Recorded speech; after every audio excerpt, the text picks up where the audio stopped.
Chapter 642. The moonlight was cold, and the funeral song in his ears stopped. What replaced it was the fortress flower's laughter, and the shouts of her soldiers. Depose the Duke and destroy Zayn?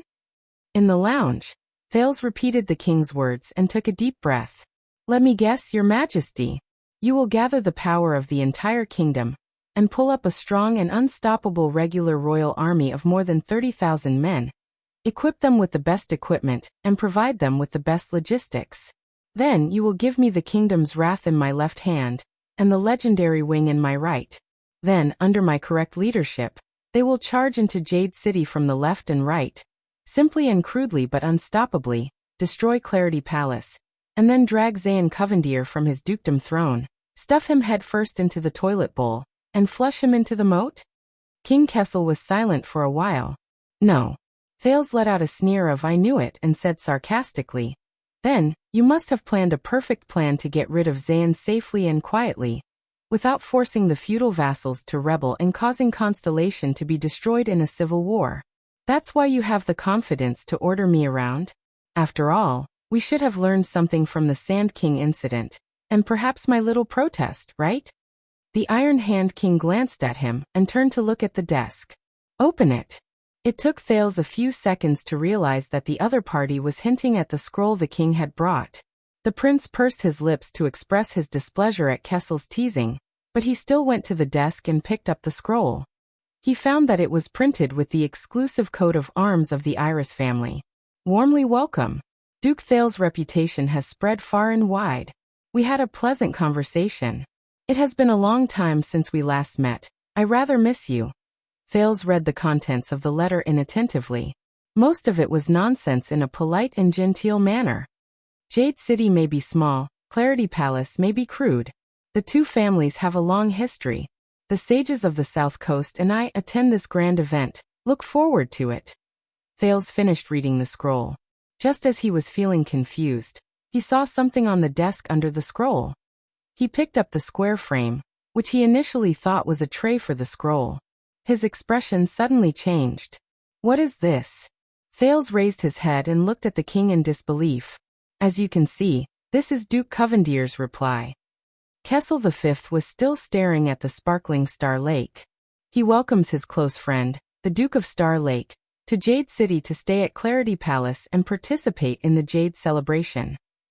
He wishes to rejoice with the subjects and people of South Coast Hill, and to honor the deep friendship between Nine-Pointed Star and Iris Flowers, as well as the loyal bond between Renaissance Palace and Clarity Palace.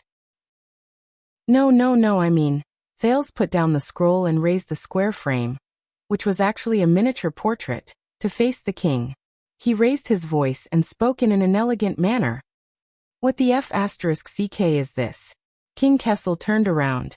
Under Thales' shocked and angry expression, a round-faced teenage girl in the picture frame in front of his chest turned her head around from among the flowers and smiled at the king. Her smile was sweet and innocent. On her tailored skirt, the iris emblem was faintly discernible. They must have changed the artist. It's not as good as the last one. The king only glanced at it and snorted unconcernedly. Don't worry. As usual, your portrait was also sent over. It's very fair. Fair. Thales only felt that his forehead was full of blood, and was about to burst from his blood vessels. He took a deep breath and used all his strength to ensure that his volume would not break the window. I repeat for the last time. What the F***ck? This F***ck? Is F***ck what? Every time the prince cursed, the picture frame shook along with his fingers. The room was quiet for a few seconds. Nothing, King Kessel said casually. You need a reason to go to Jade City. For example, you are going to greet and take a look at one of your fiancés, Duke Zayn's sister, the Honorable and Noble Lady Hilly Covendier. The king glanced at him as if he was looking at a big idiot. Is there a problem? Yes. A very big problem. No one told me. Thales flipped over the portrait and stared at the round-faced girl in shock. Seely Covendier. Zayn's biological sister. Thinking of the Duke of Iris Flower's cold and sharp threat, Thales only felt the palm of his hand on the frame turn cold. What the hell? Okay, please correct me if I'm wrong. So the purpose of my trip, or in name, is to go to Jade City for a blind date? Thales tried hard to adjust his emotions and forget the anger of being fooled. The letter won't be too straightforward. But yes, when the young men and women of important families reach the age of marriage, they will take a look at each other, get to know each other, and it's best if they can cultivate friendship. This has been the kingdom's practice for many years. The king's tone was normal, as if no one should be surprised at all. Thales stared blankly at the girl in the painting. After a long while, he put Lady Hilly down and returned to the conversation with the king. Okay, I know that with your temperament, the possibility of this is very small, but I still want to ask. Thales swallowed hard, suddenly remembering the ultimate goal of his trip. You're not asking me to set up a marriage with that lady, and then let Zayn suddenly die, so that we can take advantage of the lady's inheritance and enjoy the fruits of her labor, and take South Coast Hill into our pocket? King Kessel snorted. His meaning was unclear, and it made Thales' heart skip a beat. 200 or 300 years ago, this would have been an effective method. But unfortunately, at least in Constellation, a simple family marriage is no longer the best way to seize power. Oh, how regrettable. Thales immediately breathed a sigh of relief when he heard that, but there was no regret on his face. It seems that my fate with that noble and pure Lady Hilly will end here. The king did not speak. He only narrowed his eyes and looked at him from afar. You know, after the incident at the royal banquet, Zayn and I have a new and old grudge, and we are as incompatible as fire and water. Thales sneered. And now I actually have to go to Jade City to ask for his hand in marriage. Okay, at least I have to visit his sister with the premise of a marriage alliance. This is great. He'll definitely think that I'm doing it on purpose, that I'm provoking him through his sister. With Little Flower's narrow-mindedness, it would be strange if she doesn't go crazy and mess with me. As Thales said this, he remembered something. His expression froze, and his words came to a halt. Provoking him through his sister. Messing with me like crazy. Wait. Thales' expression changed slightly. He picked up the scroll again. This is only Covendier's reply, so? The Duke of Star Lake widened his eyes and looked at the indifferent king in disbelief. Your Majesty, whether it's an engagement or a blind date, how long ago did you tell Zayn about me and his sister? King Kessel no longer looked at him, and his tone was indifferent. When it was confirmed that you had escaped from danger in Northland, and were about to return to the capital, the House of Nobles selected a list of dozens of suitable noblewomen, inspected them one by one, and conveyed the intention of marriage alliance to their families, which naturally included iris flowers. What? Escaping from danger in Northland, returning to the capital? Thales' heart skipped a beat. That means, as far as I know, the Covendier girls live in seclusion, and their character and behavior are to be observed, so they were not originally high on that list. But now it just so happens that... Wait! Thales crossed his arms and stopped the king with a horrified expression. Wait, so before the royal banquet, even before I returned to the country, you told Zayn that Renaissance Palace was interested in his sister? Thales stared at King Kessel. The king looked back at him, his eyes a deep blue. Not me, but you told him. Don't forget, Prince Thales is the one in charge of the marriage, so as to show sincerity. Sincerity. The more Thales listened, the more dazed he became. He looked at Miss Hilly on the desk. The king seemed to think that Thales was not annoying enough. And it's not a simple notice. This is an official note between great families, especially since the marriage alliance between the Jade Star and Covendier families has been going on for a long time. This is a very serious and sacred matter, and there is no room for ridicule or disrespect. No. F*CK D*MN it. The youth seemed to have figured something out. He turned around and leaned weakly on the desk. I understand. The king did not seem surprised. He looked at his son calmly. Thales' breathing quickened. After a moment of realization, he said with a look of disbelief, I understand. At the royal banquet, the reason why Zayn facilitated Anchor Byral's kidnapping and assassination. At the royal banquet, Zayn's final words during their private confrontation rang in Thales' ears again. This is a warning. I came to you on purpose, Thales. I'm giving you one last chance. One last chance. Better to die for a friend than to perish for an enemy. Thales clenched his fists and gritted his teeth. That night, the reason why Zayn wanted to be the disruptor, the reason why he wanted to add fuel to the fire, the reason why he couldn't wait to find trouble with me, drag me down, watch me make a fool of myself, ruin my reputation. I want you to know, Thales. I want to teach you. This is my response. Thales rubbed his forehead in pain. And the reason why he still hated me so much after I returned to the country, the reason why he uncharacteristically bit me like a mad dog, as a response to you offending me, rejecting me, and even threatening me 6 years later. All these unreasonable attacks and framing to me were not because he was out of his mind, or because he was some overbearing CEO, or even because he disliked me. Thales slapped his thigh regretfully.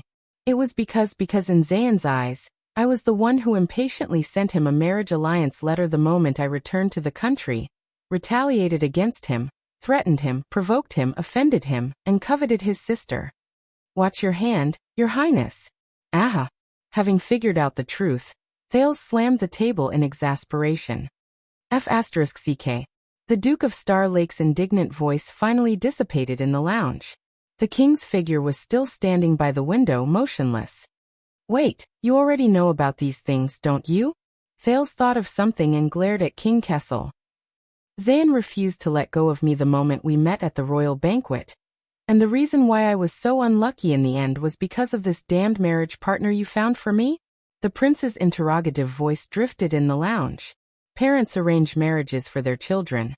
King Kessel said calmly and unapologetically. It's only right and proper.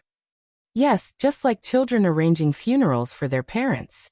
Hearing the king's nonchalant response, Thales was infuriated. Then I really have to thank all 8 generations of your ancestors. The unhappy teenager swore without scruples, without the slightest bearing and etiquette a duke should have. The king looked at him quietly. You're so grateful for your father's kindness? Thales spent a few seconds trying his best to expel the indignant anger from his chest. He forced a smile. Of course not, I was too agitated. Yes, I should have another way to thank you. Let me think. Yes, I've got it.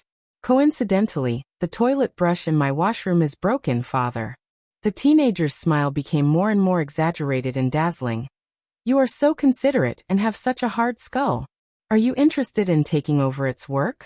It's very simple. You just need to get into the toilet head first, and then turn it up, down, left and right. The king let out a sound that sounded like a snort and a laugh. It was unknown whether he was expressing his dissatisfaction with the duke's attitude, or really supporting his humor. After figuring out the cause and effect, the furious Thales sighed and waved his hands. But why didn't anyone tell me about such a big thing like marriage? Gilbert should have informed you on the first day you returned and handed you the final shortlist, the king said calmly. Didn't he? Thales sneered and waved his hand without thinking. Nonsense, if he had told me, would I still be so?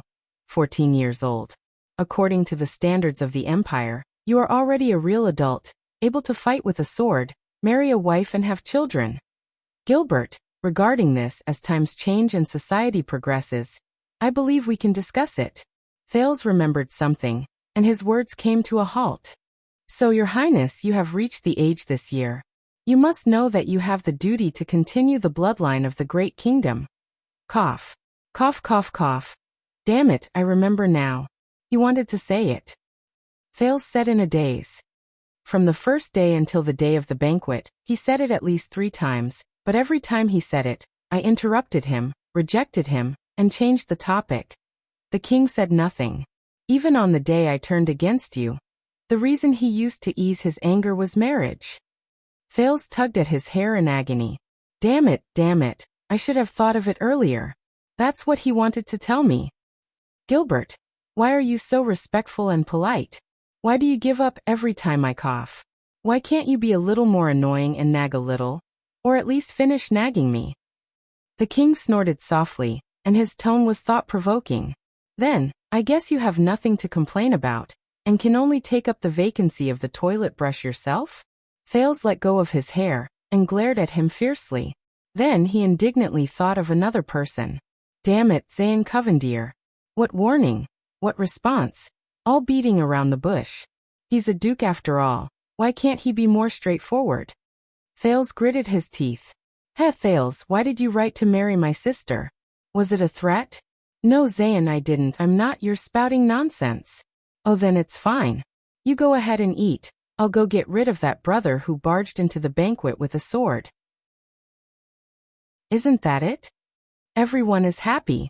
The gloom and silence in the lounge lasted for a while. Finally, Prince Thales exhaled weakly. So, Your Majesty, are you sure? He said to the king listlessly. So, Your Majesty, are you sure? The person you want to depose is one of the 6 guardian dukes of the kingdom, and the wealthiest, youngest, and most popular one. If something goes wrong along the way, for the sake of the sunset goddess, even declaring war on Extet and Camus Union at the same time seems more rational than this. King Kessel did not even turn his head. I thought you hated him, and were happy to see Zayn Covendier fall. Hated him? Thales snorted sarcastically. Believe me, if the occasion was different, I'd be happy to replace the toilet brush in my castle with Flowery.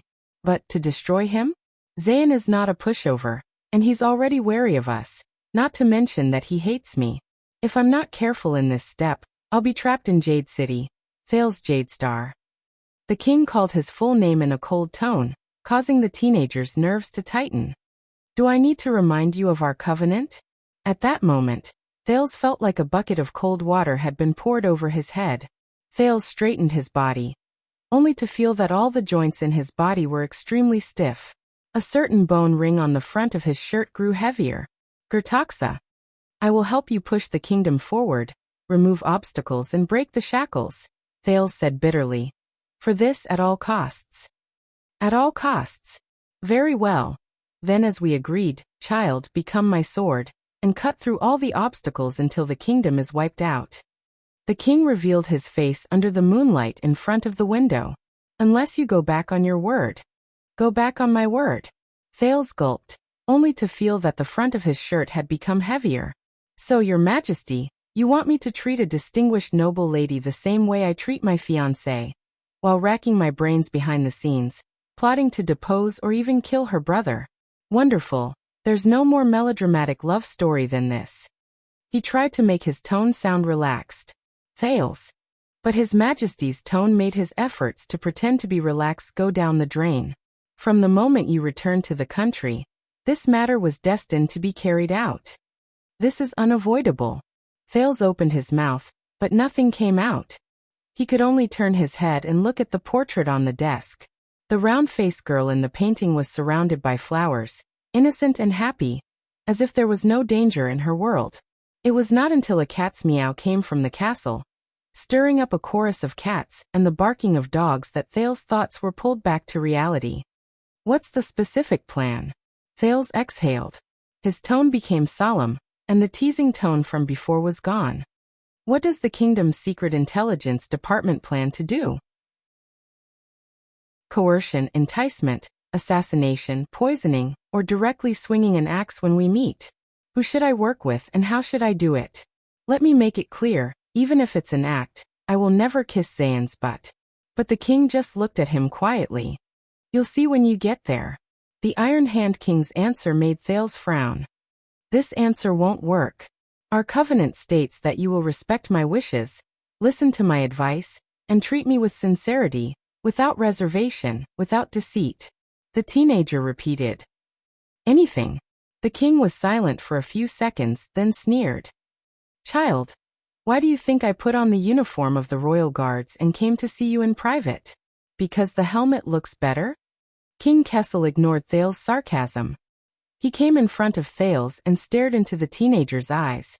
Our covenant is destined to be a top secret that cannot be revealed to outsiders, even to the kingdom's secret intelligence department.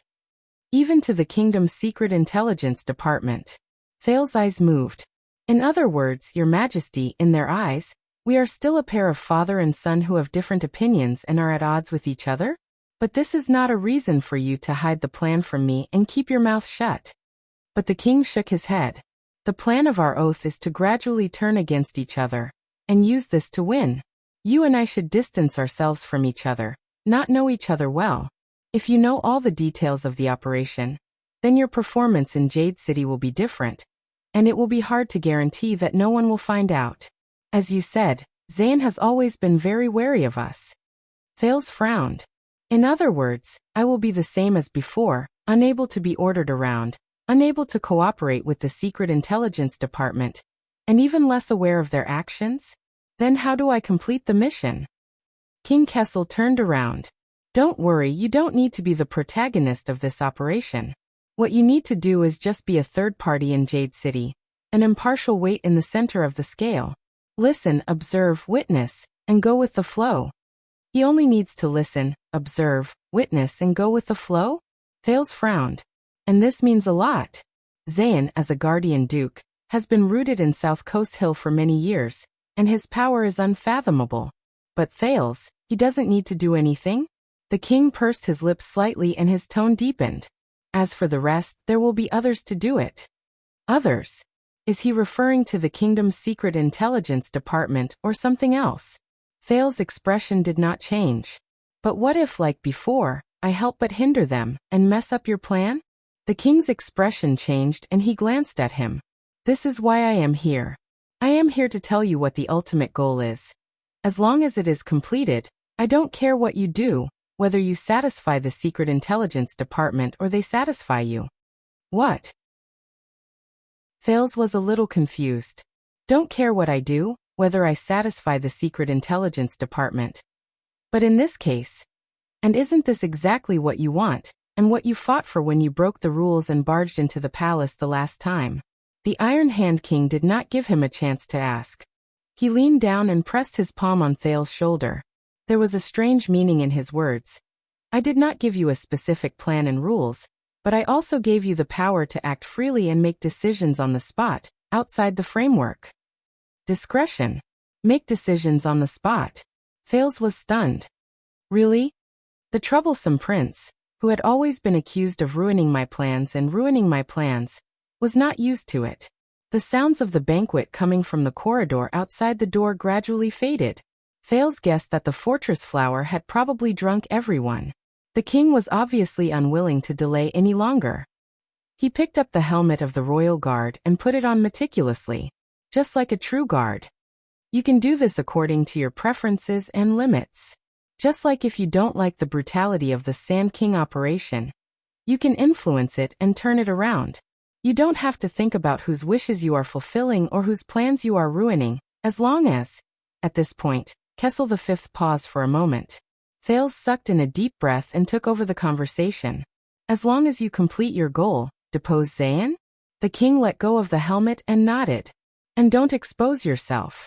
He asked me to go to Jade City and told me the ultimate goal, but did not tell me the Secret Intelligence Department's plan and details. He only asked me to act on the spot and go with the flow? Then lend me Yodel. I will need him for such a big thing.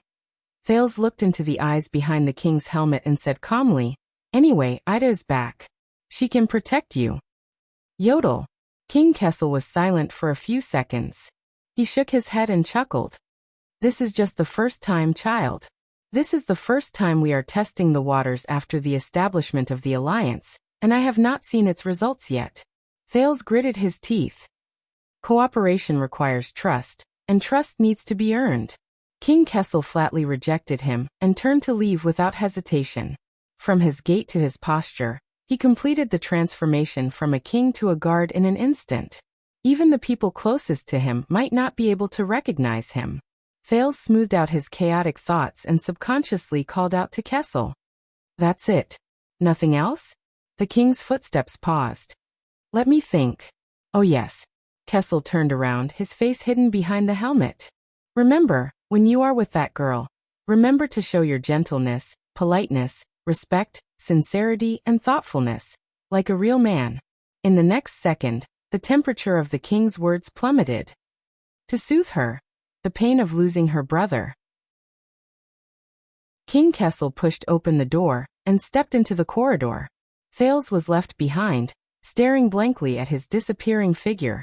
Mallows came in through the door and turned a blind eye to the unfamiliar guard who had just walked out of the room.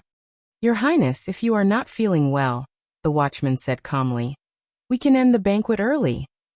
Thales snapped out of his daze. He touched his front pocket and glanced at the girl in the painting. No, there's no need. The prince's voice was calm, but there seemed to be worry between his brows. This is just the beginning. It was already nightfall. Sonia's hearty laughter rang out from outside the corridor again, mixing with the endless meowing of cats inside and outside the castle. The former was satisfied. The latter was strange and dreary. End of this chapter. Chapter 643. Late at night in Star Lake Castle, Thales sat alone on the observation deck on the top floor of Jackal Tower, looking down at Star Lake in the distance. King Kessel and Captain Adrian returned to the capital that very night, leaving only Sonia and her Starlight guards behind. They caused a huge ruckus in the main castle's banquet hall, and only calmed down at dawn. Mallows and Granny Valencia were in a terrible fix. As for the Duke of Star Lake, he had already returned to his bedroom with the excuse of being drunk. *T. I clearly saw him drinking juice. The fortress flower, who was drunkenly tugging at Mallow's collar. But only Thales knew that, compared to welcoming the king's visit, he would rather be drunk and unable to get up. A cat's meow came from the eaves in the distance, and the dog's barks on the ground responded to it. Coupled with the indistinct chirping of cicadas, Star Lake Castle under the moonlight was filled with a sense of wildness and contentment. Why? Thales stared at the sparkling waves on Star Lake, lost in thought. Why now? Why Zayn? Why South Coast Hill? Thales lowered his head and pulled out a dagger wrapped in heavy bandages from its sheath. After he escaped from the Great Desert, due to various reasons he did not remove it. Instead, he strengthened the disguise on the JC's dagger to ensure that its origins would not be revealed. More importantly, why him? Thales casually took out the bone ring Gertaxa and hung the dagger's tip on it. The ferocious bone ring and the sharp blade complemented each other, making it look even more desolate under the moonlight.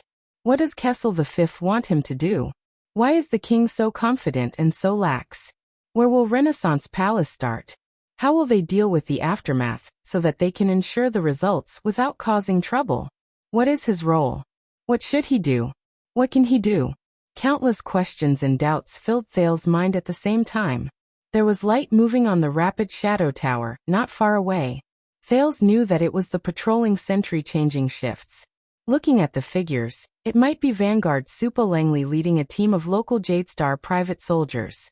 The prince skillfully jumped off the observation deck and hit his body, waiting for the change to end. The patrolling sentry was more concerned about the threat outside the castle, but if one of them turned around in the middle of the night and saw the Duke of Star Lake's head, it would not be pleasant. Thales leaned against the wall, and his gaze froze. Well, at least he knew one thing. That was, he had to obey the king's orders, go to the Emerald City, and participate in this uncertain political conspiracy in any way. It was not only because he was bound by the oath, not only because he had a personal grudge against Zayn, not only because it was necessary. It was also because it was his choice, his right, and his bargaining chip. After the painful lessons such as Dragon's Blood and Sand King, he had risked his future and his life to win the tiny bit of freedom from the Iron Hand King's fingers. This freedom may not be much, but it is vital. Just like in the past, Thales knew nothing about Renaissance Palace's plans, tactics, process, and details against Zayn. He was excluded and could only act according to the circumstances. But unlike in the past, this time, Thales received a clear order and was informed of the answer beforehand. He was even acknowledged as an independent, third-party chess piece. He was no longer blindly swayed in the kingdom's chess game. Moreover, as long as I complete it, I don't care what you do. Thales flicked the dagger in his hand. The bone ring covenant flipped into the air and was caught by him. And now what he wanted to do, what he could do? No, sir. I'm talking about Lady Cecere. Lady Cecere, this won't do. This won't do. Really, I can't. An embarrassed and flustered male voice came faintly from the bottom of the observation deck.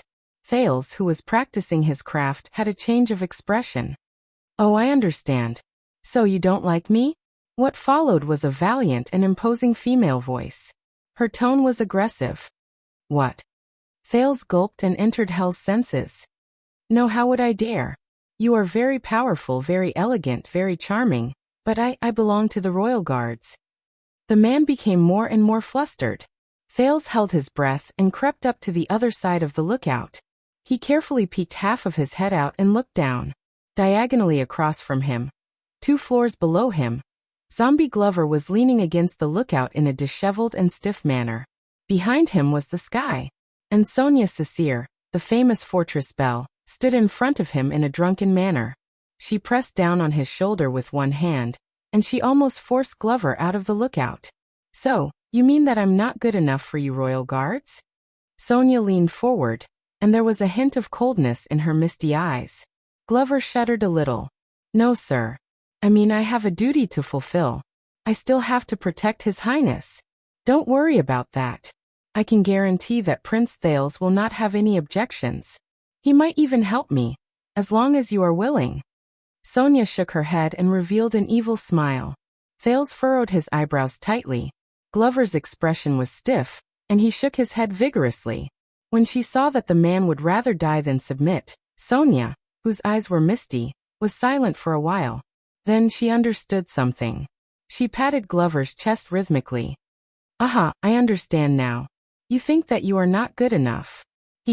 You lack experience in all aspects? Glover's face turned red. No, he denied it at first, but he immediately realized that this was a breakthrough, so he quickly admitted. I mean, yes, Sir Cecere, about that, I can't do it. I have never. My experience in this area is still shallow. Even if I will definitely not be able to take it, and I won't be able to last long. But Sonia took a step forward, and her entire body was almost on Glover's body. She patted his shoulders with both hands. Don't worry, I will teach you. The fortress flower's eyes shone, and the curve of her lips became wider. Her tone also became stranger. And I will start from the beginning. I will demonstrate it myself. And I will teach you step by step. I will teach you step by step. Oh, Thales, who was eavesdropping from above, changed his expression several times. Is this what I should be listening to? Glover could not take it anymore. He pushed Sonia away abruptly, turned around, and struggled free. No, we can't do this. My lady, sir, this is against the rules. By the way, I still have a duty to be on duty tonight. Why don't we talk next time? But before he could take 2 steps, the fortress flower pressed her arm against the wall and blocked his way. But I want you. I really want you desperately. I want you now. Glover gulped, and his breathing quickened. Sonia, who reeked of alcohol, had a misty look in her eyes. She swayed and approached Glover. I know that you actually want me to, don't you? And I happen to be the commander of Broken Dragon Fortress. And I have the heavy responsibility of protecting the country. This means that it's not just me, but the entire kingdom wants you. The fortress flower had a smile that allowed no resistance. She forced Glover into a corner step by step. The latter's face, which had never changed in 10,000 years, was now filled with endless fear. Are you really not going to reconsider?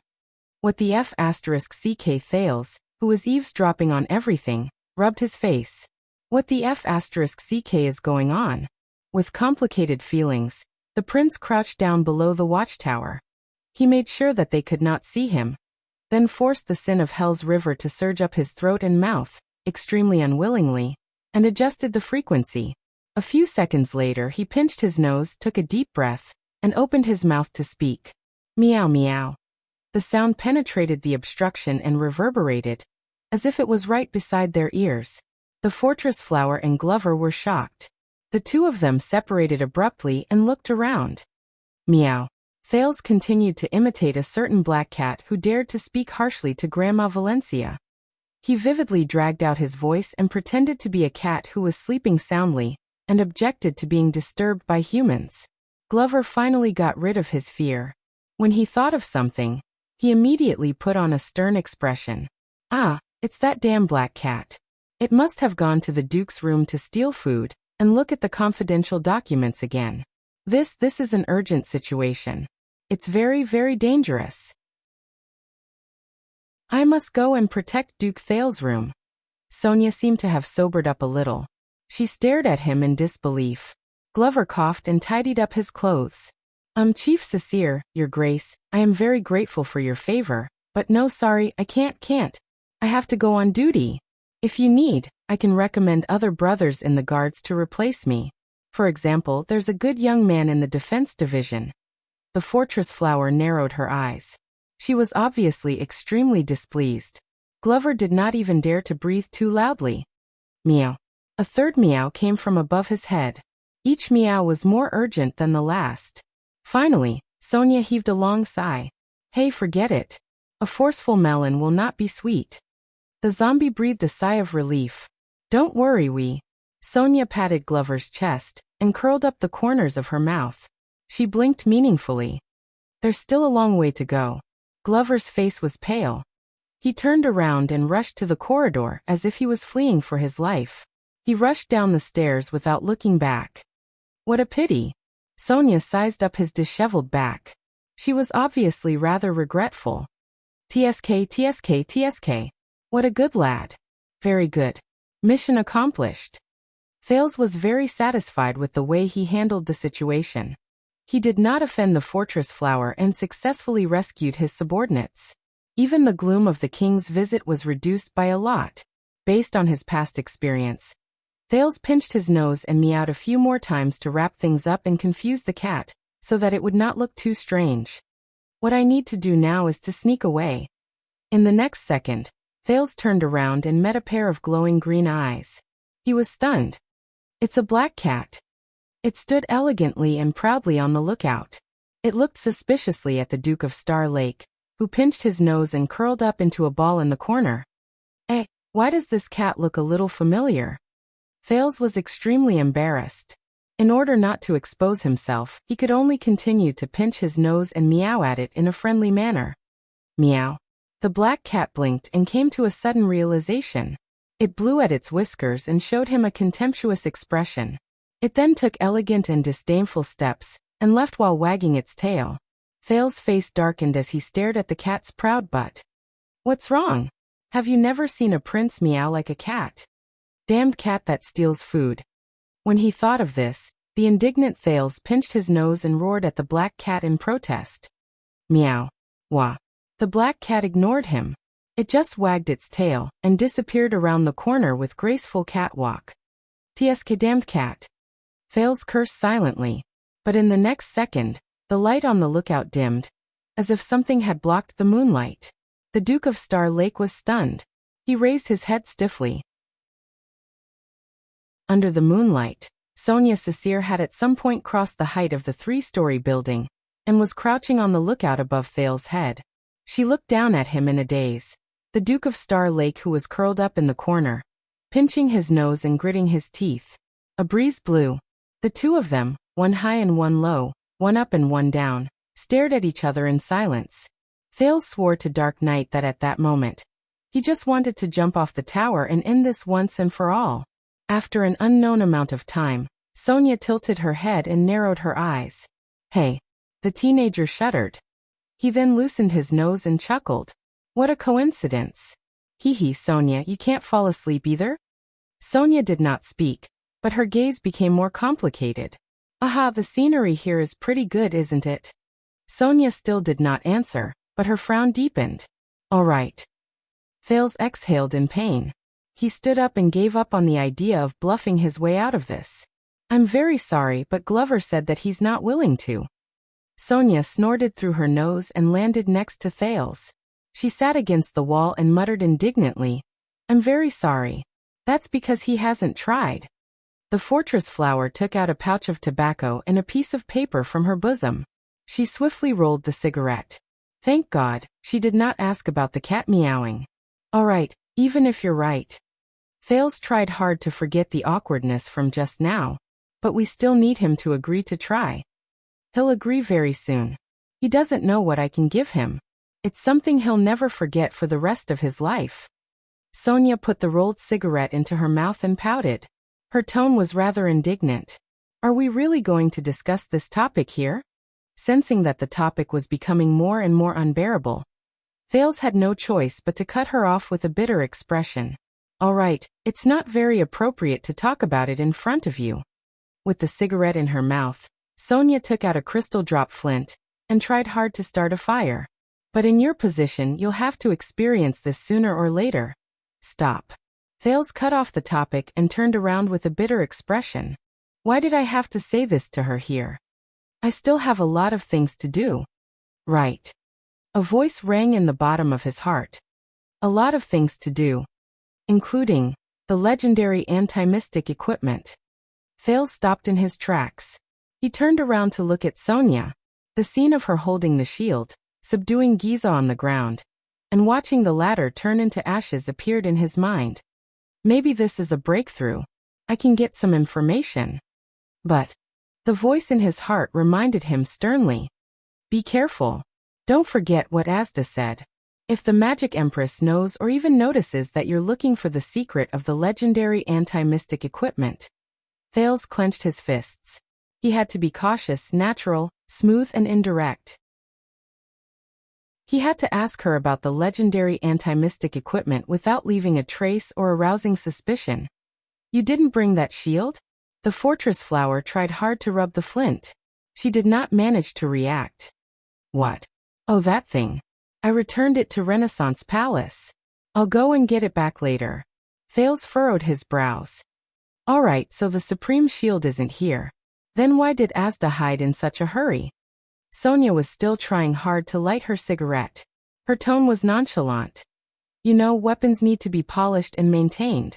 Legendary anti-mystic equipment is even more delicate. Legendary anti-mystic equipment also needed maintenance, even more so than normal weapons. Thales nodded. He was about to ask more questions. Asterisk crack. Asterisk as the flame lit up. The fortress flower finally lit the cigarette in her mouth. She took a deep drag with an intoxicated look on her face. A few seconds later, she slowly exhaled. Thales had to wave his hands desperately to get rid of the smoke.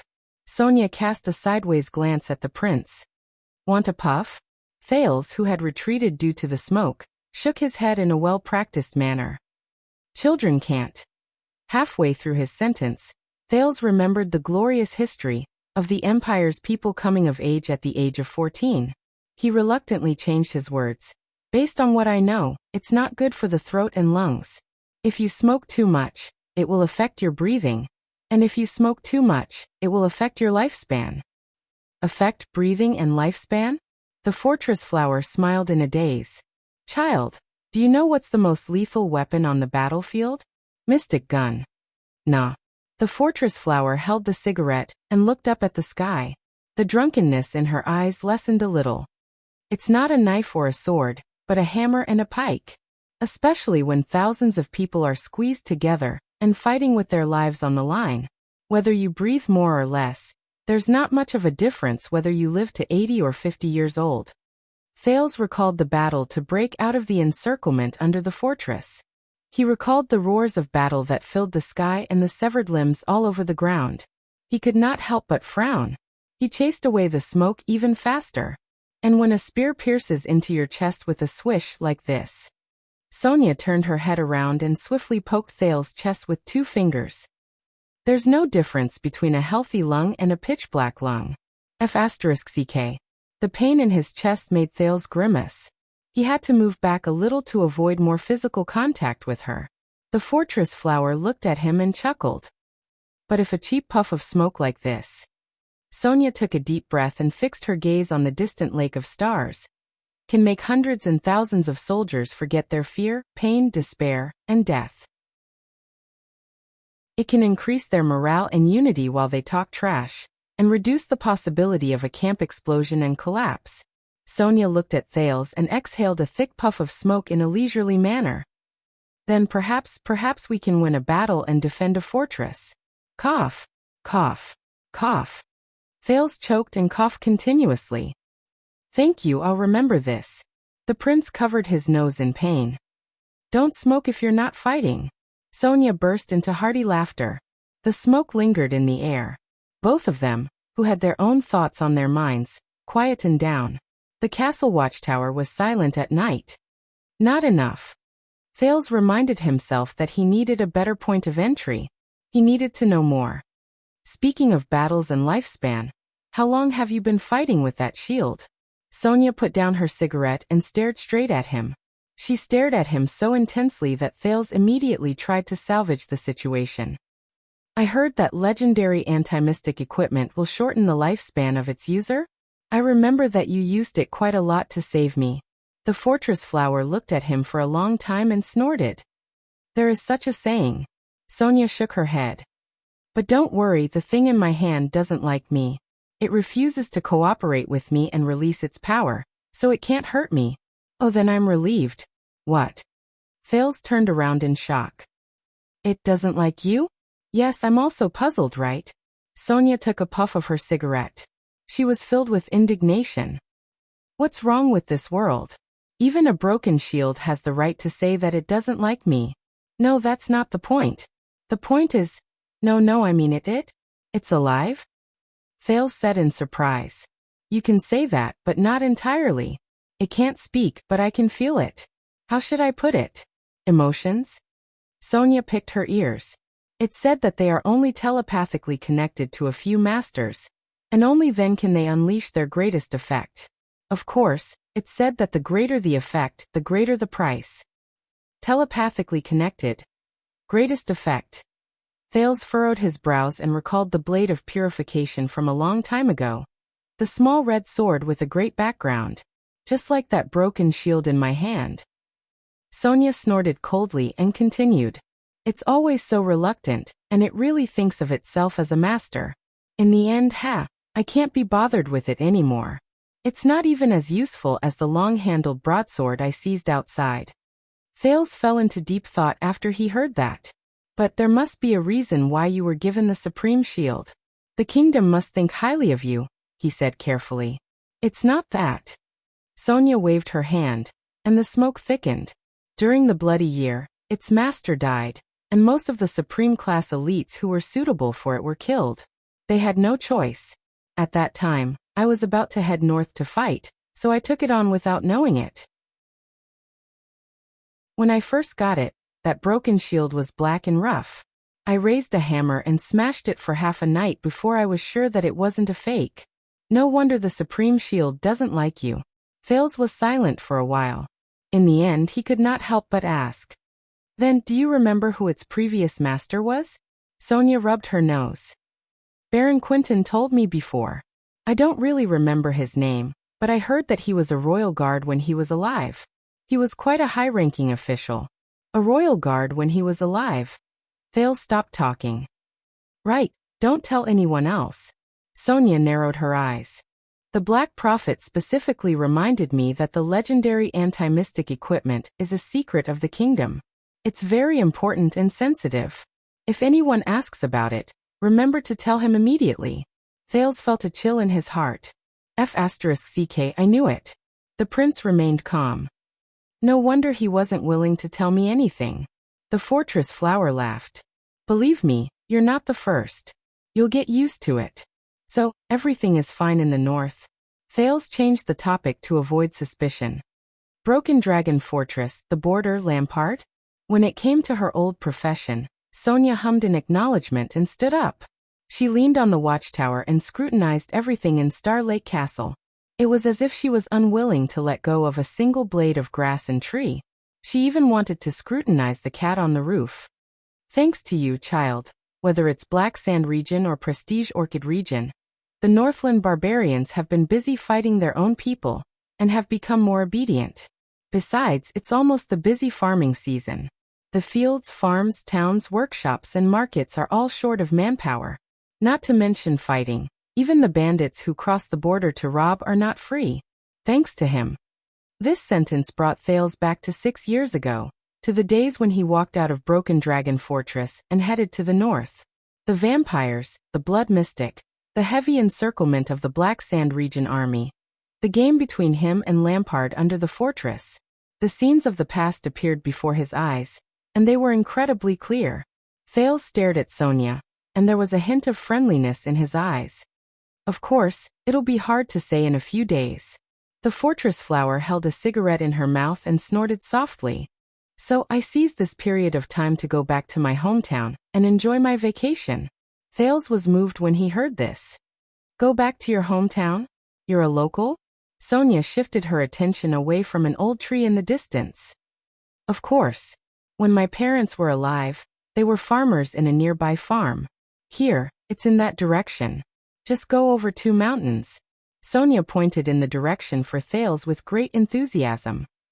And when I reached the age where I could wield a pitchfork, I came to be recruited and became a guard here. Sonia, the famous fortress flower, was the daughter of a peasant family. Thales thought for a while, and came to a realization. I know that you are Duke John's former subordinate. So, did you start as a guard in Star Lake Castle? Sonia flicked the ash off her cigarette, and stared at the main fortress of Star Lake Castle with a profound gaze. There. Under the moonlight, Sonia pointed down. There used to be 3 trees there. I used to rest there when my shift changed. Thales looked in the direction of her finger. It was a field that Mother Valencia had instructed people to cultivate. The teenager's heart skipped a beat. Trees. And that used to be a part of the garden. Sonia's voice was a little ethereal. John liked to take a walk there alone and meditate, rain or shine. He said that it helped him think. Thales stared at that place. It was now fenced off, and many dogs were kept there. Garden. Thales subconsciously clenched his fists. Sonia. It's not just your castle, child. Sonia stared at the location of Rapid Shadow Tower. Her expression was absent-minded. She spoke in a drawn-out tone. Once, many people treated this place as their home. For many, many years. Home. Home. Thales was silent for a long time. When he turned around and looked at the field again, he had a different feeling. I'm very sorry. He suddenly did not want to ask her about the Supreme Shield anymore. There will be a chance, he told himself. Not now. It shouldn't be. Sonia was silent for a while. Her cigarette flickered. No, thank you. Sonia shook her head and dispelled the gloominess. She turned back into the cheerful fortress flower. Every year, I would come back to rest for a few days. I would scrounge a meal at old Cordero's manor, cause some trouble, and get into fights.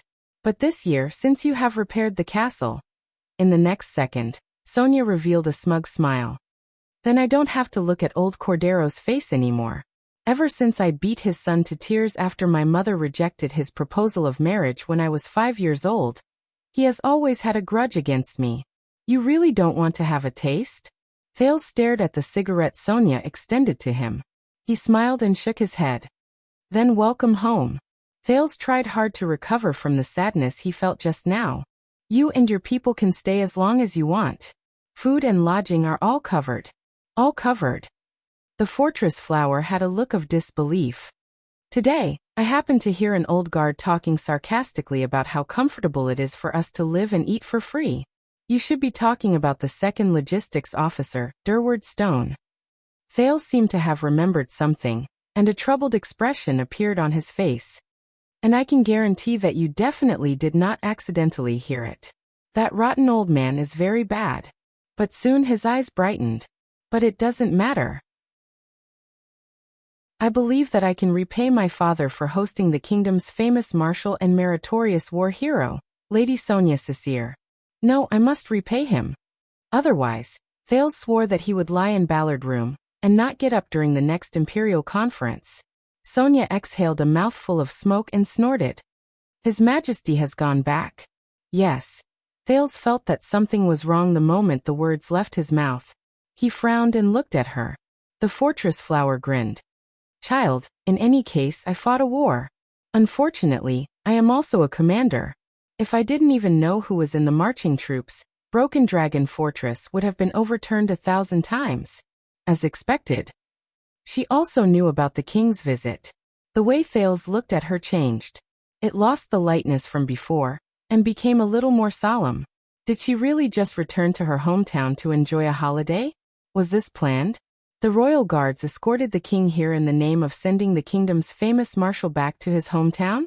Was this King Kessel's idea? Or did he let it happen? What does this mean? Is he trying to hint at me? What does Sonia's appearance here mean? A myriad of thoughts surged in his mind. At this moment, Thales suddenly lost interest in talking to Sonia. The days they ate and lived together in the fortress 6 years ago seemed to no longer be clear. Only the bone ring, The covenant in his pocket became heavier. Sonia seemed to sense something. She glanced at Thales. If it's convenient for me to reveal, why did His Majesty look for you? The fortress flower asked casually. The cigarette in her hand was mostly burnt and was gradually dimming. She did not seem to know. Or was she just pretending not to know? Sonia Cecire, she is indeed the benefactor who saved you 6 years ago, but don't forget. A voice rose from the bottom of his heart and carefully reminded Thales. She is also one of the 3 marshals of the kingdom, and the person in charge of the regular army of the kingdom. She is the king's sword. Thales gulped. What did the king say to Sonia? What did he instruct her to do? How will it affect me? What should I say? And what should I not say? I am going to meet the candidate for my fiancé. I am going to destroy the guardian Duke of South Coast. What should I say? Business trip. Thales' expression did not change. His gaze pierced through the smoke. I have to go out and do something. Business trip? I guess you won't be heading north to revisit Broken Dragon Fortress? Thales hesitated for a moment. Don't worry, don't be nervous. I am not interested in what you are going to do. Sonia smiled relaxedly, as if she had seen through Thales' thoughts. She fiercely inhaled the last puff of the cigarette before reluctantly throwing the butt away. Anyway, it's the same old infighting. It's either extortion or power grabbing, the kind that I can't handle. The same old. Thales exhaled. He thought of Dragon's Blood, the Sand King, and the mission he was given by the king.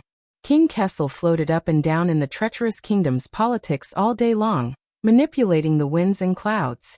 But as his sword, his general, and his true fortress of the kingdom, the flower of the fortress before him appeared cheerful, valiant, and magnanimous. How did she do it?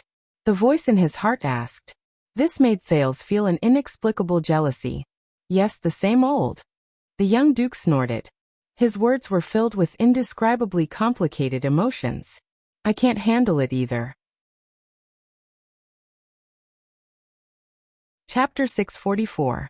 Sonia stared at Thales' absent-minded face, and she seemed to be deep in thought. You know, when I returned to the capital this time, I realized that everyone is very comfortable. After a while, she snorted softly and took out her tobacco pipe and cigarette again. She started to roll another cigarette. It's no longer as anxious as a few years ago. They're ready to move and flee at any time, and they're constantly worried that the Northlanders will attack again. That's a good thing. Thales nodded. And you deserve the most credit for guarding the fortress. But the fortress flower snorted softly and said in a mocking tone. In fact, I brought some people north to Black Sand region a month ago and camped in Lampart's territory. In other words, I was scouting. Thales did not turn around. He only stared at the distant lake of stars. How courageous. Now it's very quiet there. Sonia's hand was steady and meticulous as she rolled the cigarette. She did not look like she was drunk at all. Black Sand region just went through a civil war, and everything is still recovering. But the taxes for farmers and herdsmen have been reduced, and the customs fees for merchants to cross the border have also been reduced. There are also fewer illegal bandits on the road. There are also fewer group fights between villages where the Northland boorish men never get tired of it. I heard that no matter what kind of disputes there are, they rely on new officials or a lot of king's decrees that I can't understand to solve them. King's decrees. Thales did not speak, but his thoughts slowly drifted away from sadness and lamentation. Most of the rotten and stinky Northland suzerains I've dealt with before, Levon Men, Devinson, Pruno and Ika, have disappeared. Some lost their heads in the Civil War, some moved to Black Sand City, and some have been replaced by new heads who listen to the king's every word. The rest are hiding in their castles, struggling to survive. Listen to everything. Thales slowly furrowed his eyebrows. Many young Northlanders have also left the countryside. I heard that some of them joined the king's army during the Civil War, and some of them went to live in the city after the war. Those who stayed behind are also excitedly talking about how they can go to further places, such as Black Sand City, and work hard to be like other outstanding commoners, to get an official position or even a noble. Our spies further north, as well as the spies from the Secret Intelligence Department who occasionally come to rest, also said that every day, every hour, From the fallen nobles and wandering knights, to the commoners and local ruffians, there are newcomers who enthusiastically head to Black Sand City, hoping to make a career there. Stand out from the crowd. Make a career. Thales's gaze became sharper. Is that so? Sonia nodded. She had finally finished rolling a cigarette and was carefully rubbing the butt. To be honest, I've been fighting for quite some time. I'm not afraid of the northern heavy cavalry. They're heavy swordsmen, or heavy armored axemen. In fact, with Broken Dragon Fortress in my hands, it's not a big problem for me to fight against 10 or more of them alone. But, Sonia paused for a moment.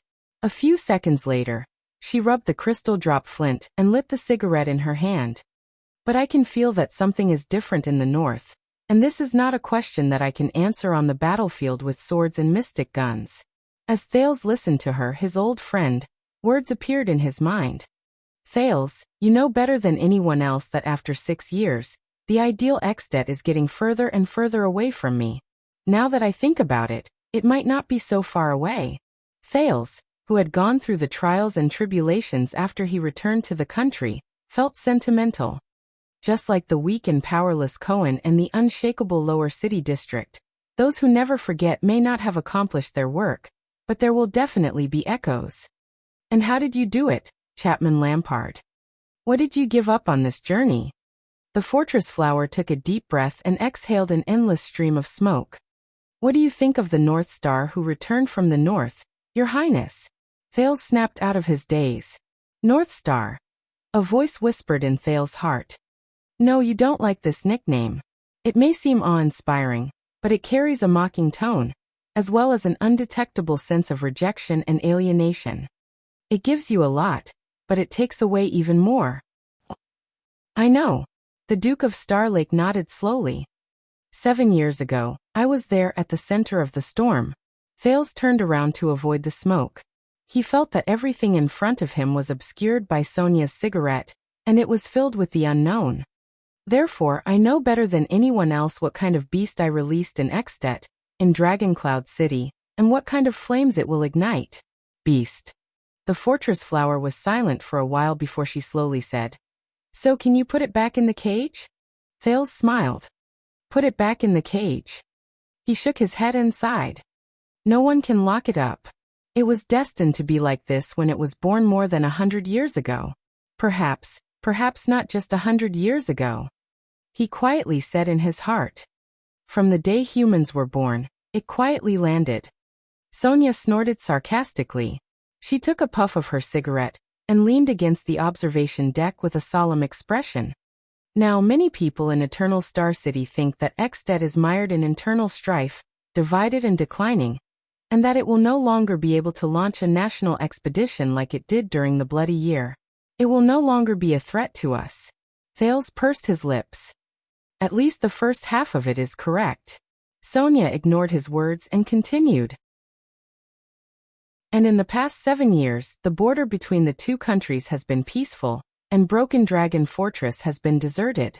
Whether it's His Majesty, the important figures in the Imperial Conference, or even many families in the Northern Territory who have been enemies with Extet for generations, they all feel that the enemy has been eliminated, and the external threat has been eliminated. Even Old Solder is no exception. He rejected my proposal to strengthen the fortress defenses, saying that he has more important matters to attend to.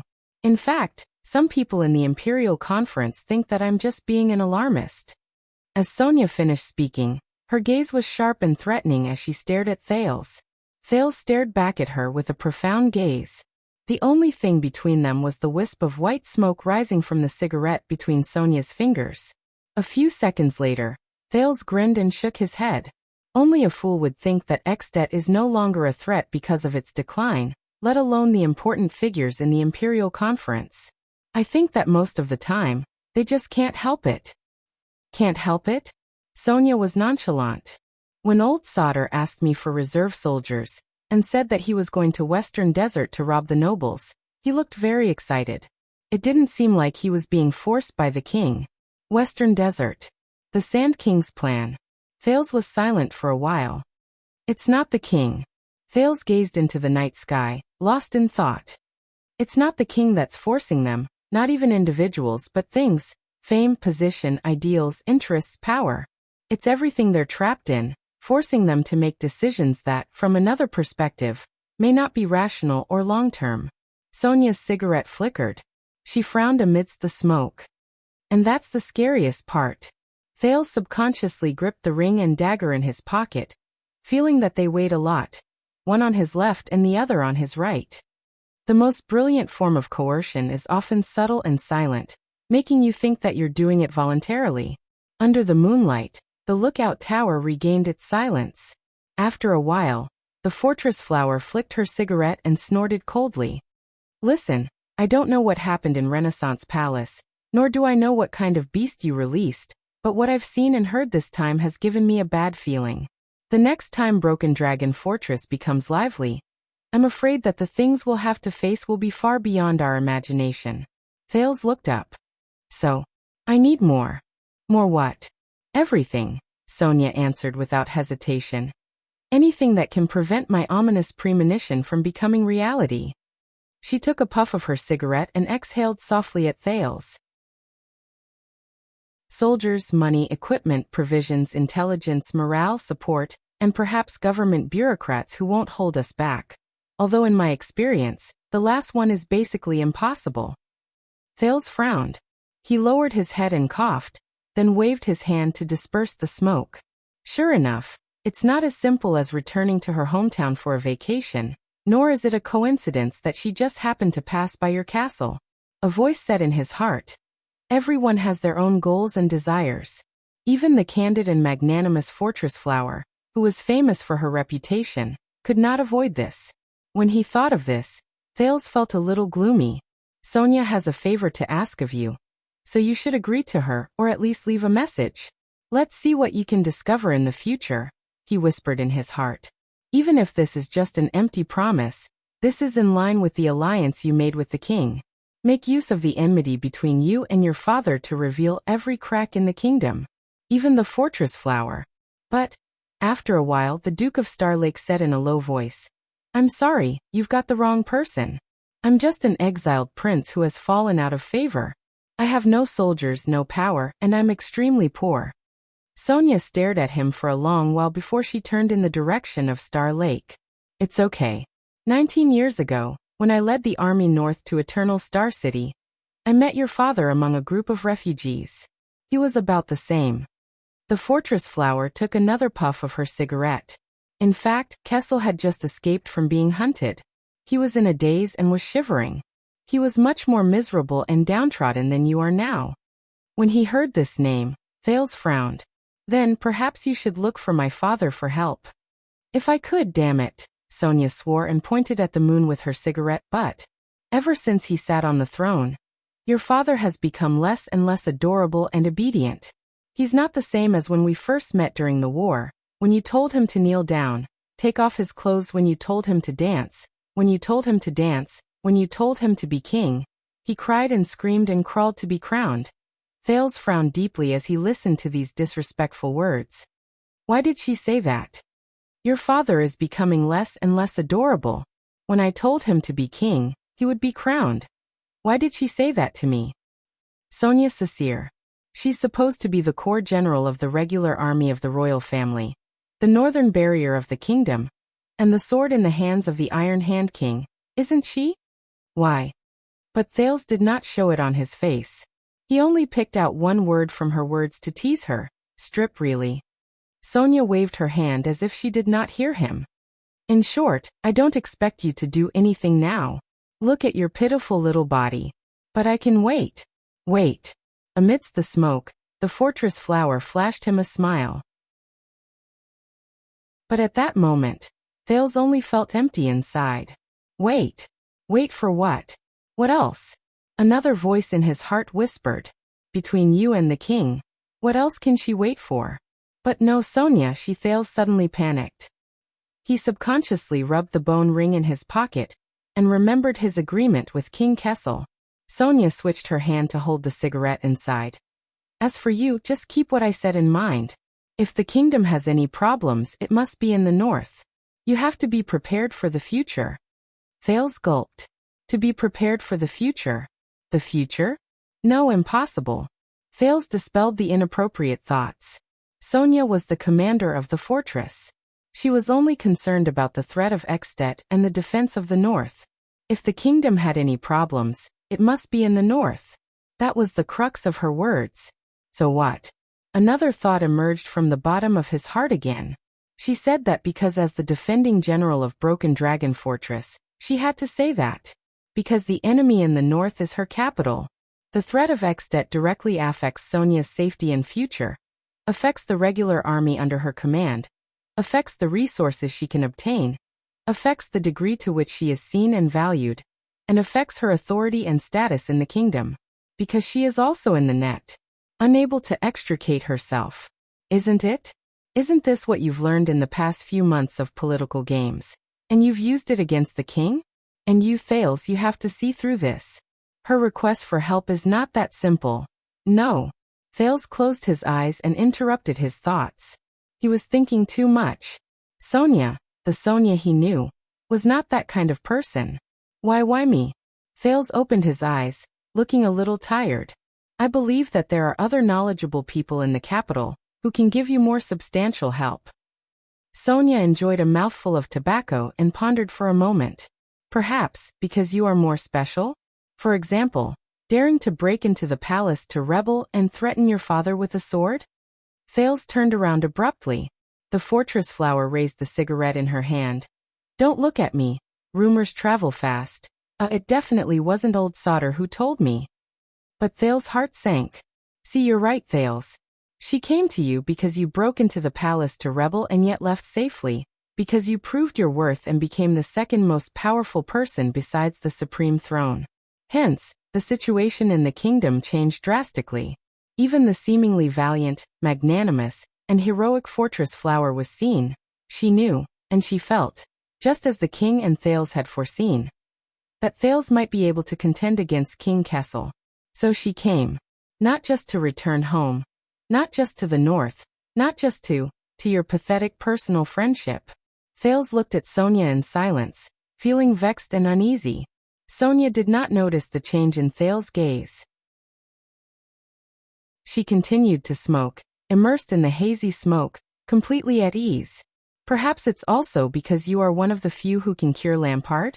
According to Miranda, 7 years ago, you gave up the chance to escape and decisively return to Heroic Spirit Palace, using your freedom to extinguish the flames of war between the two kingdoms. Thales took a deep breath. 7 years ago. 7 years ago again. Damn it, 7 years ago. He suddenly lost interest in the conversation in front of him. Whether it was for the defense of the fortress or for the future of the kingdom, at the end of the day, she was here to express goodwill, rope him in, ask for help, take sides, or any other euphemistic or unpleasant synonyms. She, the master of the supreme shield, Sonia Cecere, who had once saved his life. She was actually not much different from the Duke of Western Desert. The powerful and influential nobles and suzerains will scramble to find you, rope in the prince who has just returned to the kingdom, and do everything they can to win you over to their side. Sonia, even Sonia, was the same. At this thought, Thales only felt deeply disappointed.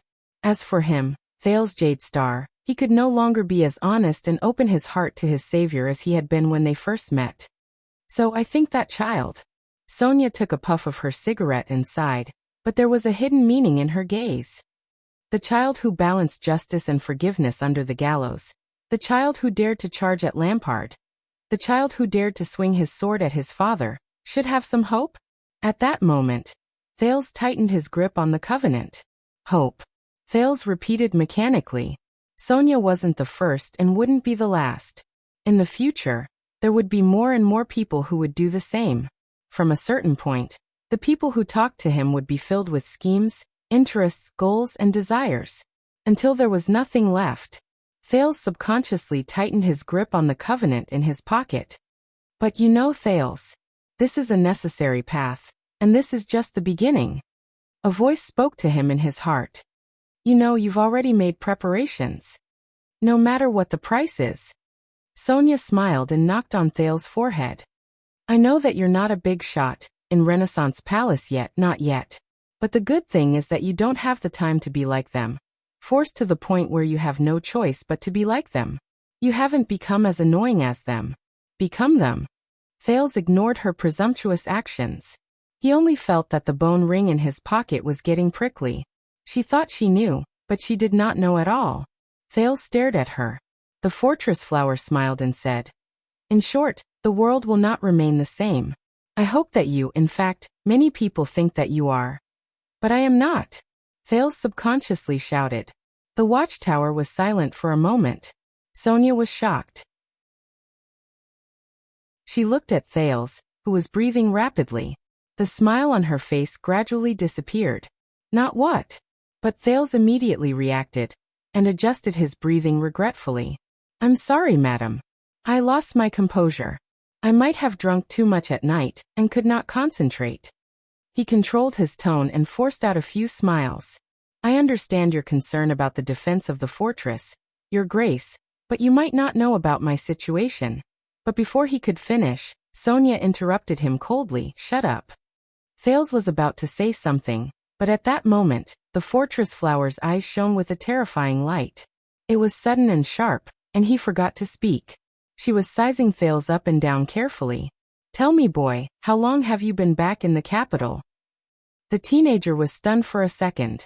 "Half a year, I don't remember. I'm sorry for my slip of the tongue, but it's late now, Your Grace. I'm a little tired." But the fortress flower shook her head and sked before she interrupted him again. "Sunset, it seems like she was right. They ked you badly." Thales frowned. "What?" Sonia smiled at the sky. "Do you know, you're now like that mute subordinate of yours, wearing a mask to talk?" Sonia raised the cigarette, and curled up the corners of her lips. Her smile remained curled, and her eyes remained cold. Wearing a mask. When Thales heard that, he was silent for a moment. Ralph could not speak. "Are you different now?" Sonia quickly refuted him. She smiled coldly. "How long has it been since you last spoke like a human?" Thales was speechless for a moment. "Why, are you possessed by a demon, or cursed by a witch?" "Cursed by a witch." Thales gulped and resisted the desire to touch the ring. "I will help you push the kingdom forward, get rid of obstacles, and break the shackles. For this, I will do whatever it takes." "Very well. Then, as we agreed, child, become my sword. Cut your way through all the obstacles until the kingdom is free." He took a deep breath. "Ah, you don't understand, Sonia. You haven't tried it, how would you know? You don't know." The distraught Thales interrupted her loudly. His breathing quickened as he stared at Sonia, who was holding a cigarette in her hand. "Sonia Cecire, you just heard a few rumors and weighed up the situation. And you rushed back to your hometown to visit me. You relied on your so-called old friendship to say some meaningful words, such as 'there are matters in the north. I can wait. Prepare for the future. You are rather special.' You said it in an understated, boastful, and self-righteous manner." Thales activated the sin of Hell's River, and tried his best to calm his breathing. "You don't know, Sonia." Thales tried not to think too much. He stood up and tried to end the conversation as gracefully as possible. "You don't know anything. He gave you a sword." "I don't know anything," the teenager said absent-mindedly. "I, Thales Jadestar, am destined to become your enemy." "What everything?" "My son, you must fulfill your promise and swing your first sword." Sonia did not speak. She sat opposite Thales and stared at him without blinking. She let the cigarette in her hand burn. But her gaze made Thales even more uneasy. He wanted to turn around and hide. Finally, the fortress flower exhaled and looked at the starry sky above her head. "You know, when I came to Star Lake Castle to enlist as a guard, my mother was so shocked." "Ah, shocked. The nannies in the castle taught me that phrase." Thales snapped out of his daze. "What?" But Sonia didn't pay any attention to him, and continued to speak. She only continued to speak airily. "And when I came here, the first thing they said when they saw me was, 'You went the wrong way, girl. The scullery and weaving workshop are not here.' And when they found out that I came here to enlist as a guard..." Sonia chuckled softly. Her emotions were complicated. John is an open-minded duke, so no one dared to directly say, "Hey girl, you are not suitable for this. You should go home to give birth and feed your child." The fortress flower turned around and asked Thales. There was an underlying meaning in her words. Isn't it like now? Thales, who was in a bad mood, frowned. Now what? Sonia snorted coldly. Now no one dares to directly say to you, hey Prince Duke Northstar, you are a newcomer. You are delicate, noble, soft-hearted, barbaric, boorish, and unromantic. You are not suitable for this job. You should go back to bed and sleep. When you have learned to be obedient, you can wait for your father to pass the throne to you. Delicate, noble, soft-hearted. Thales subconsciously clenched his fists. Sonia leaned forward and drew closer to Thales. Her tone was full of mockery. But they all think so. It's just that most of the time, they don't even know it. And their gazes when they look at you are filled with pity and sympathy, the kind that can move them. Why can't you sense it? Thales suddenly felt an inexplicable indignation. Sonia narrowed her eyes. So much so that you yourself are starting to think the same. You self-righteous little piece of trash. Thales could not listen to it anymore. He took a deep breath. Good night, Sonia. It was nice chatting with you. But the moment he turned around, Sonia's mocking and disdainful words traveled into his ears again. Instead, they are polite and courteous, but there is a hidden meaning behind their words. Oh, Your Highness, you are really mature. You have already done your best for your age. We cannot expect more from you. Sonia's tone became gloomy. Just like back then, the recruiter looked at me with a strange gaze and said to me, oh, what a heroine. How can a girl have such ambition? You should really let those cowardly men see you. You should really let those cowardly men see you. Thales stopped in his tracks. And they said that because you are a newcomer, because you are an accident. Based on common sense, you should not be in the same room with them, just like how I was in the past. The fortress flower turned around to face the starlight on Star Lake. Her expression was numb. Thales did not turn around, but his Adam's apple bobbed. Why are you saying all this? Because I know this feeling. Sonia took a deep breath and exhaled slowly, as though she was savoring the fine wine brewed from her memories. This feeling of walking into a completely unfamiliar world, facing all the unknown obstacles that you are not used to, but still having to pretend to be tough and move forward. At that moment, Thales shuddered a little. The feeling of stepping into Renaissance Palace appeared in his memory. It was cold, narrow, and oppressive. The scene when he walked into Ballard Room also appeared before his eyes. Everyone was smiling, their words were sincere, and they looked dignified. And this is your opponent's territory. It is a battlefield that they are used to for a long time. It has fixed rules, and it is an environment that is beneficial to them but harmful to others. Sonia stared at the starlight but bottomless Star Lake in a daze. And we are using our weaknesses to attack their strengths. We are going to accommodate them, follow them, and do the old things that you might never be able to do. Thales was silent for a long time. Be careful, boy. You are like me, inferior to them, but like your father, superior to them. And you came back from the north, so you are outside of them. At that moment, the words Gines said to him before the royal banquet surfaced in his mind. This means that at the end of the day, you are not them, from the inside out.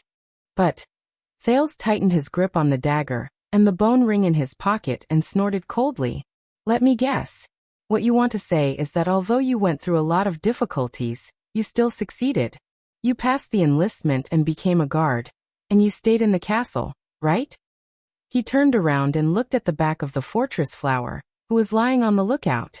Through your power of eradication or something else, you showed the strength of a newcomer and amazed the world with a single brilliant feat. You proved that women are not inferior to men, and that you can be outstanding in a man's territory. Not only that, you even reached the peak and shocked countless people, including Duke Johns. In the end, you became one of the 3 marshals of the kingdom. So now you want to give me chicken soup and say, hey, don't give up, you are from the fallen roar, right? Sonia did not answer. She only sighed deeply and pressed the cigarette, but in her hand on the lookout. Thales shook his head sarcastically. Save it. This is not the same at all. Once he finished speaking, Thales no longer hesitated. He turned around and left. They say that women are not suitable for the battlefield. Sonia's voice came from behind him. She was getting closer and closer. So be careful. The sin of Hell's River surged. Thales frowned. What? But in the next second, he felt pain in the back of his knee. Asterisk thud. Asterisk Thales was knocked down.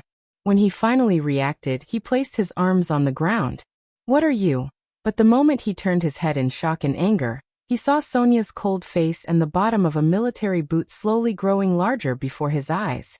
Asterisk bang. Asterisk the sin of Hell's River roared madly. Thales blocked the fortress flower's kick in a split second, and the impact made his arm bones numb. His entire head was ringing. What's going on? Sonia's power of eradication was reflected to his senses. It was like an unbreakable ice, strong, sturdy, powerful, and heavy. But his good luck ended there. Sonia's next knee strike came along with the momentum and completely broke through his defense. Thales felt his vision go black, and he immediately fell on his back. Sonia knelt on his chest, grabbed his neck, and pressed him firmly on the ground. The sin of Hell's River flowed madly in the air, but it could do nothing. Damn it! How can this gap be so big? CKU. Thales cursed in exasperation, but what followed was a merciless slap from the fortress flower. Slap.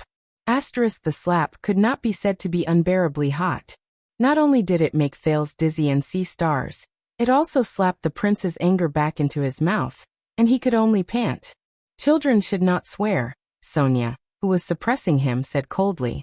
Don't CK him all the time. The lookout was located in the middle of the castle, and the guard's focus was mainly on external threats, which was also the reason why Thales chose this place. But even so, the sounds of fighting could still be heard. Who's making a ruckus up there? Lights lit up on the slightly shorter castle wall and shone on the lookout. A voice that Thales was very familiar with rose, and it was filled with righteousness.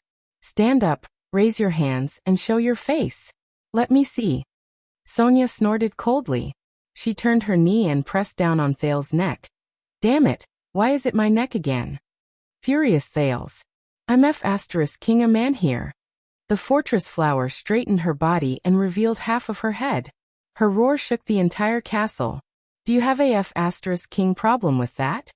Once she finished speaking, she lowered her head and spoke to Thales without hiding it. Scream louder. Are you not full yet, you piece of trash? Use all of your strength.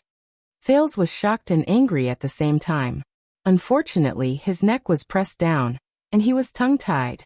He could only let out a few sounds. Hearing her voice, the patrolman on the castle wall was silent for a few seconds. Ah, it's Lady Cecile. The next moment, the patrolman's voice became gentle and obsequious. It's a misunderstanding.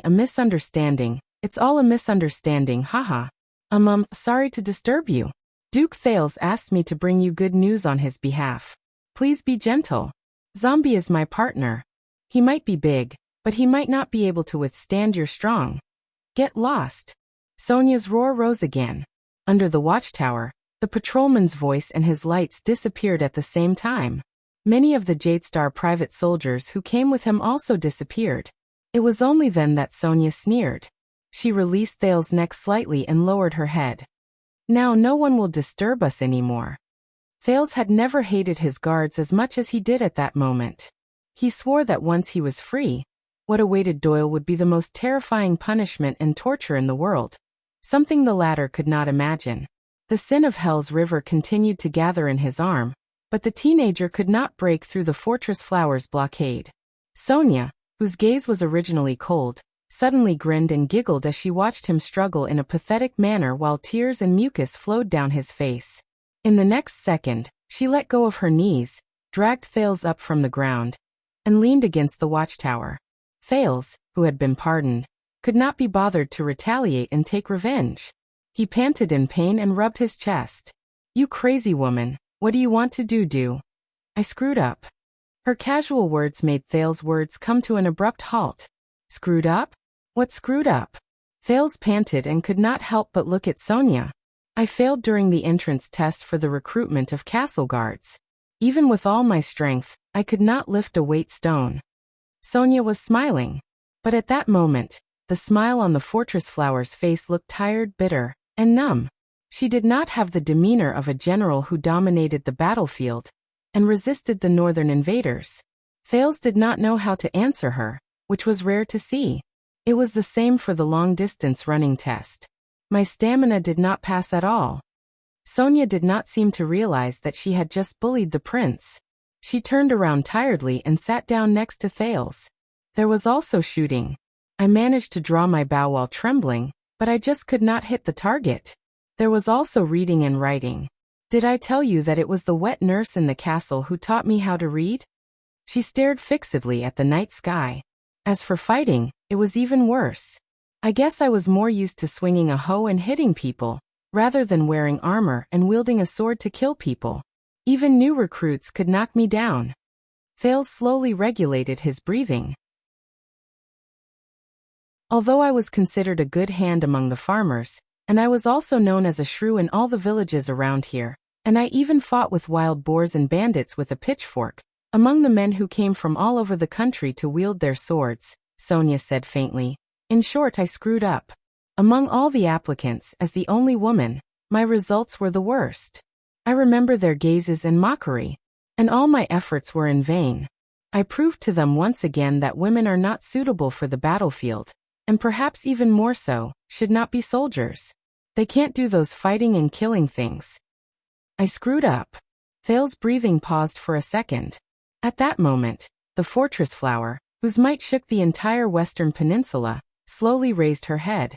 She stared at the bright moon and the starry sky in a daze. Her drunkenness seemed to have returned to her senses. All my dignity, persistence, and hope were shattered by the bloody reality the moment I walked into this unfamiliar world. Sonia turned her head to look at Thales and revealed a weak smile that did not match her identity as the fortress flower. Just like you. End of this chapter. Chapter 645. And those people of course took it for granted. I told you so. It's okay, it's normal. You're already great. You just have to accept reality. This job is more suitable for men. Sonia took out her tobacco pouch and started rolling a third cigarette. You know, they always sound so righteous and convincing, always so rational, neutral, objective, and sincere. Sonia's gaze focused on the tobacco in her hand. In the end, I almost believed it. Maybe I really messed up. Maybe I'm really not suited to be a soldier? The fortress flower turned around and grinned at Thales. Right. Thales did not answer immediately. He sat on the ground with his back against the observation deck and his hands on his knees. His expression was deep. They always sound so righteous and convincing. At the royal banquet, the scene where Vice Captain Vogel asked Doyle to die was still fresh in his mind. I'm different from you. I didn't mess up. The teenager suddenly spoke. I can solve it. I'm just trying adapting. I need time. Sonia paused in the act of rolling the cigarette. She turned to look at Thales. Adapting? The fortress flower smiled at first, but her expression immediately turned cold. Oh sunset, looks like you really messed up. Thales furrowed his brows. Sonia finished rolling the cigarette and sneered. And not just a little.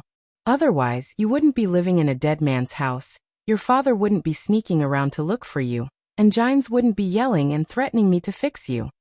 Thales was initially unconvinced, but when he heard that, he looked up in surprise. Gines, Madame Gines? Sonia held the cigarette in her mouth skillfully and took out a flint. Are you sure you don't want a puff? Thales looked at the crude appearance of the cigarette and twitched the corner of his mouth.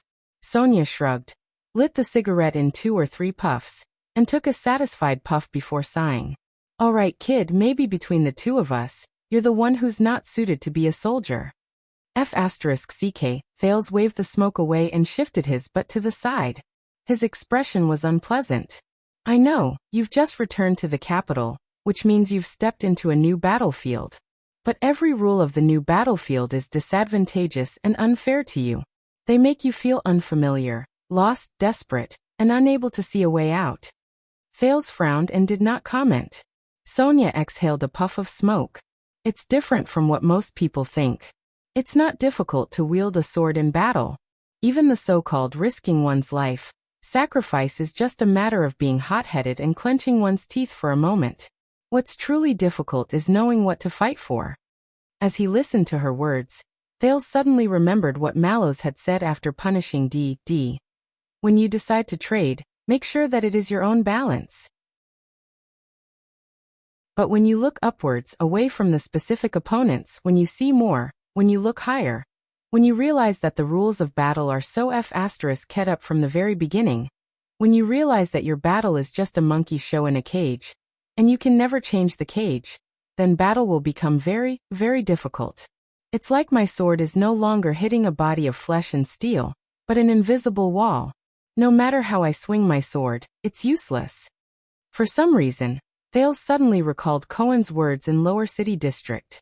The fortress flower blew at the half-burnt cigarette butt and said calmly, nervousness, fear, panic, mistakes, regret, wavering, self-doubt, and even numbness and giving up. We've experienced all of these. There's nothing to be ashamed of. Under the moonlight, the lookout tower was cold and quiet. With the smoke from Sonia's hand, everything felt like a dream. You failed to enlist as a guard just like that? Thales suddenly asked with an expressionless face. Sonia crossed one of her legs and curled her lips, but she shook her head. I got lucky. An important person happened to pass by, and I got a second chance. I stayed here and waited for the next recruitment. The fortress flower's voice was a little gloomy. An important person. Thales looked around Star Lake Castle. John Jade Star? Sonia chuckled. She held the cigarette in her mouth again, leaned back, and supported the back of her head with her hands. The days after that were tough. I ate and slept with the guards in the castle, trained hard, and prepared to pass the next assessment. At this moment, there was something else in Sonia's gaze. Pretty words of comfort disappeared from then on. No one was nice to me. Everyone was isolating me. And I also understood that I had taken advantage of them. I did not follow their rules and entered the game. This made the group of men feel that their rights had been violated. A woman who was given special treatment took a shortcut to get in. It's too unfair to men, and so on. From the arrangement of beds and shifts to my daily routine, from the frequent emergency training, to the increased weight training, to the fact that I was coincidentally assigned to the cleaning job every single time. They used all kinds of methods to embarrass me. After they were done, there would always be someone who had been through it and would say, "They're not targeting you, they're just upset," or, "I'm very sorry, but maybe you should give up?" Thales listened quietly, but he remembered the moment at the royal banquet, when Anchor had taken hostages and forced him to abdicate the throne for a duel. At that moment, all the guests at the banquet, all the reputable people in Eternal Star City, raised their heads and stared at him, including every friendly match within the team. Sometimes I would bite the bullet and win, and they would say, "You're lucky. I'm going easy on you. I'm a little tired today, I'll let you win." Or, "You cheated, fight me head on if you're good enough." The outcome of the battle would have been different on another occasion.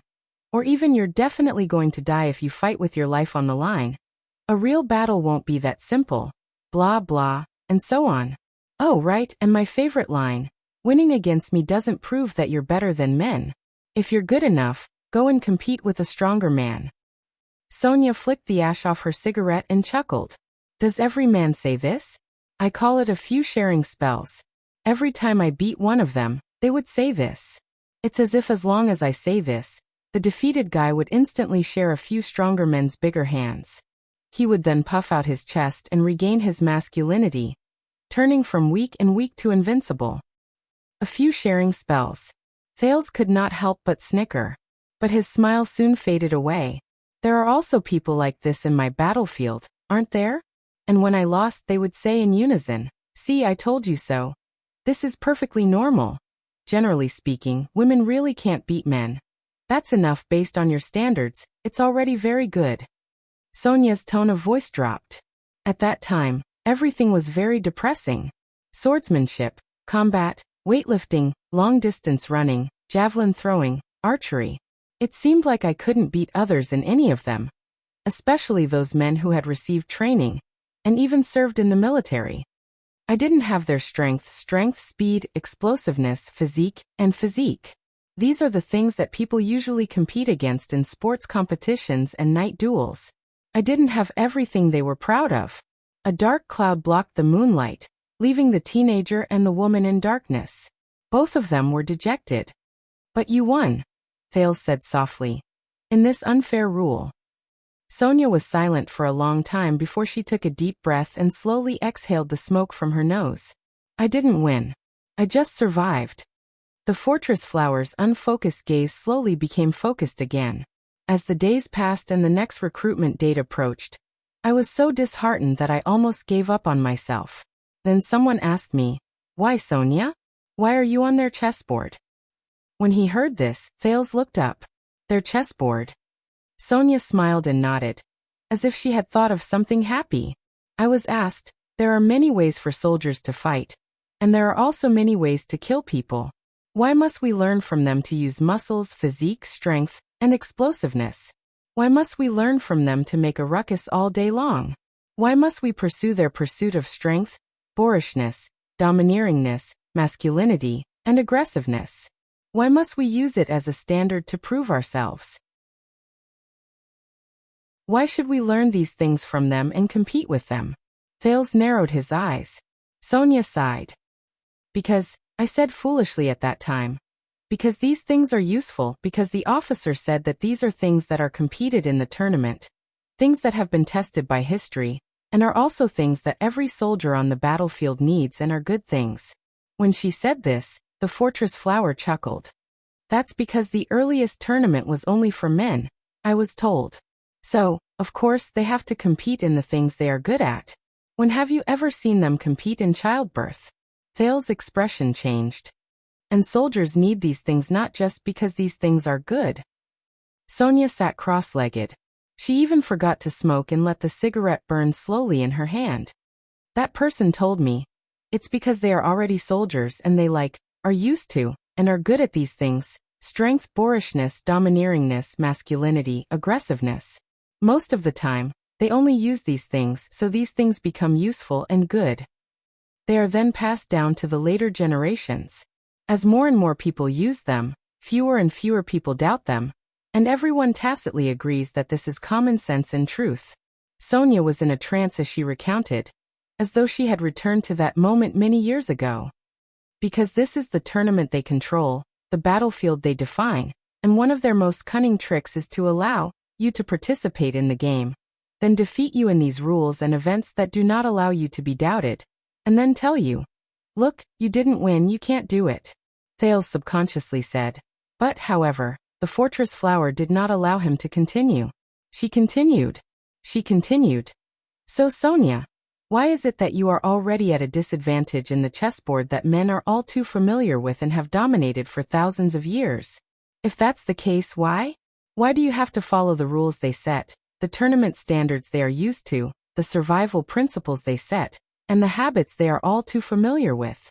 When the armors and weapons that you can obtain are all made according to men's requirements, how can you rely on these to fight against them?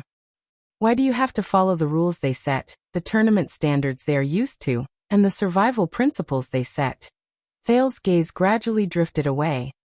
When they even treat the size of a few swords as standard events in the tournament, and require everyone to compete against them in length, how are you going to win? By pretending to be a man? Sonia sneered. Thales snapped out of his daze and realized that he had missed a part. Is this a metaphor? Sonia turned her head around and smiled evilly. It depends on you. Thales raised his eyebrows. At that moment, the eyes of the fortress flower before him were like torches that pierced through the fog and confusion. Don't listen to them, I was told. Even if you want to win their prizes, don't act according to their standards, don't act according to what they say, don't pretend to be a man, even if that is the only way you can prove to them, because if you do that, you will really lose. It was that night that I realized how stupid I was in the past. She turned to the pondering teenager. Thales, don't be stupid. Don't listen to them, don't pretend. Thales clenched his fists. Don't listen to them. At that moment, he inexplicably thought of Quick Rope, and the words the latter had said to him. Single quote. Don't play against him on the same chessboard, Thales. because you don't know how many tricks he has up his sleeves and how many cards he has up his sleeves. And those who are toyed with by their father without knowing it are extremely sad. Immediately after, Thales thought of Chapman Lampard. I'm fighting, in my own way. Thales subconsciously opened his mouth to refute. Almost at the same time he thought of the man whose gaze was as cold as ice and whose ice was burning with fire. Of course you're not physically affected, but what about your brain? Sonia stared at him and extended her hand to point at Thales' chest. What about here? Thales did not speak. The scar on his chest where he was burned by a silver coin when he was young seemed to be burning slightly. A few swords originally only grew in one place. Sonia raised her cigarette again and said sarcastically, but the reality is that after thousands of years, they became something else. They're everywhere. They don't grow naturally, but they're man-made. Thales pursed his lips. What happened after that? He asked hoarsely. Sonia's gaze flickered. After that, I didn't risk my life to arm wrestle with them, compete in weightlifting, and compete in speed. There must be something, I thought. She narrowed her eyes, as though she was recalling the time when she was deep in thought. There must be something on this chessboard that they ignored, abandoned, and disapproved of for a long time, but I could pick it up and make use of it. Even though it was very difficult, because this chessboard had belonged to them for too long, and the rules of the game had been set for them for too long, to the point that everyone felt that they were born that way. But I couldn't give up. No matter how loud they laughed, how nasty their curses were, what they used to stop me, what dirty jokes they used to set me up, how I slept with so many people to get close to the Duke, and how I almost wore out my crotch. What kind of joke is this? I'm the #1 shrew in the 6 great villages and towns. I've heard all kinds of dirty jokes and kicked all kinds of ugly things. Unknowingly, the dark clouds gradually dispersed. Moonlight fell, and smoke surrounded the observatory. Sonia snorted softly. I stayed. I persevered. I worked hard to train, learn, and observe. Time and time again, I lost to men and those strong people. Then gradually I discovered something interesting in the most inconspicuous, neglected, and mocked places but most people disdained. I had a better sense of balance. I could jog on the single plank bridge that they could not even stand steadily on, and walk on the bumpy and broken roads. I was small and light. I could crawl into smaller gaps and hide in narrower bushes. I could be equipped with different kinds of mounts. Sonia opened her mouth and gently exhaled a hollow ring of smoke. I had more coordinated and flexible fingers and wrists. My weapon belt was tied more finely and tightly than theirs. It was easier to adjust it. My longbow was more accurate, comfortable, and tight than theirs. My sense of smell, sight, and hearing was more sensitive than most people. There was a time when John said that my nose was even more sensitive than his hound. I could endure pain, cold, and hunger better than a considerable number of soldiers. This was probably because of my mother. When I was young, she had to work in the fields to earn money for the family. She had to squat by the river for several hours and wash countless basins of clothes. I still don't know how she did it. In harsh environments, I could hide and persevere for a very long time. Although I was weak, I used up less energy. Even after I exhausted all my strength, I only needed to rest for half the time and eat half of their food before I could stand up and jump around again. In long-distance running, which was even longer than the longest long-distance running, or cross-country running, I might not be faster than them. I might not be more conspicuous than them, but I was steadier, more precise, and less prone to fatigue, drowsiness, dizziness, and disorientation. Thales listened with rapt attention. That's it. Endurance, balance, adaptability, memory, meticulousness, tenacity, and recovery rate. Low energy consumption, high agility. And did you know that I only recently realized that women live longer than men? Even in peaceful times. The fortress flower curled her lips. So I learned to display my ability to endure pain and use a more reliable body part to receive attacks. When they were surprised by, why didn't you fall down? I gritted my teeth and counterattacked. I learned to choose a battlefield environment that was more suitable for me instead of sitting down on flat ground and arm wrestling with them. If these didn't work, I would simply avoid a head-on confrontation and fight a war of attrition. I would hide myself and maneuver my opponent. I would bet that he would be exhausted, frozen, or faint from hunger before me. She slapped her thigh and sighed. Of course. Men would rather die than admit that I'm better than them with all these qualities. There would always be people who would retort, and there would always be people who would say, "Why don't you compete with the royal guards?" But there was one thing they admitted. Sonia blinked and pointed at Thales's head. My head. Although I think it's because John said she's smarter than all of you first, and no matter how unwilling they were, they did not dare to offend the Duke. Thales chuckled softly. Sonia became excited as she spoke. She held a cigarette in one hand and waved the other. She did not care about her saliva splattering everywhere.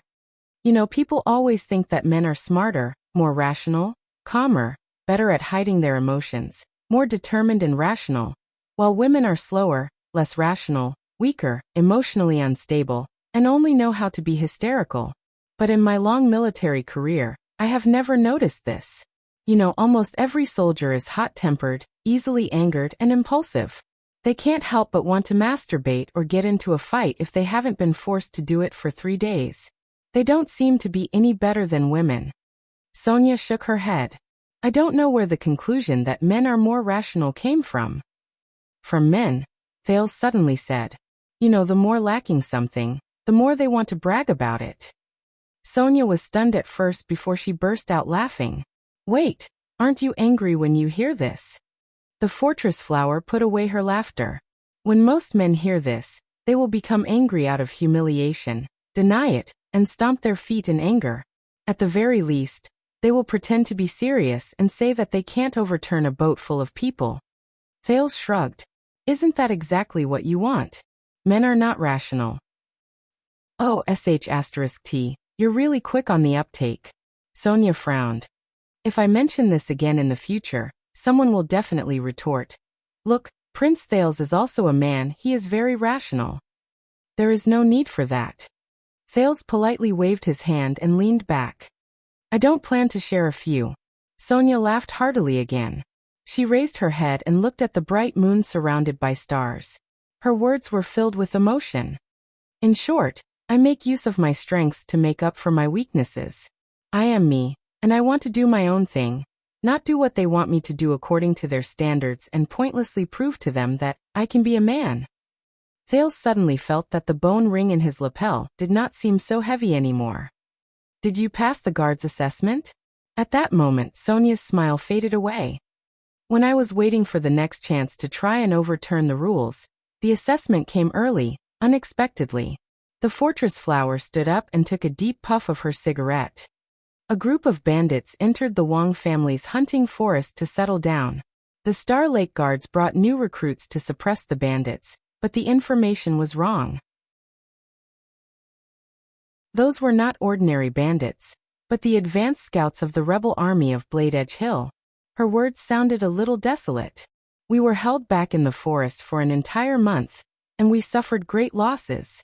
Our communication route was cut off, and we could not advance or retreat. Sonia nodded slowly. It was during that battle that I passed the assessment. As Thales listened to her nonchalant and calm words, he suddenly realized that there was a soul-stirring story hidden behind all of this. But I also understood one thing. On a real battlefield, when people on both sides pounce on each other like wild beasts, when your enemy only wants to stab your stomach with a knife along with his own hand, when your comrade's intestines are mixed with blood and are leaking out. The fortress flower's expression turned cold. She raised the remaining cigarette in her hand. No one cares if you are a man or a woman. Her words made Thales remember the countless bloody scenes he had experienced. His expression could not help but darken. He stood up as well. I am very sorry. Sonia shook her head. She did not care. Just like that, I discovered another advantage of mine. My mind. No matter what kind of environment I am in, I can grit my teeth and calm down. I can endure what others can't.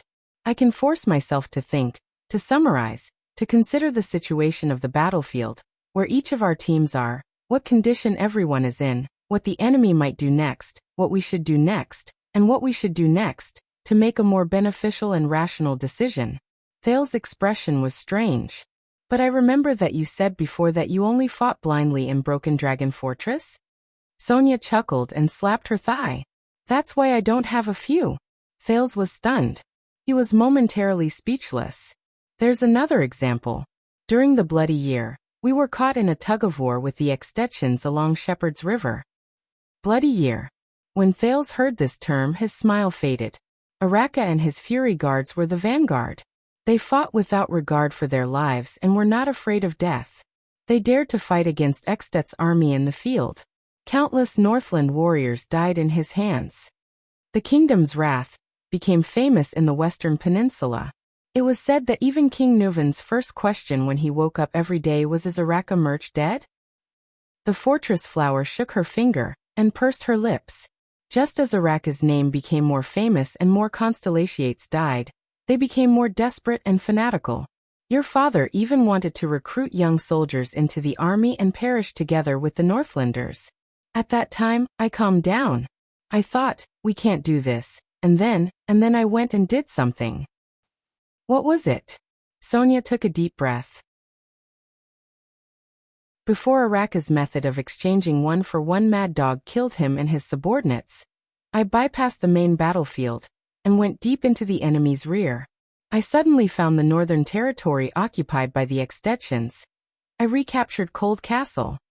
She said this in the same casual tone, as if it was of no importance. Bloody Year, recapture Cold Castle. But when Thales connected his memories and figured it out, his expression instantly changed. What? Why, you don't believe me? Sonia raised her eyebrows. Thales blinked hard and tried hard to recall his historical knowledge. No. Wait a minute, as far as I know, 200 years ago, Conqueror of the North, Erica mobilized all the soldiers in the kingdom and laid out a three-sided pocket. During that time, she came up with countless strategies and fought ceaselessly. Thanks to luck, she was able to seize the largest and most fertile Cold Castle in the Northern Territory, forcing the Extettians to retreat to the Northern Plains and Black Sand Mountain. He stared at the fortress flower in disbelief. But during the Bloody Year, you went north alone without any reinforcements, and faced the threat of 100,000 soldiers. How did you do it? Why haven't I heard of this at all? But Sonia only smiled mysteriously. According to Old Solder, one of the prerequisites for King Nuvan's willingness to negotiate was not to disclose the truth about the loss of Cold Castle. 100,000 mighty Northland warriors, unstoppable and invincible, were stabbed in the ass by a woman. Thales recalled King Nuvan's voice and smile, and instantly had a strange expression. Are you suspecting me? Sonia was very dissatisfied with his attitude.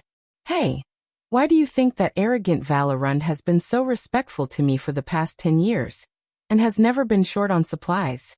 And why did his daughter, Miranda, willingly serve under me? Because I was the one who took old Duke Dylan's head down from Cold Castle's gate, and returned it to the Arun family. And conversely, why did your father send me to guard the fortress instead of Araka Murch, who is more famous and can intimidate the Northlanders? With the cigarette in her mouth, Sonia crossed her arms.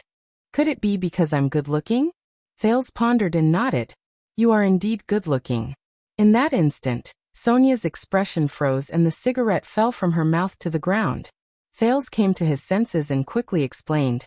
I mean that when you fight, you're very good-looking. You dropped your cigarette. Sonia seemed very amused to such an answer. As she bent over to pick up the cigarette, she was surprised, doubtful, secretly delighted, introspective and in denial. Her expression kept changing, and lasted for a few seconds. TSK, good-looking you mean including these? She snorted softly and straightened her body. She lifted her clothes to reveal the skin above her ribs, then pulled open her collar to reveal her shoulders and collarbone. And these? Thales was shocked. Those aren't scars. Oh my God. Under Sonia's clothes, from her abdomen to her back, from her shoulders to her neck, there were bumps and hollows everywhere. They were filled with crisscrossing scars from knives, arrows, and burns. There were also sunburn scars. The old and new skin were intertwined together, and the depth of the scars varied. This is the price for transforming from a farmer's daughter to the fortress flower? Thales stared at the scars on her body in a daze. After a while, he realized something and turned his face away in embarrassment. Yes, including these. You're also good-looking, based on other standards. The fortress flower furrowed her brows. She tied up her clothes and sized up Thales again. That's strange. You don't seem to be trying to smooth things over out of politeness, like saying things like, you look very heroic, or very unique. She scratched her head. Ever since my parents passed away, no one has ever praised me for being beautiful. My nanny even advised me to ignore my appearance. Damn it, it feels weird to be praised for being beautiful. Is this William's daily life in the Western Desert? Thales' expression darkened. No, I can guarantee that no one in the Western Desert would dare to praise the legendary wing for being beautiful. At least not to her face. Thales coughed. Actually just saying thank you will do. But he remembered something. No wonder. Thales sighed. No wonder King Nuvan, that stubborn old man, was willing to sit down and negotiate with Constellation during the bloody year. It was not because of Gilbert's glib tongue, nor was it because of the kingdom's wrath, which was terrifying and intimidating, nor was it because of my father's young soldier. It was because of you. Thales stared at her. It was because of Cold Castle that King Nuvan made his final decision, and brought about the fortress treaty. Countless people in Constellation owe you a great debt of gratitude. But Sonia only smiled faintly and waved her hand. John once said that reputation is like shit in the Eastern Peninsula. Ahem, alright, it's nice to be praised occasionally. She scratched her chin and enjoyed the last few puffs of smoke. Seeing her like this, Thales could not help but feel sentimental. In comparison, his diplomatic mission to Exdet 7 years ago to stop the flames of war seemed to be nothing. I have a question. Thales furrowed his brows. Both of you were promoted to nobility during the bloody year, and were generals who commanded the regular army for the royal family. Why was the kingdom's wrath and the legendary wing conferred the title of Baron, while you, Sonia Cecere, who made outstanding contributions, are just a lady? Yes, I'm also very curious. The fortress flower's face was full of mockery. Not only that, I'm ranked last among the so-called 3 marshals. Speaking of this, she seemed to be full of complaints. And the fortress flower. Damn it, which soldier likes to be called a flower? Does it wait to be fertilized, pruned, plucked, presented to someone to confess to, or wait to bloom and then wither? Why don't I see them calling Araka the kingdom's flower, and Roman the legendary flower? Really, if you met that pretty boy, you would understand that this is the nickname he should have, okay? Thales nodded repeatedly as he listened to her evaluation of Williams. Then, what do you want to be called? This really stumped Sonia. Let me think, Wolf of the Fortress? Thales snickered. Very good. The fortress flower stared at him for a while before she suddenly smiled. Now, you make me feel like you're still the same child who saved a deserter when you first arrived at the fortress, and I carried him on my shoulder. You're still the child who cried because you were afraid of heights. Thales' smile froze and he looked embarrassed. I did so many impressive things in the past, and you just had to bring this up. Sonia shook her head and hinted at something. To me, this is much more impressive than your stupid act of forcing me to abdicate with a sword. Thales fell silent and seemed to be deep in thought. Sonia continued to smoke her cigarette with a similarly profound expression. A few seconds later, Thales suddenly spoke. Can you give me a puff? Sonia was stunned at first, but she seemed to have understood something. She smiled evilly. Oh, where did children can't smoke go? According to the Empire's custom, men become adults at the age of 14. Thales did not look ashamed. Sonia exchanged glances with him and smiled. The former extended her cigarette-holding hand to him. Take it easy, smuggled goods from Dragon Kiss Land are very expensive. Then I'll provide you with free food and accommodation. Don't worry, I'm just sharing cigarettes, not sharing a few with you. Oh right, I still remember that slap you gave me just now. F***CKU. Hey, if you want to F***CK me back, I'll be waiting for you anytime. Forget it, I don't dare to F***CK the wolf of the fortress. Thales took the cigarette from the fortress flower without hesitation, put it in his mouth, and inhaled deeply. Cough. Cough. Cough, cough, cough. It was only the first puff, but Thales was already choked by the strange spiciness and coughed continuously. He trembled in the cloud of smoke he exhaled. He quickly handed the cigarette back and swore that he would never take a second puff. Oh, I misjudged you. You can't be a soldier. Sonia took back her cigarette and gloated. You can still be a smoker. Thales was busy coughing and had no choice but to raise his middle finger in response. What is this? I think I saw that mute do it to Miranda. This is a common friendly gesture used by Northlanders, Southern Constellatiates when they greet each other. Sonia smiled faintly and took the last puff of her cigarette. She then raised her middle finger at him. How are you little bastard? Anyway, thank you. The prince finally calmed down. He turned around and faced the forest in the distance of Star Lake Castle. I've thought through a lot and I feel much better. Really? Really? At that moment, the weight of Gertaxa was no longer like a knife on his back. Thales raised his head and faced the gentle moonlight. He sighed. I suddenly realized that compared to what you're facing, what you've faced before, and what you're facing now, the battlefield I'm about to enter doesn't seem to be that difficult, nor is it that bad. As a newcomer to the game and a challenger, he could not pretend to be like them and play by their rules. He could never. I'm a little tired. There should be a lot of mistakes in my wording. I'll go back tomorrow and edit it. End of this chapter.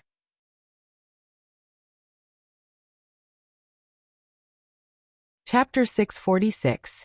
In the spacious starlight courtyard of Star Lake Fortress, commonly known as the lumberyard, soldiers, guards, workers, farmers, and many others gathered together to form an open space. The atmosphere was lively. Go, go, go.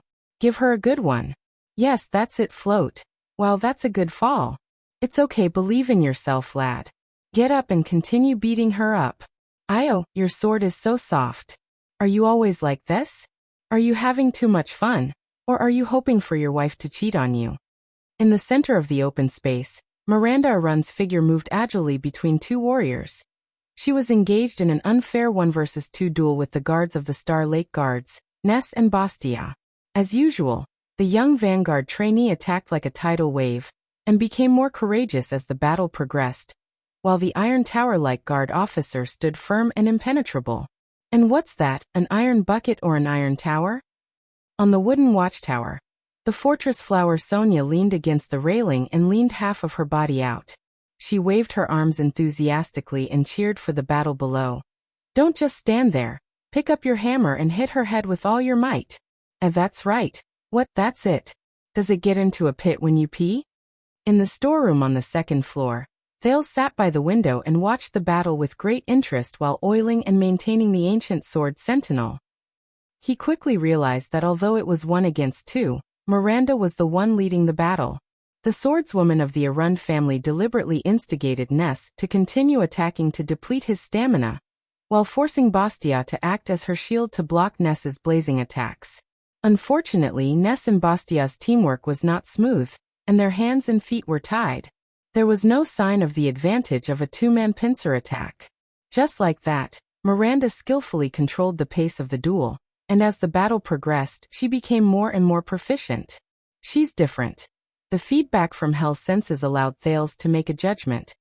Compared to 7 years ago, her movements and footwork appeared disorderly and casual, no longer displaying a distinct rhythm and style. But whether it was Ness or Bastia, the moment they initiated an attack, they would find themselves in the worst possible situation, giving Miranda the biggest opportunity. It felt as if Miranda was not the one taking the initiative, but the opponent was rushing to attack her, shaping the environment and situation of the battle, stimulating a bunch of originally messy and meaningless notes into a lively and orderly movement, waiting for Miranda to play it. She's improved.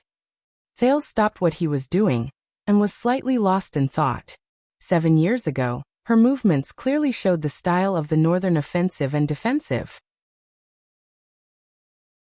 The transition between offense and defense was like an undeniable stress that could instantly turn the tide, but now? No. Although the style of the Tower of Eradication's Pegasus faction is rather influential, her foundation of the Northern faction is still there. Mallow sat next to Thales and sharpened a short knife without raising his head. It's just that the tactical style on the surface is hidden in a deeper tactical style. You will understand once you see more of it. Here it comes again, King of Constellation Yiyan. Thales curled his lips sarcastically. So you've seen quite a lot. It's not that bad, Mallows replied calmly. When I was still a young probationer, I did record work. So which battle left the deepest impression on you? Here. Thales raised his head. Mallows did not stop moving. He only switched to another side and continued to polish his blade. A long time ago, an elite from Star Lake Fort sparred with a senior of the Royal Guards. I was ordered to be the flag bearer's assistant. I listened to his explanations while observing and recording. An elite from Star Lake Fort, a senior of the Royal Guards. Thales narrowed his eyes. Due to the limitations of the conditions, they did not attack each other. They only shifted their positions on the flat ground to attack and defend. Their power of eradication was like a flash in the pan, like a dragonfly skimming the surface of the water. It stopped abruptly before it was fully displayed, so they could not enjoy themselves to the fullest. Mallow's gaze was slightly dull. But in those short 12 seconds, the two of them advanced and retreated, back and forth. Every detail was at the peak of supreme class or even higher. It's enough for me to reminisce for the rest of my life. Thales was about to ask further when he heard boos erupt from the crowd. Miranda sheathed her sword nimbly and turned around elegantly. The crowd consciously parted to form a path for her to leave. Behind her, Ness and Bastia collapsed to the ground, one exhausted, the other bruised and swollen. The outcome has been decided, Your Highness. Mallows did not even turn his head.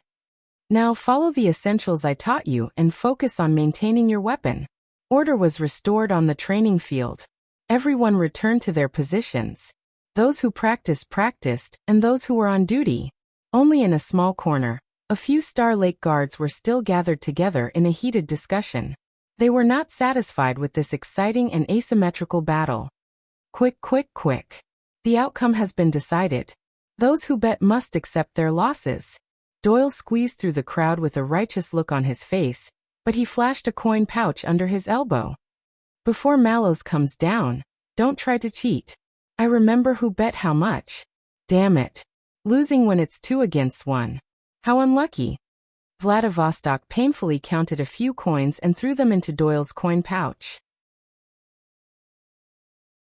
The others who lost the bet, including Ralph, who snorted in dissatisfaction, also took out their money reluctantly and stuffed the coins into the coin pouch.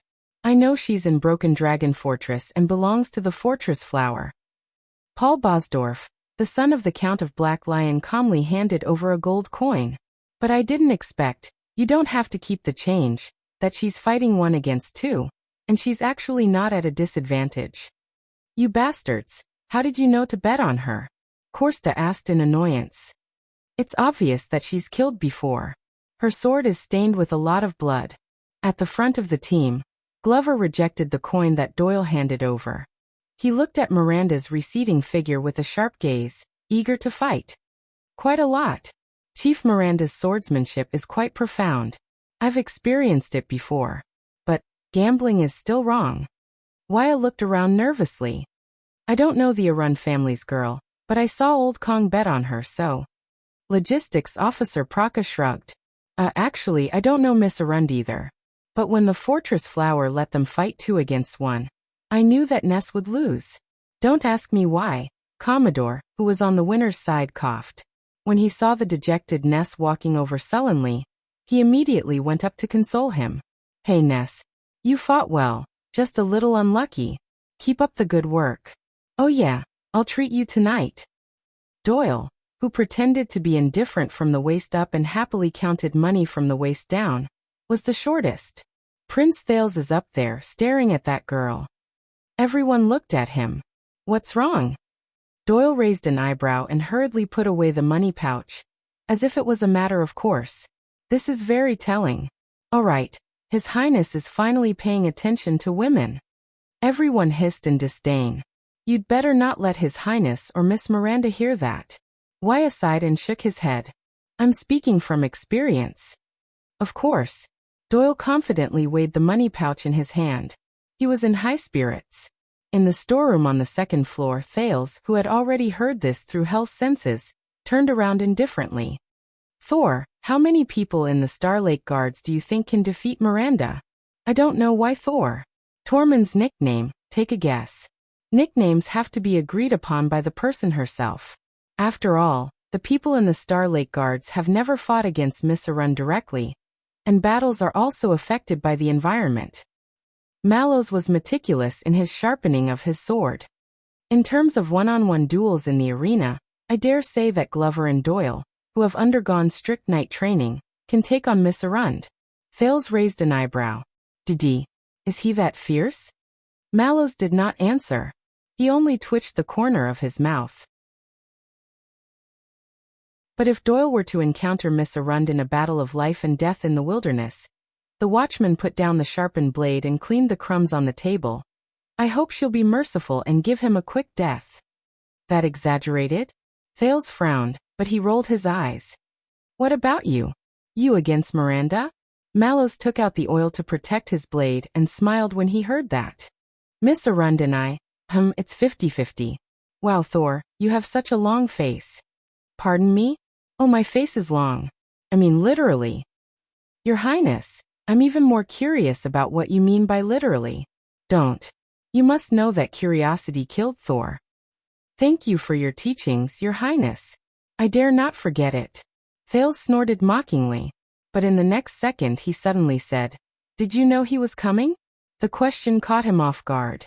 Mallow's hand that was oiling the knife paused for a moment. No, what? Who's coming? What for? Mallows continued his work. His tone was calm and unperturbed. Tormund Mallows. Thales stared at the watchman in front of him who he could not fathom. He recalled the moment they first met and pondered the identity and position of this personal guard captain. He was the personal guard appointed by King Kessel, the watchman of the royal guards, and the person with the highest status by his side. But Mallows, what kind of role would he ultimately play between Thales and the king? Attendant? Protector? Instructor? Watcher? Or traitor?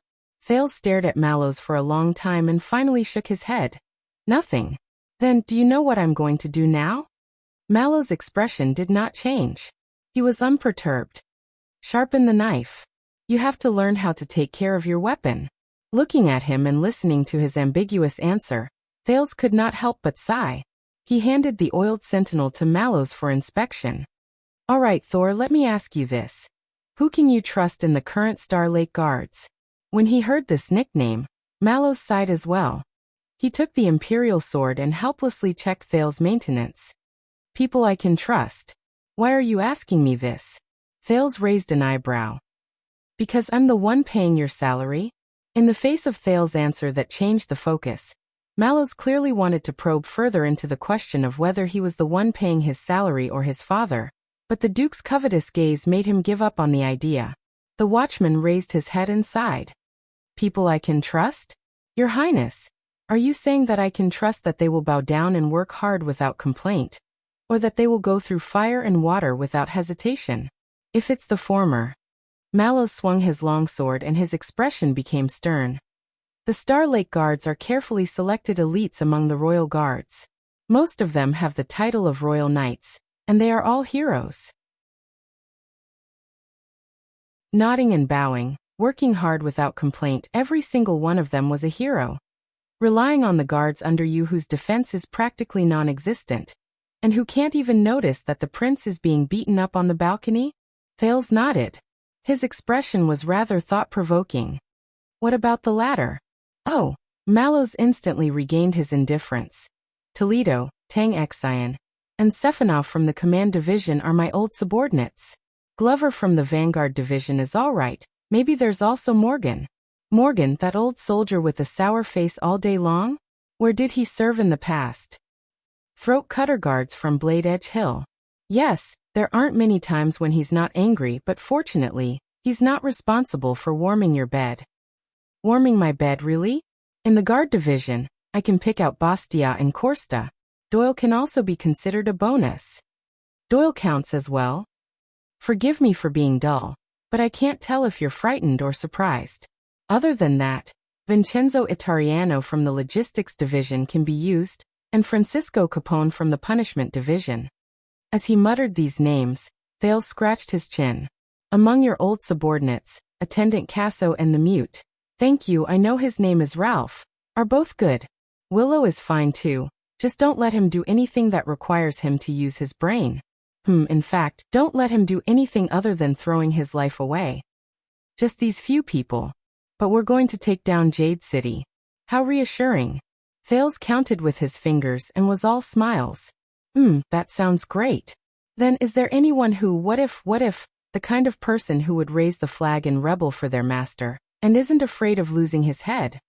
Mallows inspected the Empire's ancient sword without raising his head. How much did you drink last night? Thales pretended not to hear him. He picked up a rag and began to wipe his hands. Very well, then bring all the people mentioned above, pick a few good-looking men, leave the guards behind and get ready. We're going on a long journey. Mallows was not surprised by the words, going on a long journey. His tone was calm. As you wish. Not bringing anyone else? Maids, chefs, coachmen, Jade Star's private soldiers, and Nanny Valencia? It's not that I don't want to bring them. Recalling the nanny's cat-chasing stick, Thales exhaled. Let me put it this way, if I want the people around me to be able to fight, use their brains and run. Mallows nodded. Then I suggest that we bring Oscar's son from the Vanguard Division. He's a southerner, and is more familiar with the climate and terrain. Thales frowned. I didn't say we're going to the south. Is that so? Then I must have remembered wrongly. Mallows weighed Sentinel in his hand. Then I won't bring him. Thales stared at him, and after a few seconds he sighed dejectedly. Forget it, you better bring him along. Yes, Your Highness.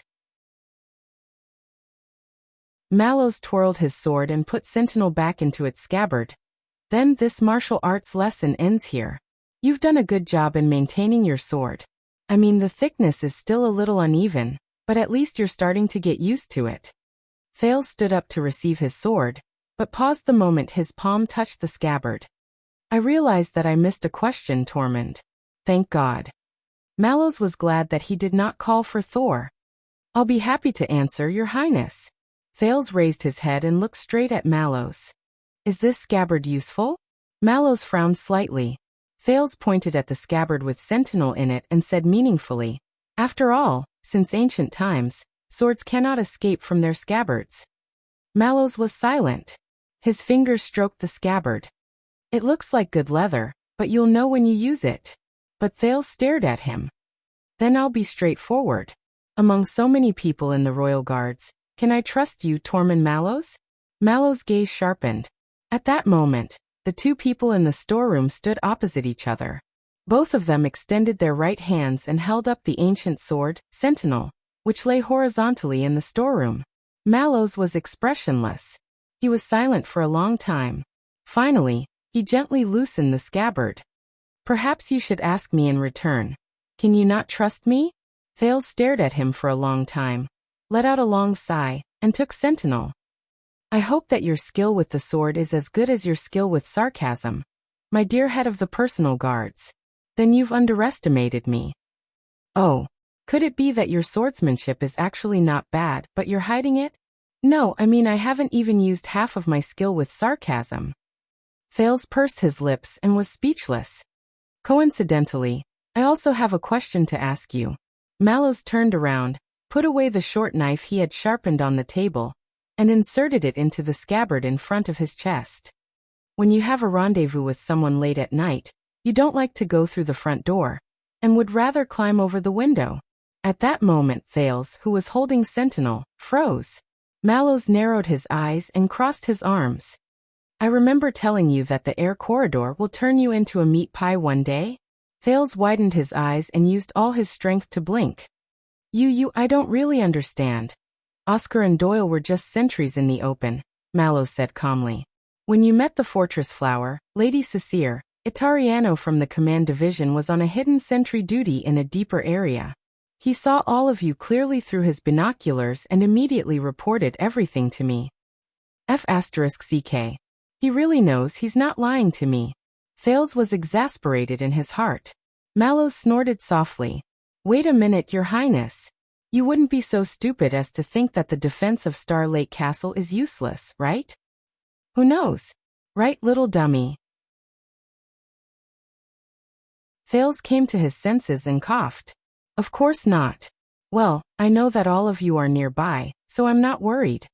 But Thales thought of something, and his expression changed.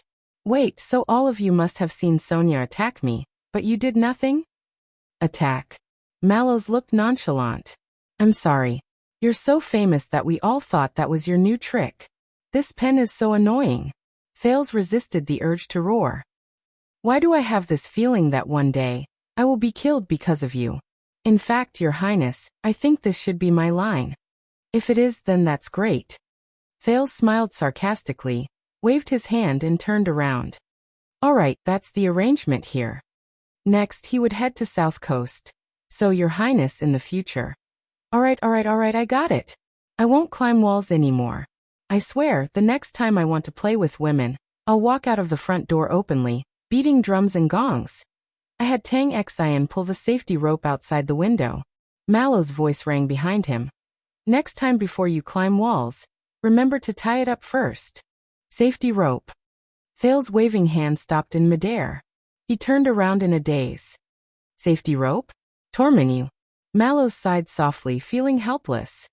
We've been together for a while, Your Highness. I know I can't stop you from being silly, stupid, sick and jinx. Thales' expression darkened. All right, this pen is really annoying. Just like that day, I couldn't stop you from getting out of the carriage, or rushing out recklessly to fight someone. But I don't want to order a coffin for you, Your Highness, or for me, or for anyone in this castle. Thales furrowed his eyebrows.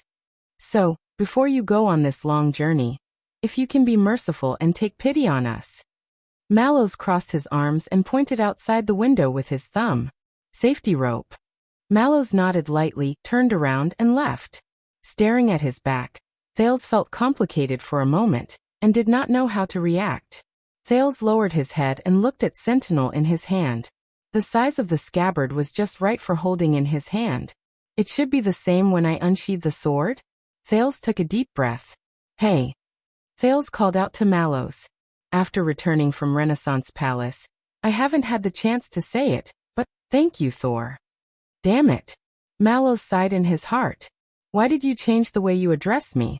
Thales walked forward and pursed his lips. I know, I'm a boss who's not easy to serve. I'm impulsive, childish, self-righteous, and always make stupid decisions to embarrass you. I'm almost terrible. You can remove the word almost. Mallow's expression did not change. This pen. Thales used his strength to flatten his eyebrows, which were scrunched together tightly. He took a deep breath and said, But thank you for helping me all this time. You've covered my back. Thales gulped. Fortunately, he did not blurt out, covered my back. Damn the Secret Intelligence Department. Mallows stared at him with puzzlement in his eyes. Thales tried hard to speak. Especially the day I barged into Renaissance Palace. Thank you for leaving manpower and contingency plans for me. Thank you for reminding me before I entered the palace. And the matters after that, all these, and so on. Mallows furrowed his eyebrows. He looked at him as if he was looking at a lunatic. Thales forced out a smile. All right, it's not really suitable for me to say these sensational words. The Duke had a stiff smile on his face. He spread his hands, turned around mechanically, and left. Anyway, thank you. And the royal banquet just now, Mallows suddenly said. Thales stopped while he was in the middle of turning. What? Mallows exhaled through his nose. I have to add this to the list of things you should thank me for. Thales reacted and coughed awkwardly. Oh yes, and this, thank you. And the days in Mindy's Hall. Thales could only nod in agreement. And the days in Mindy's Hall. And the day I came back from Western Desert. Thales closed his eyes and sighed. And the day I came back from Western Desert. And the management of Star Lake Castle. Thales repeated numbly. And the management of Star Lake Castle. And, that's enough from you. Thales could not take it anymore. How much longer do you have to count? Mallows smiled. You're welcome, Your Highness. This is part of my duty. His smile at that moment was very much like his usual polite and slightly sarcastic professional smile. It was very similar. I dare not accept your generous thanks, the watchman said faintly, turned around, and left. Thank you, my foot. Thales rolled his eyes at his back and swallowed the words, then I'll have to trouble you this time. He also threw the tiny bit of gratitude and a tiny bit of guilt towards the watchman into the bottom of Hell's River, and prayed that they would never be reincarnated. Mallows was very efficient. In just the next day, everyone knew that Prince Thales was about to leave for South Coast Hill to visit. The entire Star Lake Castle was thus in operation. Everyone was busy preparing for the Duke's long journey. Many people also began to be curious about the Duke's goal and mission. Unfortunately, such a top secret could only be known by the informant B, who was buried in the deepest part of Star Lake Castle. But Thales did not expect that after the news of the Duke's journey spread, the first person to come to him would be this person. Forget about the fortress flower. She also thinks highly of herself, and is as unapproachable as the rumors say. At the door of the Duke's room, Paul Bosdorf, the son of the Count of Black Lion, who was patrolling past, looked at the cold back of the person who entered the room and sighed. I was thinking of exchanging some pleasantries. Doyle, who was chewing on a sausage, closed the door and shook his head in denial. No, no, no. I'm not arrogant, and I'm not unapproachable. Trust me, no one is born with a sour face. Doyle swallowed a mouthful of sausage. Girls at this age are forced to be blunt and aloof. They are also the best and most direct form of protection, especially for women who have to work with men. Compared to being approachable and smiling, doing so can save a lot of unnecessary trouble. Paul frowned. How did you know? Doyle stroked his hair and made a cool pose. I wish I didn't know, but I can't help it. I'm gifted. Paul sneered and shook his head. You understand a girl's mind so well. It should be easier for you to please them and be popular. Paul stared at him. But why is it that when I arrived in the capital, everyone in the circle said that you are pompous and frivolous, so much so that you have a bad reputation? Even unmarried girls from good families stay away from you? When Doyle heard this, his smile froze. But in just 2 seconds, his expression changed. He turned around and winked at Paul. Hey, that's because you don't understand the good things about a mature girl. Paul was speechless. But she's not married yet. Paul sank into deep thought. Coming to Prince Thales in private at this time is a little. Doyle's expression became solemn. Oh, you don't have to worry about that. Ha, I asked Waya before. It's true Waya. Oh, you don't know what true Waya is. It's okay, it's Waya anyway. First of all, Prince Thales and Doyle are old acquaintances. They fought together. Secondly, I believe you can see that she's not one of those rich young ladies who only have love in their minds. Doyle blinked. He chewed and swallowed the last mouthful of sausage. He was confident and resolute. So I'm sure of one thing. She and Prince Thales meeting at this time will definitely not talk about romance, marriage, or love. In the room, Miranda? Thales, who was copying the sunset scripture, making up for homework before class, was surprised and delighted when he saw the newcomer. In front of him, the cold swordswoman picked up the cup of tea on the desk that he had yet to drink without hesitation. Madam. What? It's Lady Arund, Miranda said coldly. You're a prince, so you should address me appropriately. Thales' face darkened. Really? Again? Isn't it enough for you to mess with me? You want it too? All right, Honorable Madam Miranda Arund, the daughter of the Duke of the Northern Territory, the glorious descendant of the Snow Eagle family, the proud chief seat of the Pegasus of the Tower of Eradication, the Sword of Neverwinter of Cold Castle, the Flying Falcon in the Sky of Broken Dragon Fortress. Thales had no choice but to push the scripture aside and lean back. Welcome. What can I do for you? Miranda put down the teacup expressionlessly and stood in front of his desk like a sharp blade in the snow, cold and sharp. Yes. Miranda stared at him with an indecipherable gaze. A few seconds later, she took a deep breath. Her gaze was firm. Do you want to marry me? With a bang, the legs of the chair shattered. Thales fell on his butt on the floor.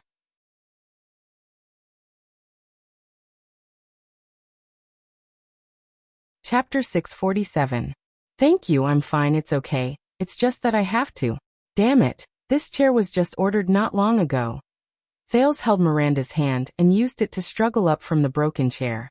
Miranda quietly watched the boy in front of her. Perhaps he was a teenager now. She watched him pull the broken chair in a flustered manner with a rich expression on his face. This reminded her of the Bright Moon Temple 7 years ago. The little boy who stood on a wooden box covered in dirt, but still waved his young fists and roared. Are you coming? Miranda could not help but curl her lips. All right, I give up. Next time, I'll have to ask them to find another carpenter. After a flurry, Thales could only raise his hands in resignation and announce the end of the chair. The moment the young duke raised his head, Miranda's smile disappeared. Now, Your Highness, can we get back to the main topic? The main topic? What? Oh yes, that's right. So what we were talking about just now is, do you want to marry me? When he thought of this, Thales' expression became solemn, and his voice deepened. Are you joking with me, Madame Miranda Arund? Marry Miranda? It felt like the bargaining chip he used to threaten others had come true. In the next second, he seemed to see Raphael Lindbergh appear in front of him.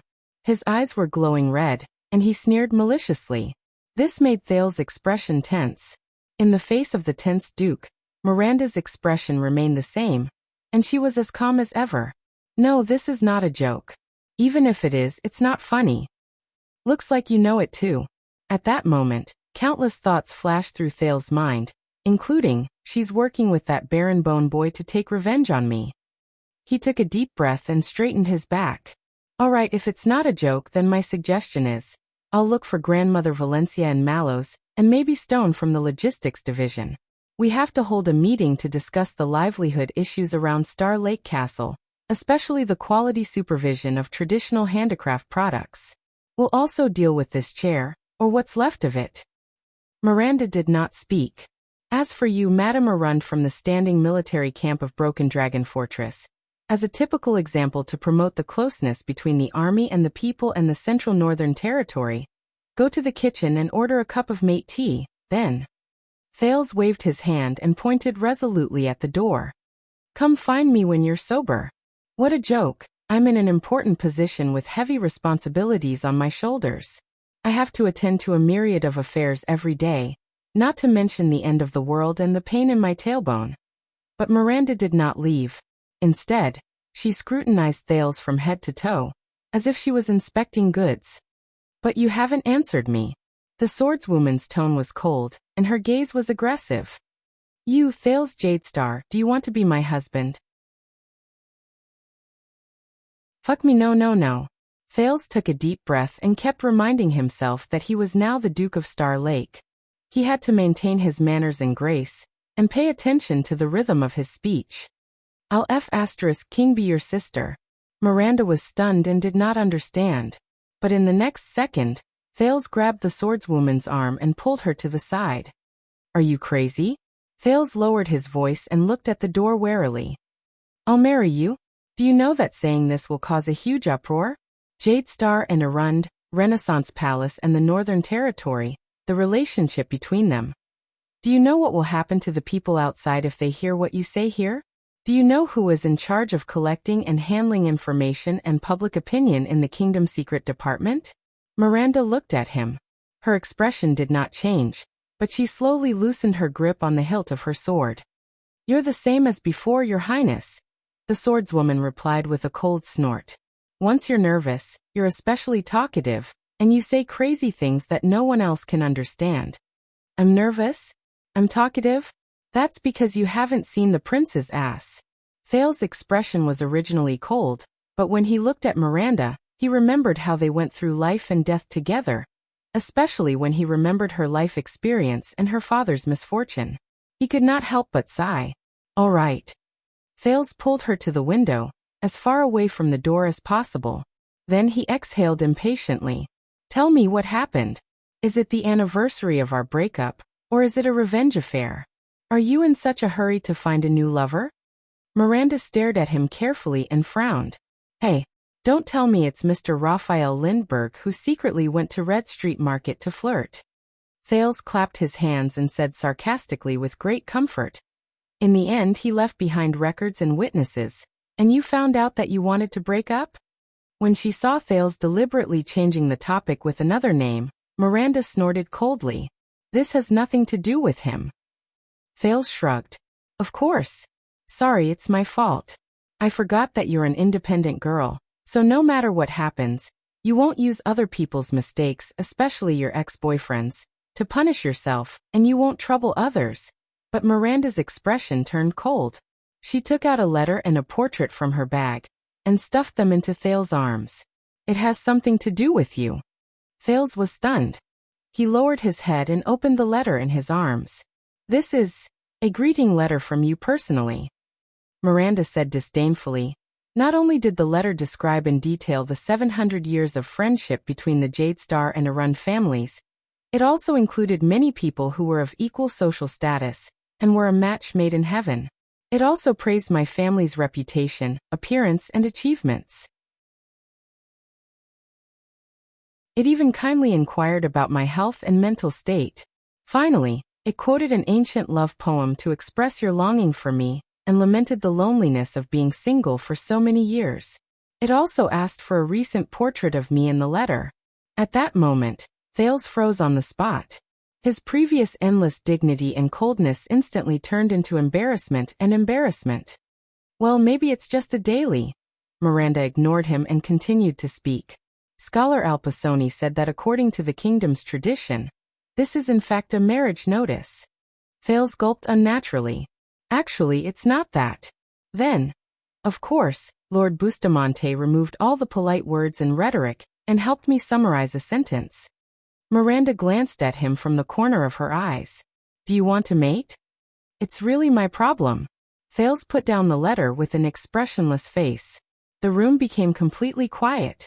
Kessel Jade Star, I will never forgive you. My dear Lady Arund. Thales tried hard to ignore the god of war, who was unleashing his demonic energy to destroy the world in his mind. He suppressed the urge to barge into Renaissance Palace again, and forced a smile. He was gentle and kind. If I say that this is my father's idea, and I had no prior knowledge of this thing. Oh, it really drew me pretty well. Would you believe me? Your father's idea? Miranda stared at him. Her sharp gaze seemed to see through more things. After a while, she untied her sword, supported herself with one hand, and sat on the windowsill. I believe you. Thales sighed in relief. At least Raphael, whose eyes were glowing red, disappeared from the bottom of his heart. Since the misunderstanding has been resolved, I am actually preparing to go on a long journey. Why don't we talk about it later? So Thales Jade Star, Miranda spoke again. This time, she was extremely serious. Do you want me to be your queen? Thales paused again. **T. Thales sighed. He was no longer as awe-inspiring as before. He could only smile helplessly. You asked this question before. I did not, Miranda said coldly. They are different questions. Thales' smile disappeared.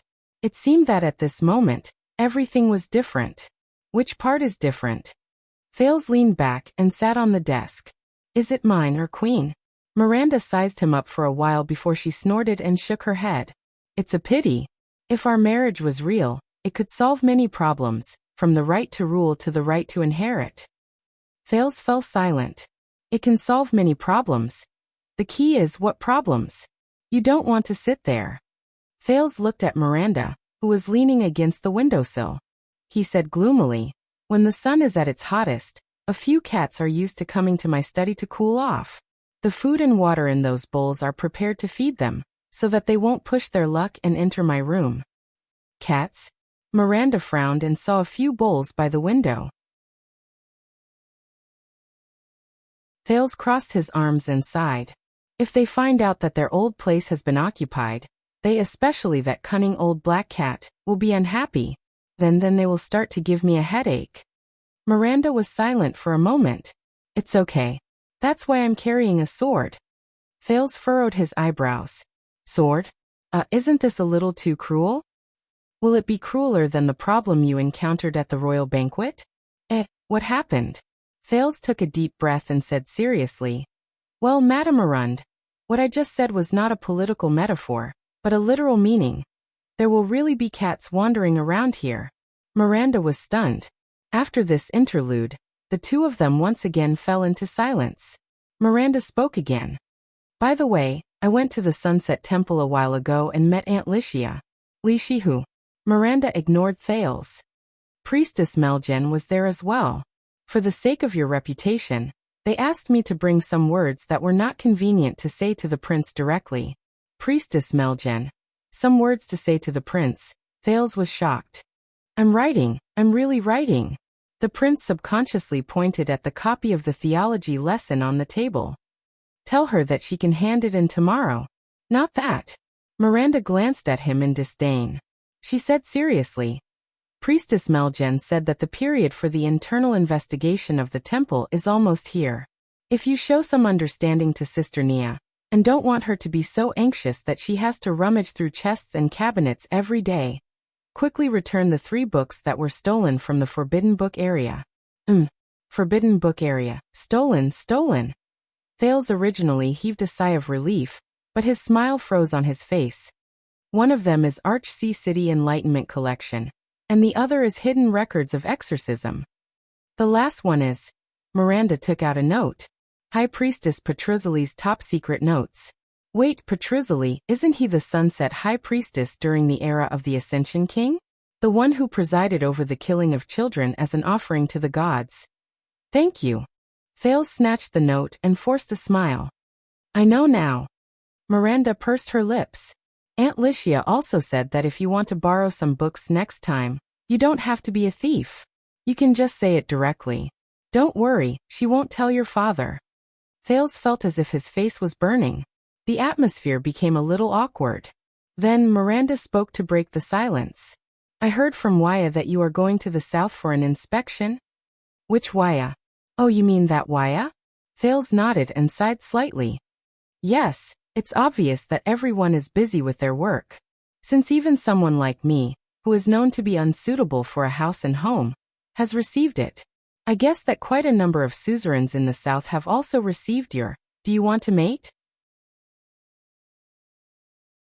Quite a number of suzerains in the south. Thales looked as if he had just eaten a fly. Regarding this, I cannot disobey my father's orders, he said sarcastically. And the king's orders cannot be changed. Miranda's voice was cold, and it made Thales' heart tremble. What is she trying to say? Thales said seriously, listen, Miranda. I'm sorry it's Madame Arund.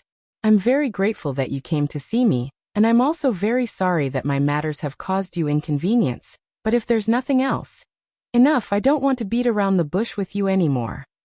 Miranda cut him off directly, and her next sentence made Thales stunned. I'm here to help you. Help me?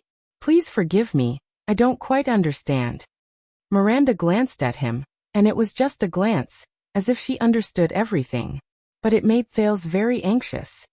Stop pretending. You are definitely not going to the south for a blind date. The swordswoman said with certainty. Based on your habits, everywhere you go, the capital, the fortress, Dragon Cloud City, Western Desert, will not be peaceful. Ha! Thales was stunned at first, and then he scratched the chair indignantly. Star Lake Castle is very peaceful. Only a few rats died. At most, I'll add 2 more chairs. But Miranda ignored him. And no matter what kind of shady business you want to do that is inconvenient to talk about, you need trustworthy and competent people. It would be best if they are acquaintances who have worked with you before, and have even gone through thick and thin with you. So, I'll go with you on this journey. Shady business that is inconvenient to talk about. Damn it, what does she know? At that moment, Thales and Miranda's eyes met. Since you don't like to beat around the bush, Madame Arund, Thales said doubtfully. I know that our experience in Dragon Cloud City is unforgettable. But our friendship doesn't seem to be so good that we can help each other from afar. Miranda did not answer immediately, but stared at him. Her eyes were different from the others. They were calm, cold, sharp, and had a vague sense of alienation. Right. The Duke suddenly remembered that although the lady in front of him was from Constellation, Arund was from Northland. Most of the time, Thales could not help but forget this, and treated her more as a typical Empire bigwig. Finally, Miranda spoke softly. If you really want a reason, Cohen told me that the prince is in a difficult situation and urgently needs help, but unfortunately, he does not have enough people around him. Or to quote his own words, they are all idiots. Cohen? Thales was stunned when he heard this. Did he ask Miranda to come? He subconsciously asked what was on his mind. How is he recently? Pretty good, Miranda said in a low voice. First, he was transferred from the Highway Administration Maintenance Department to the Archives Management Department, and his daily work changed from sweeping to drinking tea. Yes, thanks to me. Thales felt a little guilty. Maybe I should pull some strings and transfer him to Star Lake Fort as compensation? Until he tidied up the files without rest, and found a lot of dubious old files, which involved a large number of retired police officers and magistrates who were enjoying their old age, and even quite a few former high-ranking officials. His superior had no choice but to transfer him to the police academy under the Academy of Knights to train reserve police officers. After a second of careful consideration, Thales decided to let Cohen continue to train in the police station. I understand. A strange feeling surged in Thales' heart. I have to say, I am very grateful and honored, but you are Madame Sonia's right-hand man and a strong fighter. If I abduct you, she will not. She will, Miranda interrupted him. Madam, she will understand. She understands better than anyone else. Miranda stared out the window. Thales paused for a second. Are you serious? You want to serve me? I don't have the habit of lying. So you are not good at lying, at least not as good as I thought. In that second, Miranda's gaze turned fierce. The Duke of Star Lake took a deep breath and felt the color in the room turn darker. You are not here because of Cohen's request. Thales straightened his posture and looked at her seriously. It's not that he doesn't want to help me, but even if that blockhead has 20 brains, he will not think of saying that the prince is in a difficult situation and needs help. Miranda's frown deepened. 7 years ago in Dragon Cloud City, you did not manage to deceive Child Vlad with this soaring eagle. The Duke of Star Lake looked at her coldly. 7 years later, you will not be able to deceive me either. So, I want to ask you one more time, and it will be the last time. There was a chill in Thales' words. Madame Miranda, why did you come here to help me? Miranda leaned against the window and did not say a word. She was like a winter plum flower facing the wind and snow. But Thales was also very patient. Finally, the swordswoman spoke expressionlessly. Because I am tired of it. Tired of what? Miranda raised her head suddenly. Waiting, she said coldly. I am tired of waiting for a chance to change, tired of going with the flow. I am tired of being a happy, pitiful, innocent and pitiful woman who is content with the status quo and has no self-awareness. Just like the past 20 years. Miranda did not shy away and met the prince's eyes. Happy, pitiful, innocent, content with the status quo. These words. Thales slowly furrowed his brows. What are you talking about? Miranda let out a cold laugh. Everything. She turned her head and looked at Lake of Stars under the sunlight. 7 years ago, my father was imprisoned for the crime of harming a foreign politician, that unfortunate Prince of Extet. But everyone in the circle knew that Iron Eagle Valorun's crimes were far more than that. He had ulterior motives, colluded with foreign enemies, and committed the shocking crime of treason. He nearly caused the people of the Northern Territory to be plunged into misery and suffering, and caused the kingdom to be doomed eternally. His debt of sin was great, and he could not be punished. Thales recalled the Hall of Stars 7 years ago. He remembered the scene of the courtiers pressuring the prince to abdicate when the flames of war were about to descend. He did not speak. Miranda's words became more oppressive. The Arund family suffered a blow, and their prestige was swept to the ground. Their reputation was ruined, and they were ridiculed countless times over the past 7 years. The forces and families who were once on good terms with Cold Castle fought to keep their distance and draw a clear line between them. She said dejectedly, the truth is our family's name has gradually faded, and the Northern Territory no longer looks up to the White Eagle at the top of Winter Summit. Thales spoke softly, but there was a faint uneasiness in his heart. I'm very sorry. There's no need for that, Miranda denied flatly. Since we've done it, we should bear the consequences. This is what we deserve. Thales looked at her, but he remembered the Archdukes of Extet who fought against each other in heroic Spirit Palace in another country. So this is why you came to me, and even wanted to serve me. You want to borrow the Duke of Star Lake's power, and the glory of the White Eagle? Miranda nodded, but then shook her head. More than that. Her gaze froze. You know what else he did? Him. For some reason, Thales understood that she was not talking about Duke Val. Miranda left the windowsill and walked slowly towards Thales. Thud. Her voice was steady, but her words were piercing. He kept my father in prison for 7 years, even though he deserved it. He did not take his life, nor did he strip him of his title and status. At the same time, he showed the king's mercy and Renaissance Palace's cruelty. Thud. He never explicitly stated that I, a female first heir, was the legitimate heir. Similarly, he did not acknowledge that the other Arun branches had the right to replace me. He allowed us to have disputes everywhere and caused dissension in the family. Thud. The swordswoman from the Arun family's footsteps seemed to have a certain rhythm. With every step she took, her imposing manner increased, and it complemented her words. He never mentioned or approved my marriage. He even rejected the suggestions of those with ulterior motives. He made me gradually become the fruit of power in Northland. The more it was delayed, the more tempting it would be for others to pluck it. Thud. He also incited Zamunto and Freese and gave them small favors to boost their ambitions. He made these two families in the Northern Territory, who were second only to the Arun family, think that they could replace Cold Castle's position in front of Renaissance Palace. Thud. Thales felt the sin of Hell's River stirring. A strong premonition forced him to take a deep breath and cut her off. The Northern Territory is geographically crucial, and the people there are fierce.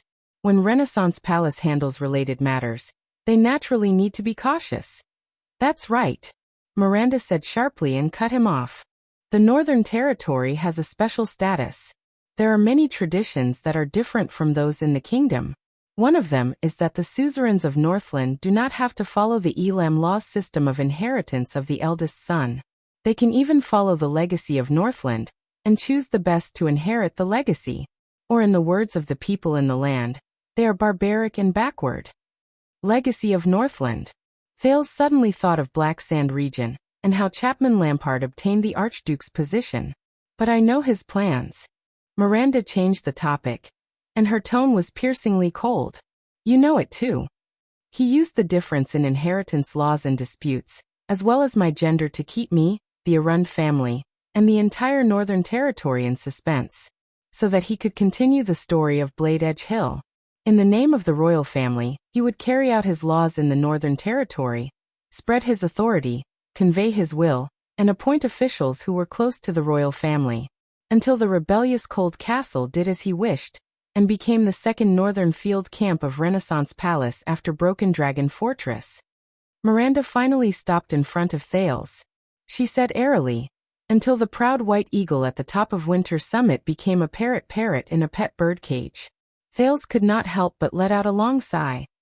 So now, I, Miranda Arund, the daughter of a duke, have become a sacrifice for the kingdom, an abandoned child of history, and an obstacle to the Northern Territory. My status is neither high nor low. My authority is undecided, and my future is dark and uncertain. Miranda snorted coldly. As expected of a father and son.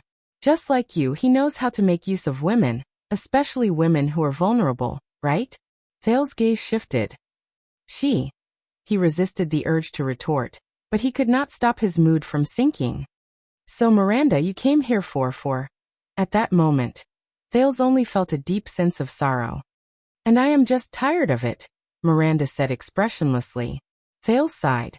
So you asked me just now if I want you to be my queen. You are looking for a way out. Miranda's expression darkened. She nodded. Yes, this is indeed the fastest and most effortless way to solve the problem. But then her gaze turned sharp. But I believe that you are not so stupid and short-sighted that you only see my value as a wife and mother." As he listened to her words, Thales remembered his brief encounter with the shackled Duke of the Northern Territory, Iron Eagle Valerund, at the royal banquet. "Please do me another favor. Don't marry her. If you have no choice but to marry her, don't plant a seed in her belly." Duke Val, you foresaw this. You knew this would happen, didn't you? You know your daughter. You know that she is an Arund. She is the White Eagle of the Northern Territory. Under the day before the bitter cold winter, she may temporarily retreat, but she will not remain mute for long, much less bow her head forever. "So, what do you want?" Thales asked softly. "Humph, what do I want?" Miranda repeated this sentence. She slowly lowered her body and met Thales' eyes. "It's very simple. I am a descendant of the White Eagle Arund. What flows in my veins is the cruel blood of the first marshal under the King of Renaissance, wretched Eagle Nolaner Arund," she said in a low voice. "I went back and forth between Cold Castle and Broken Dragon Fortress. I fought against the Northland barbarians for a total of 9 years. All the generals, captains, soldiers, messengers, cooks, porters, and even the prostitutes in the villages outside the fortress know me." Miranda's expression became more determined. "I am also the subordinate and comrade of the fortress flower. Be it fame, ability, status, experience, or familiarity with the Northern Territory, I am the best and strongest replacement and successor for the northern barrier of the kingdom." In this second, Miranda's gaze was as sharp as a knife. "In the entire kingdom, no one is more deserving of the title of the Duke of the Northern Territory than me." Her voice was as cold as ice. "No one is more qualified than me to rule that ancient land." Her words were as heavy as a mountain. "No one can use any reason to stop me from defending, or even taking back what belongs to me." Thales did not speak. At that moment he was in a daze, as if he had returned to the small Ballard room. "To defeat them, Your Majesty, you must change your strategy. You need them to jump out, stand out, and shine." Now they jumped out. Thales' heart trembled. He slowly raised his head and met Miranda's determined expression. "This day has come so quickly." At this moment, the Gertaxa was in his front pocket, as light as a feather. "And I will give you unexpected great help you see through them, disintegrate them, and finally destroy them." That night, when he reached an agreement with King Kessel, Thales knew the price of doing so. Or rather, he thought he knew. He thought. "Now what do you think?" As he pondered, the daughter of the Arund family stared at him. Polaris.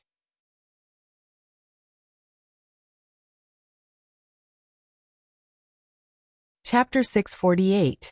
Thales was silent for a long time. A myriad of thoughts ran through his mind. Some of them were memories of his adventures with Miranda in Dragon Cloud City, and some were related to the Covenant Bone Ring. In the end, he sighed and turned away from Miranda's burning gaze.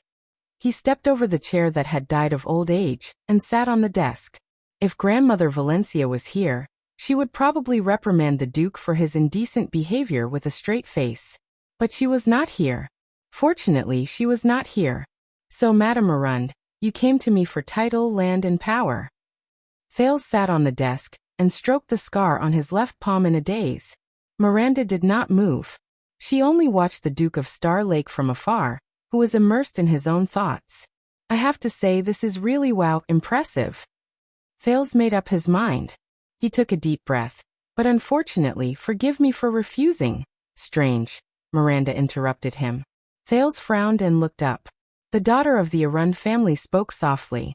"Isn't it only natural for the heir of a duke's family to work hard for the sake of titles, land, and power?" Thales could not help but frown and look up.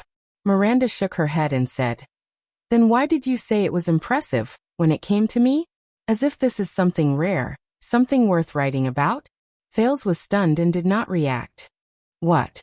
No, I didn't think that way." Miranda sneered. "If I were a male heir, would you still say, as the son of a duke, you actually want title, land, and power? Wow, that's really impressive."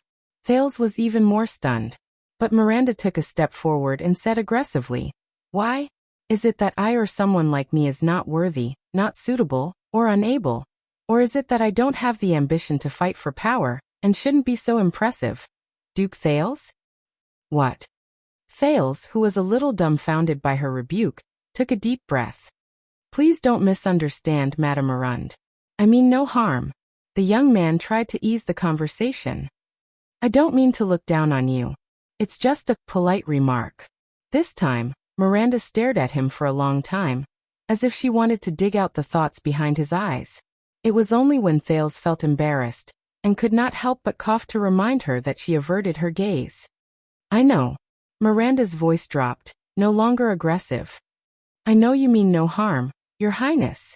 Through the feedback from Hell's senses, Thales vaguely felt that at that moment, she was a little gloomy and depressed. At most you'll feel nothing. You'll just be used to it. You won't feel anything strange. You'll only think that it's a normal sentence. You'll even think that I'm being too sensitive. Miranda gazed at the Star Lake, which had become languid and numb from the warm summer breeze, and the waves that were unable to calm down. But this is the problem. The cold light in her eyes slowly froze. This is why I had to come here. The moment he finished speaking, Thales looked confused. But for some reason, when he looked at Miranda's profile, he felt that the study was eerily quiet. Madame Arund, I really didn't. Thales wanted to explain more, but he paused and changed his words. I'm very sorry, madam. If I said something wrong or expressed the wrong attitude in a way that I didn't realize, then I apologize to you. Really? Miranda was silent like a statue for a long time, before she slowly turned her head around. She curled the corners of her lips at Thales and smiled faintly. That smile was very natural and bright. Even the sunlight behind her could not cover it. This made Thales a little dazed. She's beautiful, isn't she? A voice in his heart reminded him softly. That smile is like the first sprout on the peak of a snow-capped mountain when the snow melts in early spring. But such a feeling disappeared in a flash. Just like that smile, fragile and fragile. To be fair, you shouldn't be the one to apologize. The swordswoman became expressionless again, as if she had never smiled before. This brought Thales back to reality. But it's also fair to say that I accept your apology. Thales was stunned again. The Duke snapped out of his daze. He quickly coughed and changed the topic. So, madam, do you want to join me and tour the south with me? Let everyone see that you've chosen your side and stand under the Duke of Star Lake, the future king, so that you can accumulate experience and fame to invest in your future? Miranda thought for a while, and crossed her arms. No, not to join you. She raised her index finger gently and pointed at Thales. But to help you. Thales frowned. As your supporter. Miranda's eyes sparkled. Not as a follower. Not as a follower, but as a help. Not as a follower, but as a supporter. As he mulled over her words, Thales also crossed his arms with a serious expression. A few seconds later, he took a deep breath. Dear Madame Arund. Thales' voice was a little hoarse. You know, after Dragon Cloud City, although I haven't contacted you much. It's not that you haven't contacted me much. It's that you haven't contacted me at all, Miranda suddenly said. Thales was instantly rendered speechless. Miranda sneered. In comparison, I have at least met Wuxia a few times over the past 7 years. Yes, that Wuxia. Although I don't know how many Wuxias there are here, or if everyone is a Wuxia. If only Mother Valencia was here. Pay attention to your etiquette, child. When the Duke speaks, shut up. She would definitely say that. She waved the pointer in her hand. All right. Thales suppressed his displeasure at being interrupted and continued. This may sound hypocritical, but madam, I cherish the experience of that night in Dragon's Blood very much. I have always treated you as an old friend, a comrade who has gone through thick and thin with me. Miranda nodded slightly. It is indeed hypocritical. Thales sighed. He thought that this girl should have a good chat with Mallows. So I don't want to lie. What you said just now, madam, is not a good idea for now. Miranda's gaze changed. What's not a good idea? She chuckled and said, marry you? Or join you? Or fight for what I deserve? Neither. Thales suddenly raised his voice, causing Miranda to frown. You said you want to go south with me, but... The Duke exhaled, pinched the bone ring in his pocket, and sighed. You don't understand. You think that I have your answer here, that you can win back the Northern Territory here, that I can help you get back what your family lost, but you—" Thail's words died in his throat. "But you are wrong." In his heart, a voice slowly uttered what he wanted to say but did not say. "You will only fall into a sinister trap carefully laid out by the king and personally created by me.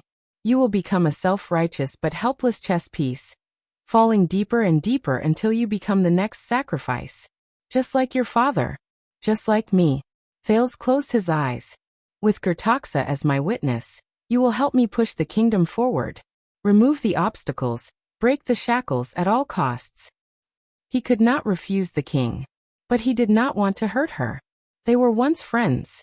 Even if this was just a lie to himself. "Your Highness?"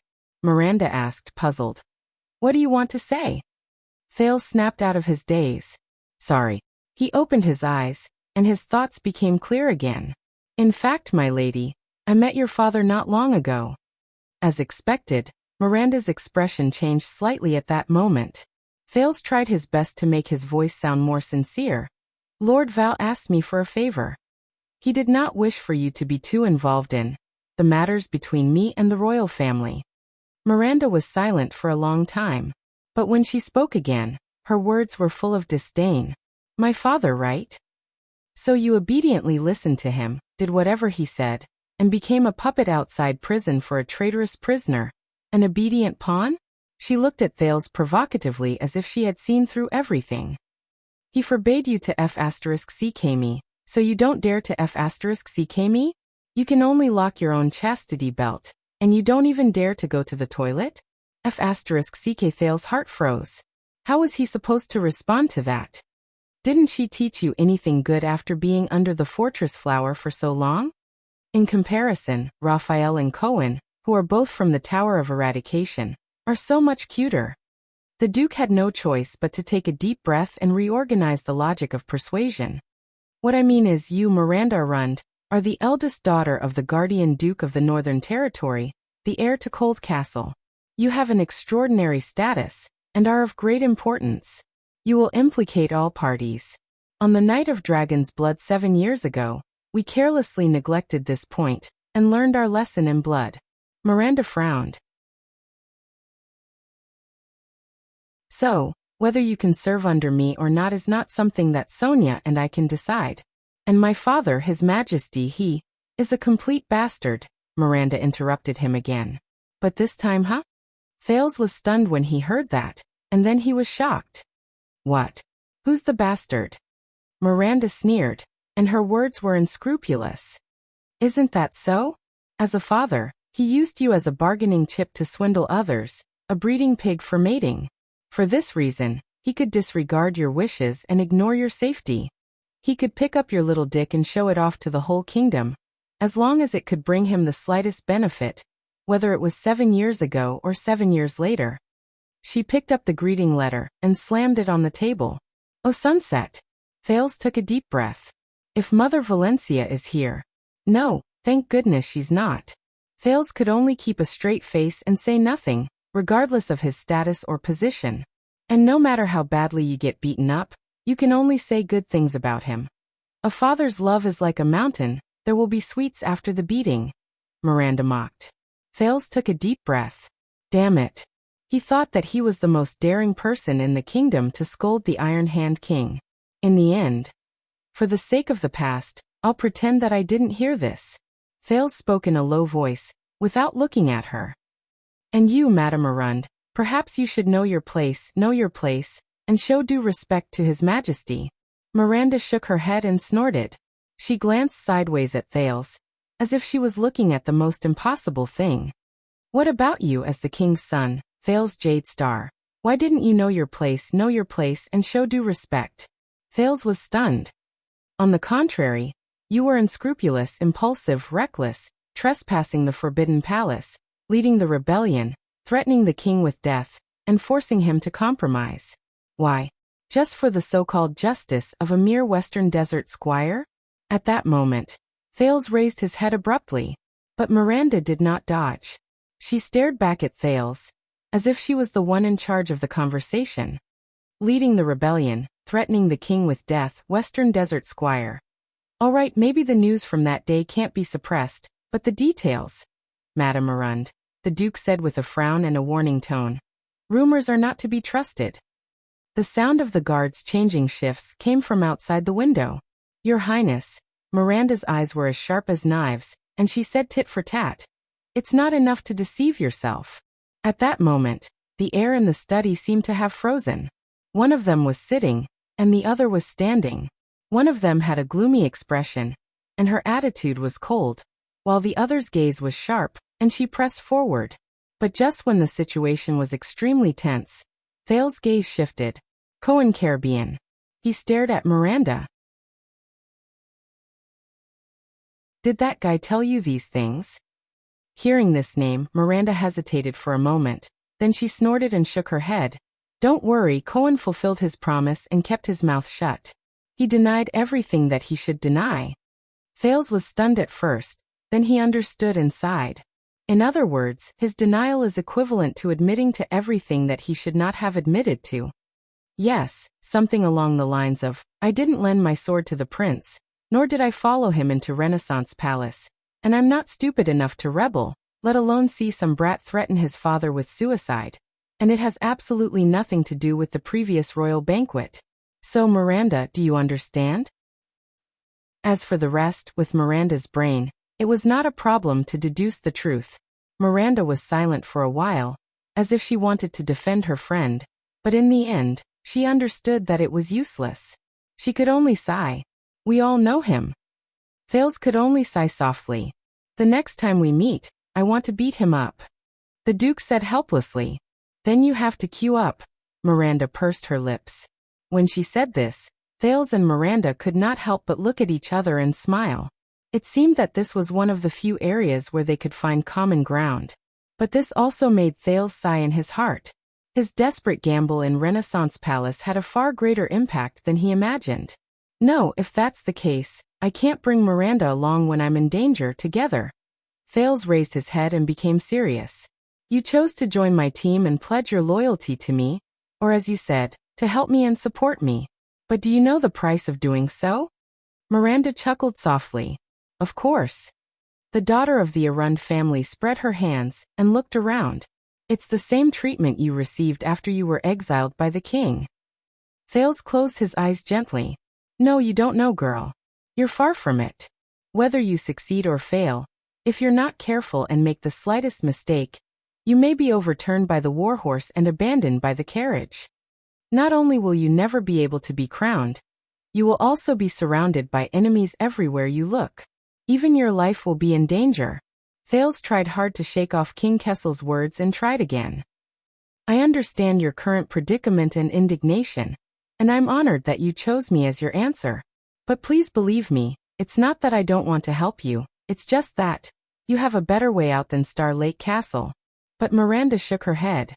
I used to think that Broken Dragon Fortress was the way out. My best role model is there, isn't it? As long as I stay by Officer Sonia's side, learn her military strategy, inherit her reputation, shoulder her responsibilities, prove to the kingdom that I have the ability to wield the sword, prove that I am indispensable to ruling the Northern Territory, I can, but I was wrong. Miranda lowered her head and looked at the letter stamped with the 9-pointed star seal. She smiled sarcastically. Officer Sonia can teach me everything on the battlefield, but there are always some things that she can't teach me. She raised her head again and stared at the silent Thales. There are more things that I can't get on that battlefield. Thales looked at her with a complicated gaze. He could sense her determination at that moment. But the more determined she was, the more he felt that those who are deceived by you and support you will gather into a rolling wave.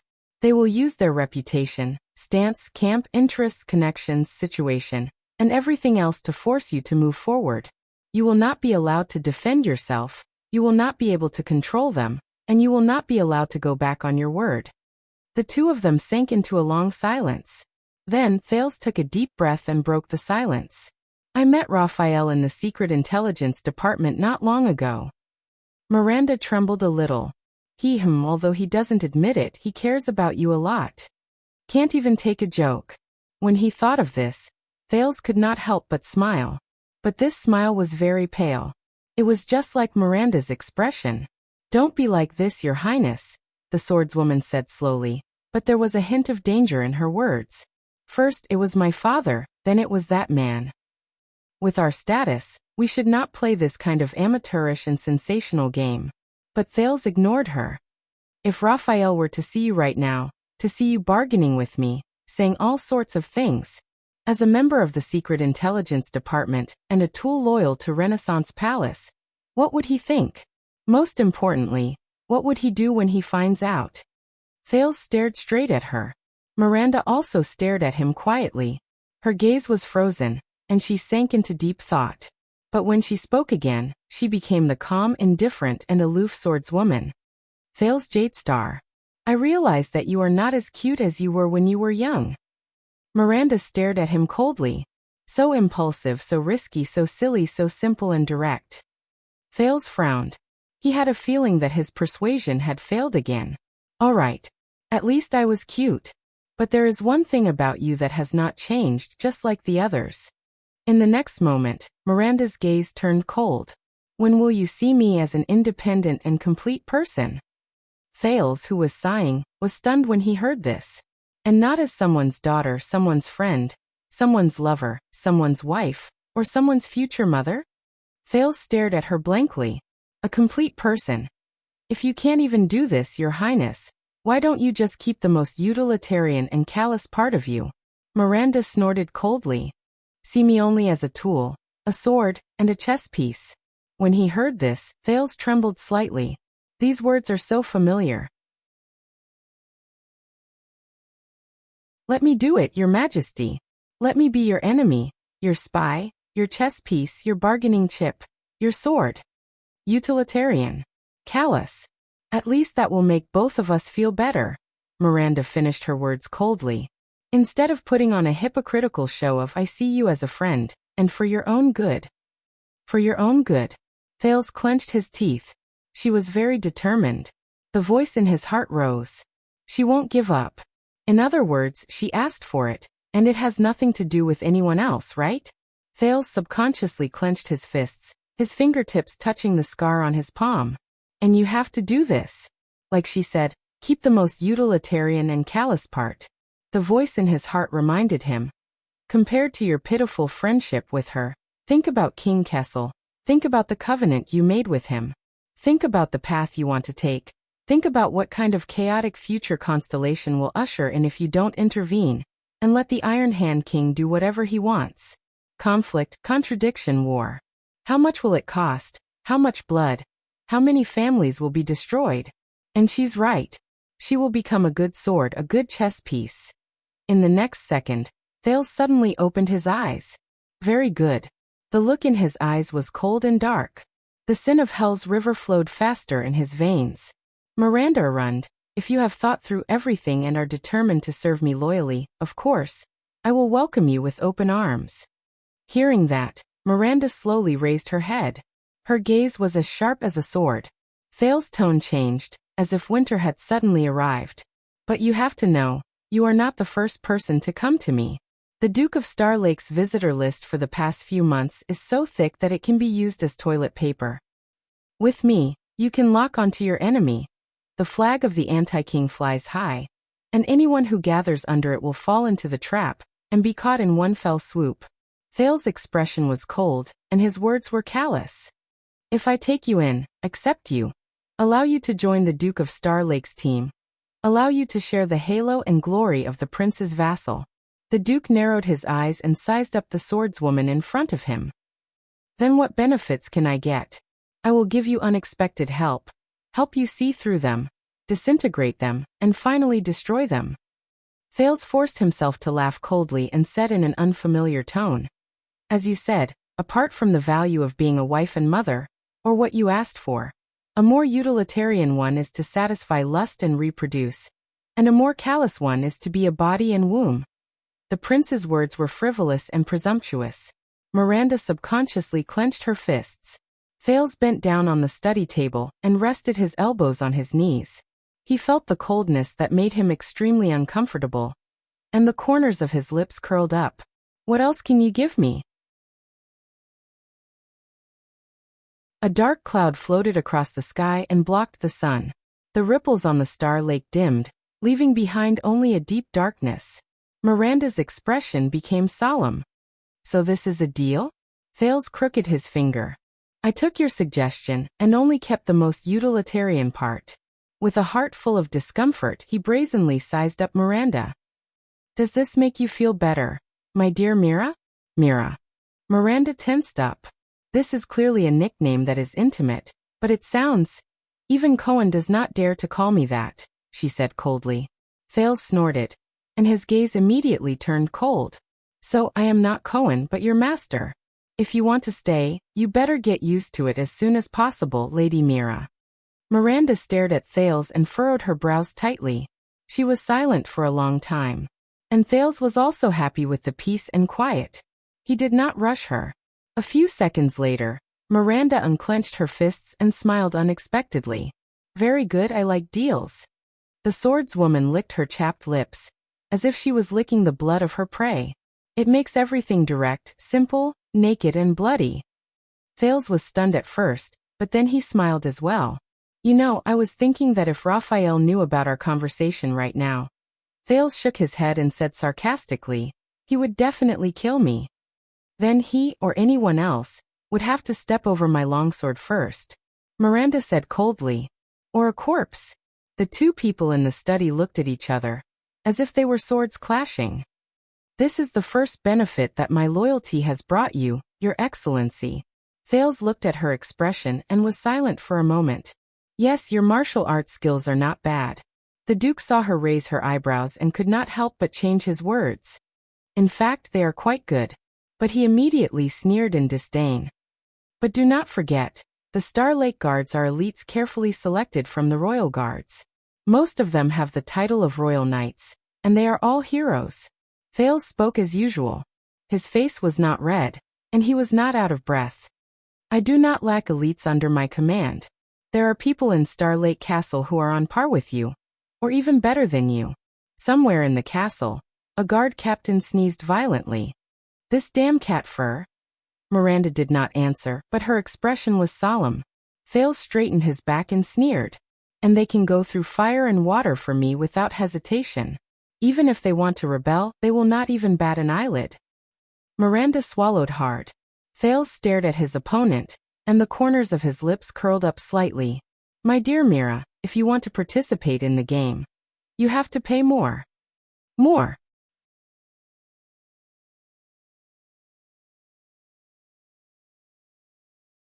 Chapter 649. Miranda was silent for a long time, but her gaze never left the Duke of Star Lake, as though she was still getting used to Thales's behavior. You said that you have no lack of elites under your command, and that you're even better than me? A few seconds later, Miranda said disdainfully, but as far as I know, that duel of 2 against 1. Those were the weakest 2 in the Star Lake Guards. Thales interrupted her firmly to prevent her from digging up his past. At the same time, he felt sorry for Ness and Bastia. Others aside, my personal guard captain, Lord Tormund Mallows, also known as the Sharp Blade of Terror, can suppress both of them with one hand. Achoo, there's more and more cat hair. Only an idiot would come up with this idea of raising a cat and limiting a mouse. Mallows, who was inspecting the supplies, said unhappily. In the study, Thales sneezed softly and rubbed his nose. Terror, Sharp Blade? Miranda repeated the word, a puzzled look on her face. Thales' expression was solemn. That is Lord Mallow's nickname. All the Northlanders know all the constellations. What I mean is all the enemies who have suffered losses in his hands, whether it is the extensions or the constellations, call him that behind his back. Miranda furrowed her brows. Thales sneered. A hint. Don't mention it to his face. Mallows doesn't like this nickname, he'd rather die than admit it. Miranda thought about something, her expression gradually turning solemn. The Mallows family was once part of the 7 Jade-Star attendants, nicknamed Razor. I know that. But Sharp Blade of Terror? In that case, Lord Mallows is skilled in swords and sabers? Or short-range daggers? Thales had to cough more frequently. Well, Why don't you spar with him some other day? But let me warn you in advance, as my most trusted guard captain, Lord Mallow's martial arts skills are unfathomable. Even the most powerful and terrifying powerhouse in the world would only have a 50-50 chance of winning if they were to go against him. Why do I feel like you're exaggerating? No, I'm just emphasizing that the martial arts skills you're so proud of are not rare here. Hearing this, Miranda was silent for a while, but she quickly continued. Not just martial arts. Considering the discord between you and Duke Zayn, Your Highness, no matter what your purpose in going to Jade City is, you will definitely be hindered in all aspects. It will not be as smooth as going to the capital or Dragon Cloud City. Fales remained silent. Actually, things did not go very smoothly in the capital and Dragon Cloud City either. But she was right. His goal in going to Jadeite City was not only dangerous, but it was also very tricky. He needed more capable people. And we worked together in Dragon Cloud City. You know what I'm capable of other than using a sword. Miranda's gaze became shrewd. There are some difficult problems that can be solved by me. It will be more reliable and effective than handing them to Wuxia, Mute, the boy from the Doyle family, or that big man with a zombie face. Wuxia and Ralph. Doyle and Glover. Fales recalled the encounter at Red Street Market and Laurel Club that day. He could not help but frown. Accept me, and you will receive my identity and surname. Miranda saw a slight change in Thales' expression, and she continued to increase the stakes. Your Highness, although you are the heir to the supreme throne, ever since the royal banquet and the prince's accident of breaking into the palace, you have affected the interests of many people. You are in a whirlpool, and you will be blamed at every turn. You have also drifted further and further away from Renaissance Palace. So far, there has not been a suzerain who has enough power to stand out and declare their allegiance to you, to support you, and to endorse the rights you deserve. Fales thought about it. Perhaps you do not know, but my sword is the ancient sword passed down in the family of the Duke of Western Desert. Cohen's cousin, Count Derek Chroma of Wingfort, escorted me all the way back to the capital, and the legal heir to the Count of Brave Souls Fort, Paul Bosdorf of the Black Lion family, is outside right now, on guard duty for me. The Duke of Star Lake shrugged nonchalantly, and their family even gave me an extra-large 9-pointed star flag. The workmanship is exquisite, and the materials are great. When it flutters, it shines with silver light. It's very awe-inspiring. I like it very much. Miranda thought for a while, and quickly found the corresponding memory. Paul Bosdorf? You mean the guy who was beaten up with a broom on his first day in the capital? It's not as serious as a pig's head. It's just a scratch. Wait, how did you know? Miranda sneered. But unfortunately, Paul's father, Count Louis, is still in his prime. He is not in prison, nor has he lost all of his authority. He cannot leave behind a huge power vacuum, so that his heir can become the hottest future count who is closest to the throne. That's easy. I'll just kill his father later. Fales' expression did not change, and his heart did not beat so violently. Miranda ignored his terrible sense of humor and said in a serious tone, As for a sword and an escort, only a fool would think that this is an unbreakable and sincere alliance. Fales pursed his lips. Miranda's gaze turned sharp. But unlike other families, Arund is in a special situation. The Duke of the Northern Territory is in prison, and has no hope of returning. The throne is empty, and my status as his only daughter and first heir is especially crucial. She took a step forward. Having me in your camp is equivalent to having the entire Northern Territory in the future, and the Arund family, the head of the 6 great clans. This is an unprecedentedly obvious signal, and it is also an important bargaining chip for you to gather your people and power again after you were exiled by the king out of jealousy. Make a comeback? You make it sound like I've ever made a comeback. Fales fell into deep thought. Based on this alone, my value to you is greater than everyone in this castle, and I have yet to mention the reputation and experience I have accumulated in Broken Dragon Fortress over the years. Fales was silent for a while. I admit that what you said is not without reason. The Duke of Star Lake curled his lips and shook his head. But there are quite a few flaws. For example, You may not be able to inherit your father's position. Miranda's expression tensed. Thales smiled. A long time ago, there was a little lowly, the old witch was the same. We agreed that she would help me ascend to the throne, and I would help her regain her power, Thales said with a nostalgic expression. But the cooperation broke down. She betrayed me. Miranda's gaze shifted. For many years, I resented her for breaking her promise, but it was only after I discussed it with old Wu, with my teacher, that I understood that the cooperation was destined to fail. Miranda sensed the coldness in Thales' words, and she could not help but shudder. Thales sneered and placed his hands on the desk. You see, I have to ascend to the throne first before I have the strength to help her regain her power, but she has to regain her power first before she has the strength to help me ascend to the throne. The prince's gaze turned cold. With this, aren't we just two empty promises that act as guarantees for each other? It all depends on which side can't hold themselves back first, and whose credibility goes bankrupt first. Miranda tensed up. At that moment, the prince's gaze seemed to be sharp, and it made the Pegasus music in her body start to circulate. Martial arts, brains, and your so-called illusory status. I do not lack any of them. Thales exhaled and narrowed his eyes. If you want to convince me to accept you, you need to have a greater bargaining chip. Miranda did not say anything. The back-and-forth negotiations made her frown. And if you don't, then give up. Give up. Thales stared at her, but he clenched his fists tightly on the desk. Miranda, please. Starlake Castle does not keep idle people, or are you willing to offer yourself as my pillow and warm my bed? Thales' tone was frivolous and exaggerated, full of sarcasm and disdain. Miranda did not say a word, but she clenched her fists tightly. Please stay away from me. Thales looked at her quietly, and there was still a cold smile on his face. Stay away from Starlake Castle. Stay away from this quagmire, this whirlpool, and this trap. At least, I can avoid the eye of the storm in the future and protect myself.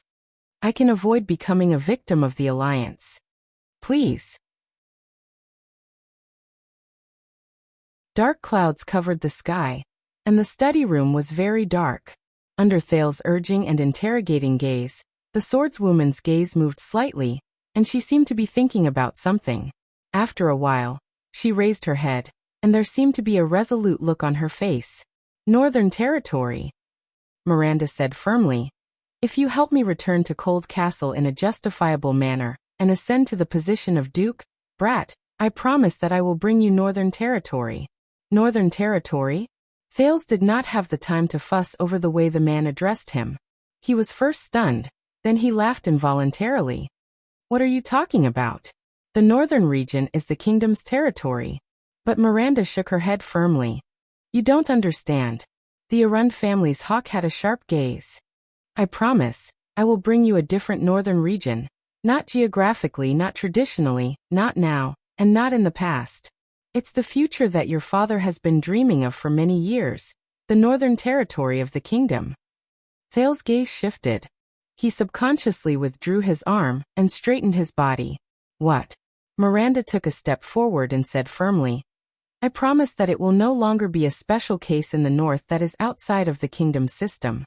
From inheritance to jurisprudence, from land to population, from culture to system, from finance to management, from agriculture to defense, from conscription to tariff, from personnel to logistics, from pine forest to desolate land, from bitter cold temple to Neverwinter Palace, from birch forest to broken dragon fortress, Renaissance Palace will rule over the northern region like an extension of its arm, just like how it ruled over the Central Territory.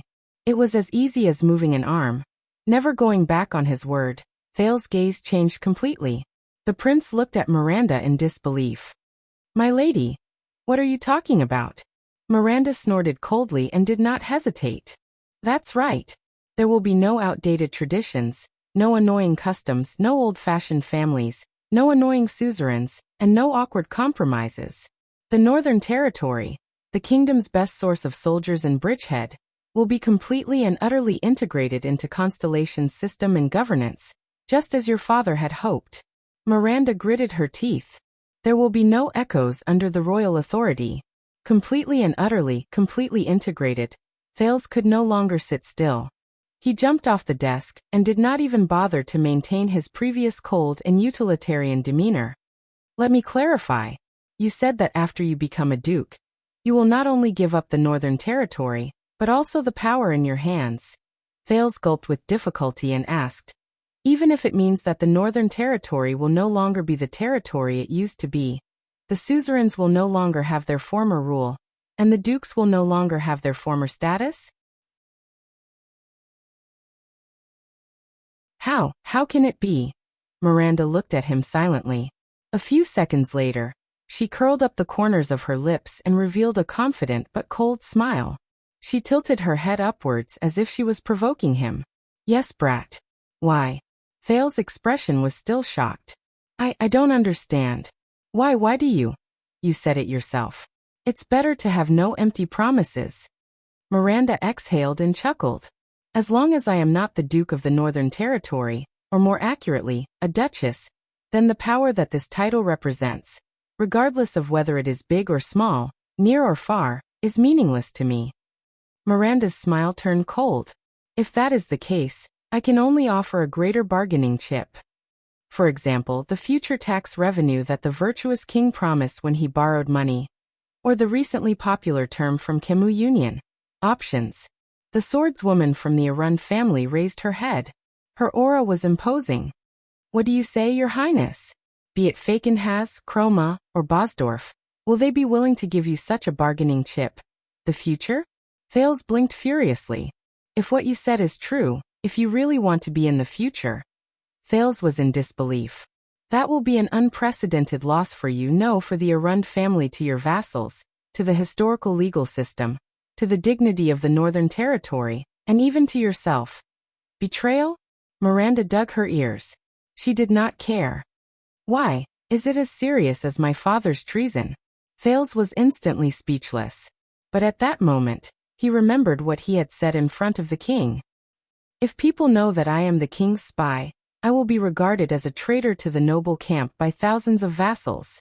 I will be condemned by all and despised by all. Thales stared at Miranda in a daze. It was as if he was looking at another version of himself. But why can she be so carefree, so unruly, so nonchalant? This is obviously. But he immediately thought of something, and his expression darkened. No, this is still an empty promise. It is something that you can only do after you become a duke. He forced himself to shake his head and refuse. It is based on your empty promises. But no one else dares to give it, even if it is just verbal promises. Miranda interrupted him in an unquestionable manner. And this is not something that I can only achieve after I become a duke. In fact, your father has already begun to do it. Thales stared at her and realized that he could not understand the thoughts of the person before him. So, do you dare to accept it? Miranda's eyes were like two long swords that pinned him to the point that he could not move. Or should I say, Thales Jadestar, are you qualified to accept it? Thales' breathing quickened. He had to use the sin of Hell's river to help him calm down. As the power of eradication surged, Hell's senses allowed him to detect the power in her body more clearly. The Pegasus music flowed endlessly, and it was flawless. But why? I don't understand, Thales said subconsciously. After I returned to the country, many people from Falkenhaes to Bosdorf came to my vassals and expressed their goodwill to me. But I know that they came because they did not want to give up their former lifestyle, did not want to let go of the power they were used to, and did not want to bow down to my father's iron fist. But you. I am not them. Miranda answered his question softly. Arund's soaring eagle was once a priceless ancient sword of the empire, but it was broken many times and recast a few times. It no longer has its former glory, and even lost its old name. She looked at her saber. Just as history moves forward and times develop, there will always be people who will grow old. Thales stared at the long sword that had experienced dragon's blood with him 7 years ago. The swordswoman stood in front of him. She was as cold as ever, but also extremely hot. But there will always be people who are young.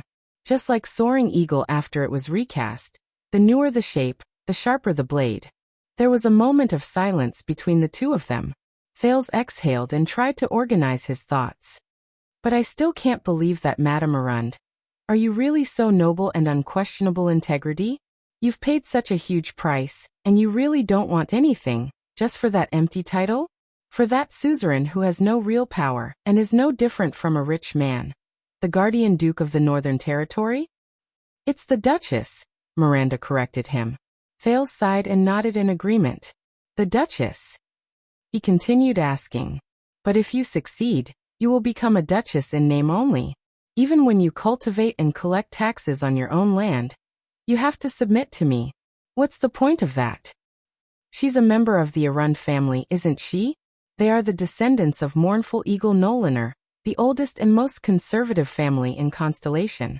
The voice in Thales' heart was also asking, so how is it possible?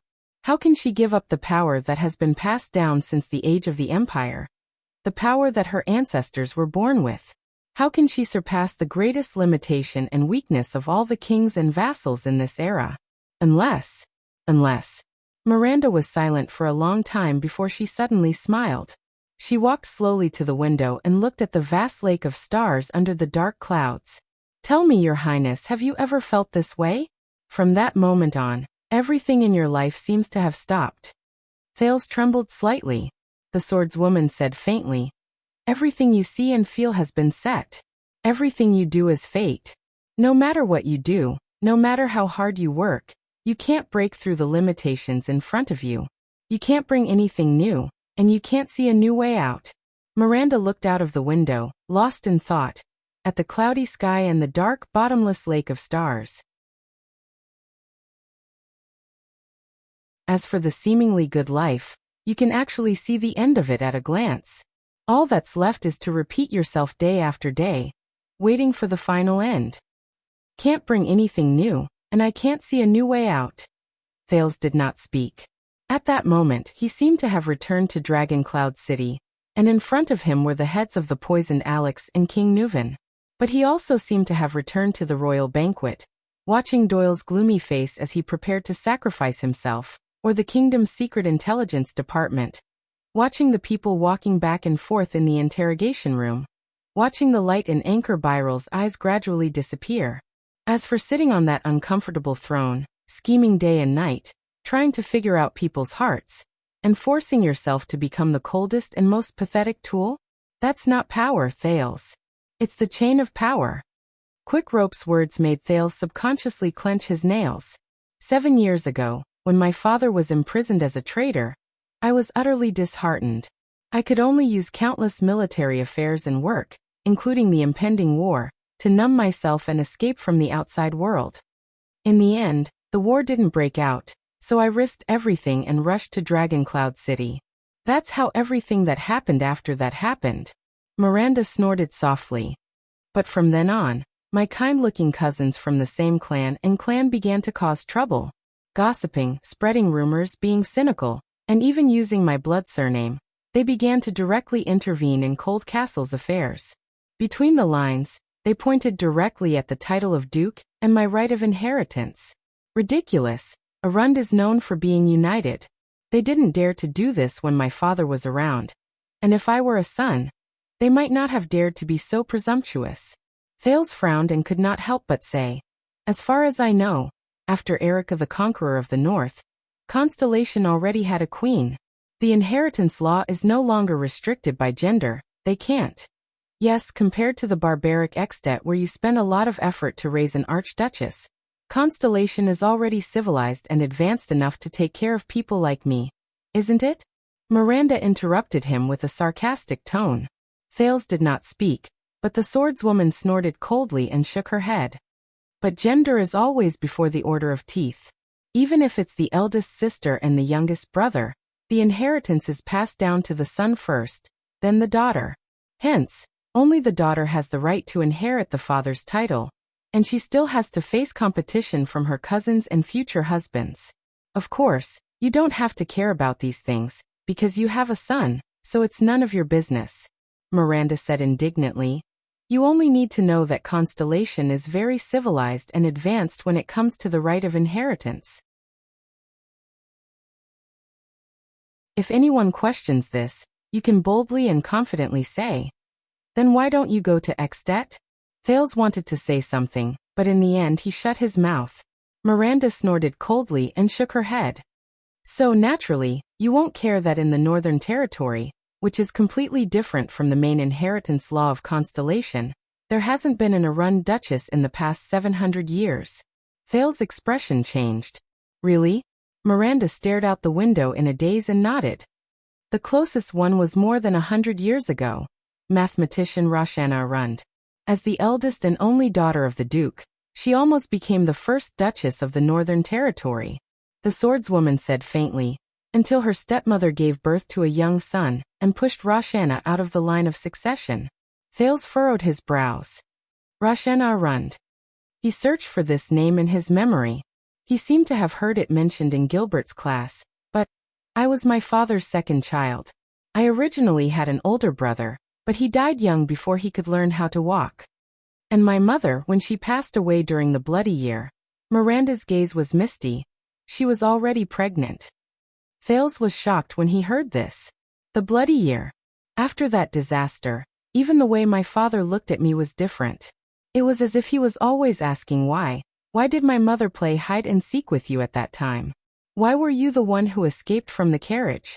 Why wasn't it your mother and your unborn brother? Why didn't you disappear with them into the snow and the countless refugees? Thales clenched his fists, but he could not say a word. Miranda shook her head absent-mindedly. Sometimes I also think that if my mother did not have an accident, if the child in her womb was born safely, if it was a boy and he was my brother, then today Miranda's words came to a halt. She raised her head, and her gaze was firm. No, then I wouldn't be where I am today. Probably not. She glanced at the letter beside Thales' hand, and pursed her lips. Even if she did, she would probably be sitting happily in Cold Castle with your greeting letter and portrait pressed against her chest. She would be immersed in it while thinking about what kind of dress she would wear for the artist's portrait. Then, she would reply to your letter while trembling. Thales listened to her quietly and looked at the ridiculous letter that stated that he did not know whether to laugh or cry, but he found that he could not laugh no matter how hard he tried. When I realized this, when I realized that I was able to stand here because enough people died during the Bloody Year, and because I was purely lucky, I felt as if a cage had descended from the sky and enveloped me, blocking my upper limit and isolating me from the outside world. And no matter where I went, I could only see the walls of the cage, and the world beyond the walls that I could never touch. Miranda subconsciously gritted her teeth. I was able to stand here because enough people died during the Bloody Year, and because I was purely lucky. Thales listened to these words quietly, but his thoughts seemed to have traveled through time to see the Jade Star family tomb and Renaissance palace, and the stone jars and jars. The room became quiet. After a long period of silence, Thales continued her sentence. There was also a deep sense of disappointment in his words. And no matter how you overcome the obstacles, you are trapped in it, unable to free yourself?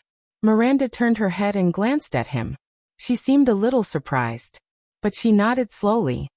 Teacher Chartier from the Tower of Eradication said that this is probably the feeling of the heart of the sword reaching a bottleneck and being unable to move forward. It's not that the world has stopped, or that life has become worse. In fact, the world has always been like this, and so has life. It's that your experiences have changed, your realm has increased, your horizons have been broadened, and you have seen more broader, higher, and more complicated things. Miranda's gaze was absent-minded. It's just that some people encounter it early, and some people encounter it late. Some people are very lucky but also very unlucky. They never encounter it, or when they encounter it, they choose to turn a blind eye to it. Thales sighed. The heart of the sword. I heard Cohen say something similar. The Tower of Eradication's theory? Speaking of their mutual friend, Miranda chuckled and shook her head.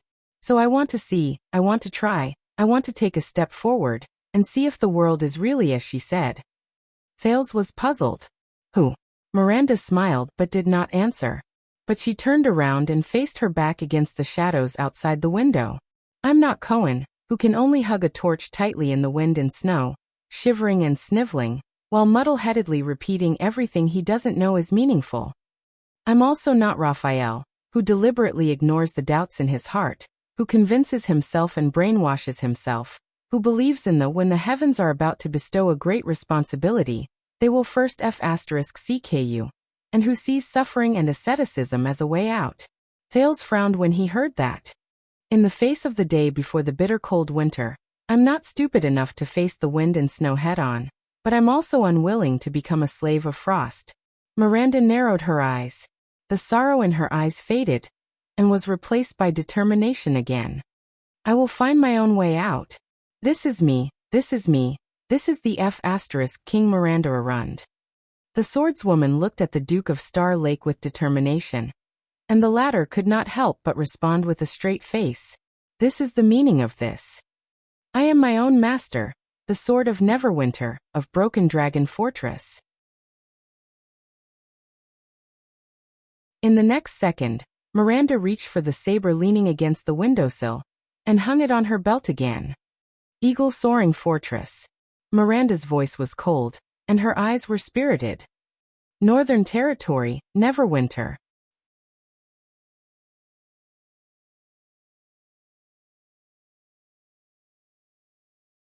Chapter 650.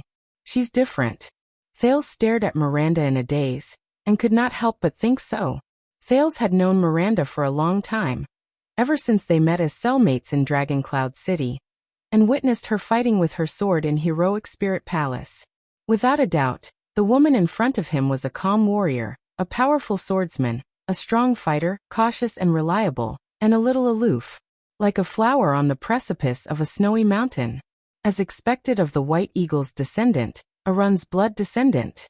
But at this moment, Thales stared at her back. For the first time, he felt the heat and vitality emanating from her veins, as well as an unprecedented sense of oppression. That was not something the Arund family of Cold Castle, nor the Tower of Eradication, or even the Fortress Flower could teach her.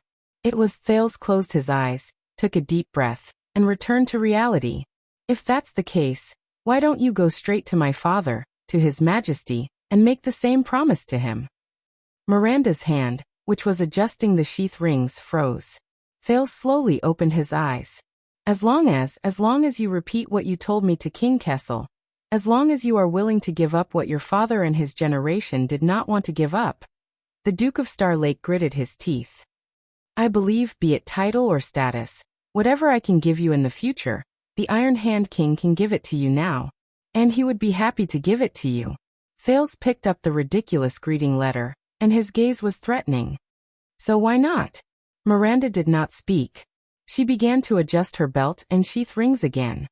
Because you are the one who broke into the palace and rebelled. Thales' expression changed. Cohen has always been slow, but the teachers in the tower said that as stupid and stubborn as he is, he has an extraordinary swordsman's intuition. Miranda did not look up. She carefully adjusted the tightness of the sword belt and the height and angle of the hilt. And that idiot said that the reason he was willing to risk his life to break into the Forbidden Palace with you was because he saw your eyes in Lower City District that day. Thales was stunned. What? What eyes? Miranda chuckled. He said he believed in you. He believed that you were like Paladin Don Quixote, charging towards an impossible goal. Thales was stunned. Don what? Miranda adjusted her sword belt and shrugged nonchalantly. I don't know. I've never heard of this knight. But when Cohen said this, he had stayed up all night, and was dozing off while flipping through the files. He probably got confused with the name in one of the files. At that moment, Thales' expression froze. But Cohen said that he believed that what you wanted to do at that time was more correct and more important than being loyal to the Emperor. So, even if you wanted to barge into Renaissance Palace, although he was hesitant, he did not reject it. Just like Dragoncloud City all those years ago. Thales trembled slightly. Miranda raised her head and looked straight into his eyes. That's why I know that even after 7 years, you're still different from your father.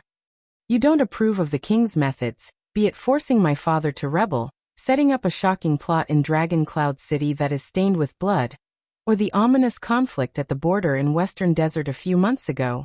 Or other filthy things I don't know about? The swordswoman stared at Thales seriously. You Thales Jadestar, you want to be different. At that moment, Thales felt his heart skip a beat. Different? Double quotes. Thales, become a king. Because I believe that you will be better than them and the other kings. You can prove that even in the shackles of power, there is a different way of living. Thales looked at Miranda in front of him and subconsciously clenched his fists. Damn you, quick rope. You bastard. Different way of living? That's easy for you to say.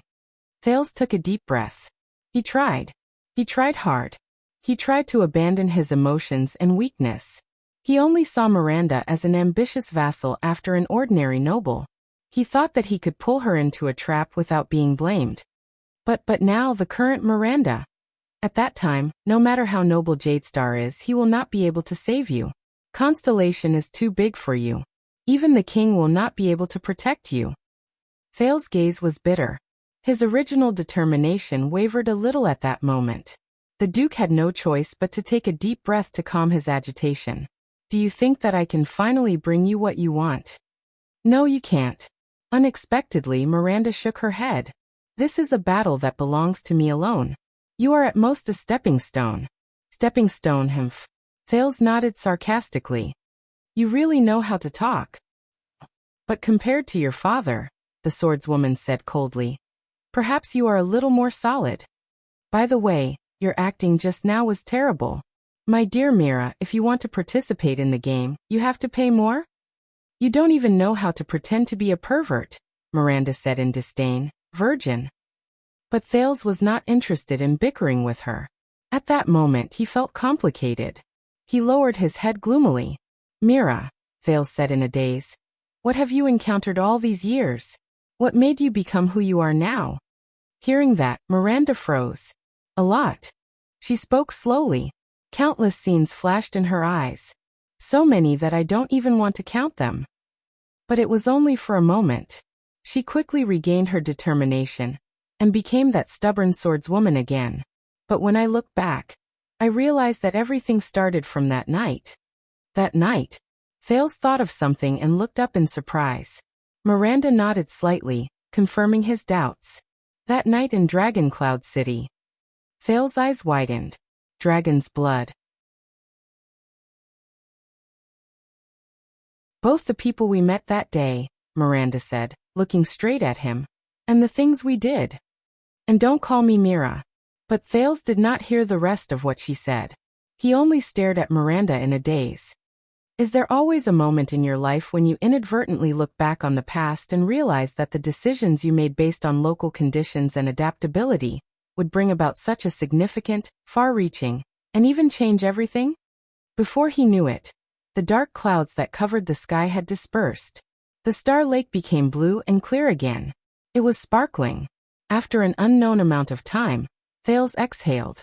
With an emotion that he could not completely understand, he said, whether it was bitterness, relief, or helplessness, but you just said, Mira, that you want to make a deal with me, and that you want to keep the most utilitarian part? Miranda thought about it and suddenly smiled. Yes, I want to use the most utilitarian part of myself in exchange for the most ideal part of you. In this way, you are the one who is at a disadvantage. Now, other than don't call me Mira, do you have any other questions? But Thales only stared at her saber in a daze. Mira. Miranda sighed, and was about to speak. I actually have ulterior motives for going to Jade City on this trip, and I even harbor ill intentions, Thales said absent-mindedly. Miranda was startled, but she still nodded. I know. Don't call me Mira. I want to deal with Zayn, shove him head first into my toilet bowl, and flush him into the moat. Miranda frowned. I know. I said don't. So, if you come with me, it is very likely that you will have to do something, not so glorious. I know. Miranda could not help but raise her voice, but in the end, she could not help but sigh. Don't call me that again, fine, so does this mean that you agree? Thales slowly raised his head and released a haggard but relieved smile. Miranda was a little surprised by this. I understand, Mira, the question you asked me the moment you came in, the Duke said softly. Miranda was startled. What question? The Duke of Star Lake also came to the window and stretched. About Roshana Arund. I just remembered her story. Miranda's gaze moved slightly. Thales looked at the boundless Star Lake and sighed. In history, mathematician Roshana entered the Renaissance court and eventually became the queen of the virtuous King Mendes III. She was in charge of the royal family's finances and even helped the newly established Department of Finance calculate the income and expenditure and negotiated the accounts with the virtuous king's creditors. Because of this, people called her the Shrewd Queen. And from then on, the story of how the king and queen knew each other well and how they lived in harmony. Thales quietly gazed at the intoxicating scenery before him. I was wondering why Gilbert always liked to tell me such nonsense in class. In the end, he was urging me to get married. But she did not do it willingly, the swordswoman said. Thales was startled. Miranda leaned on the windowsill with him and looked at the blue sky in the Central Territory.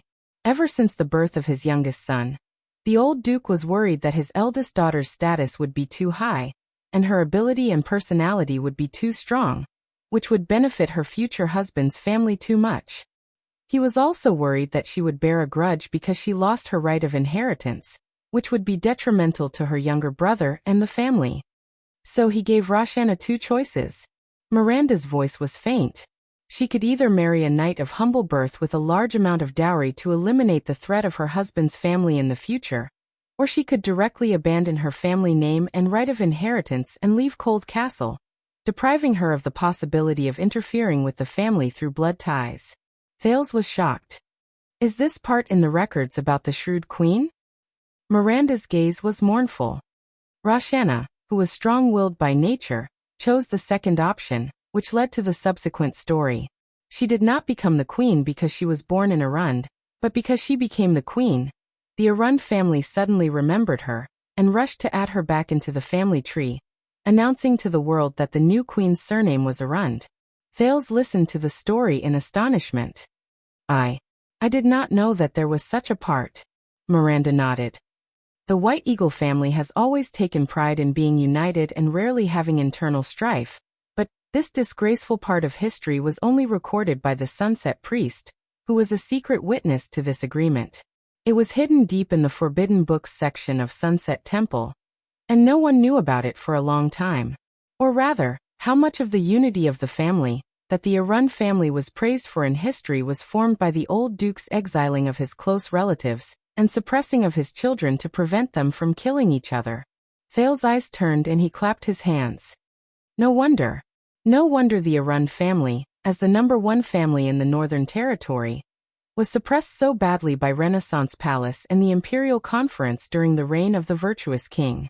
They were even used as a typical example of the virtuous king's reforms. Damn it.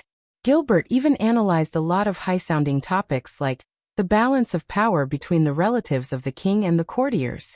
The related papers were stacked up to 3 feet thick. Miranda smiled nonchalantly.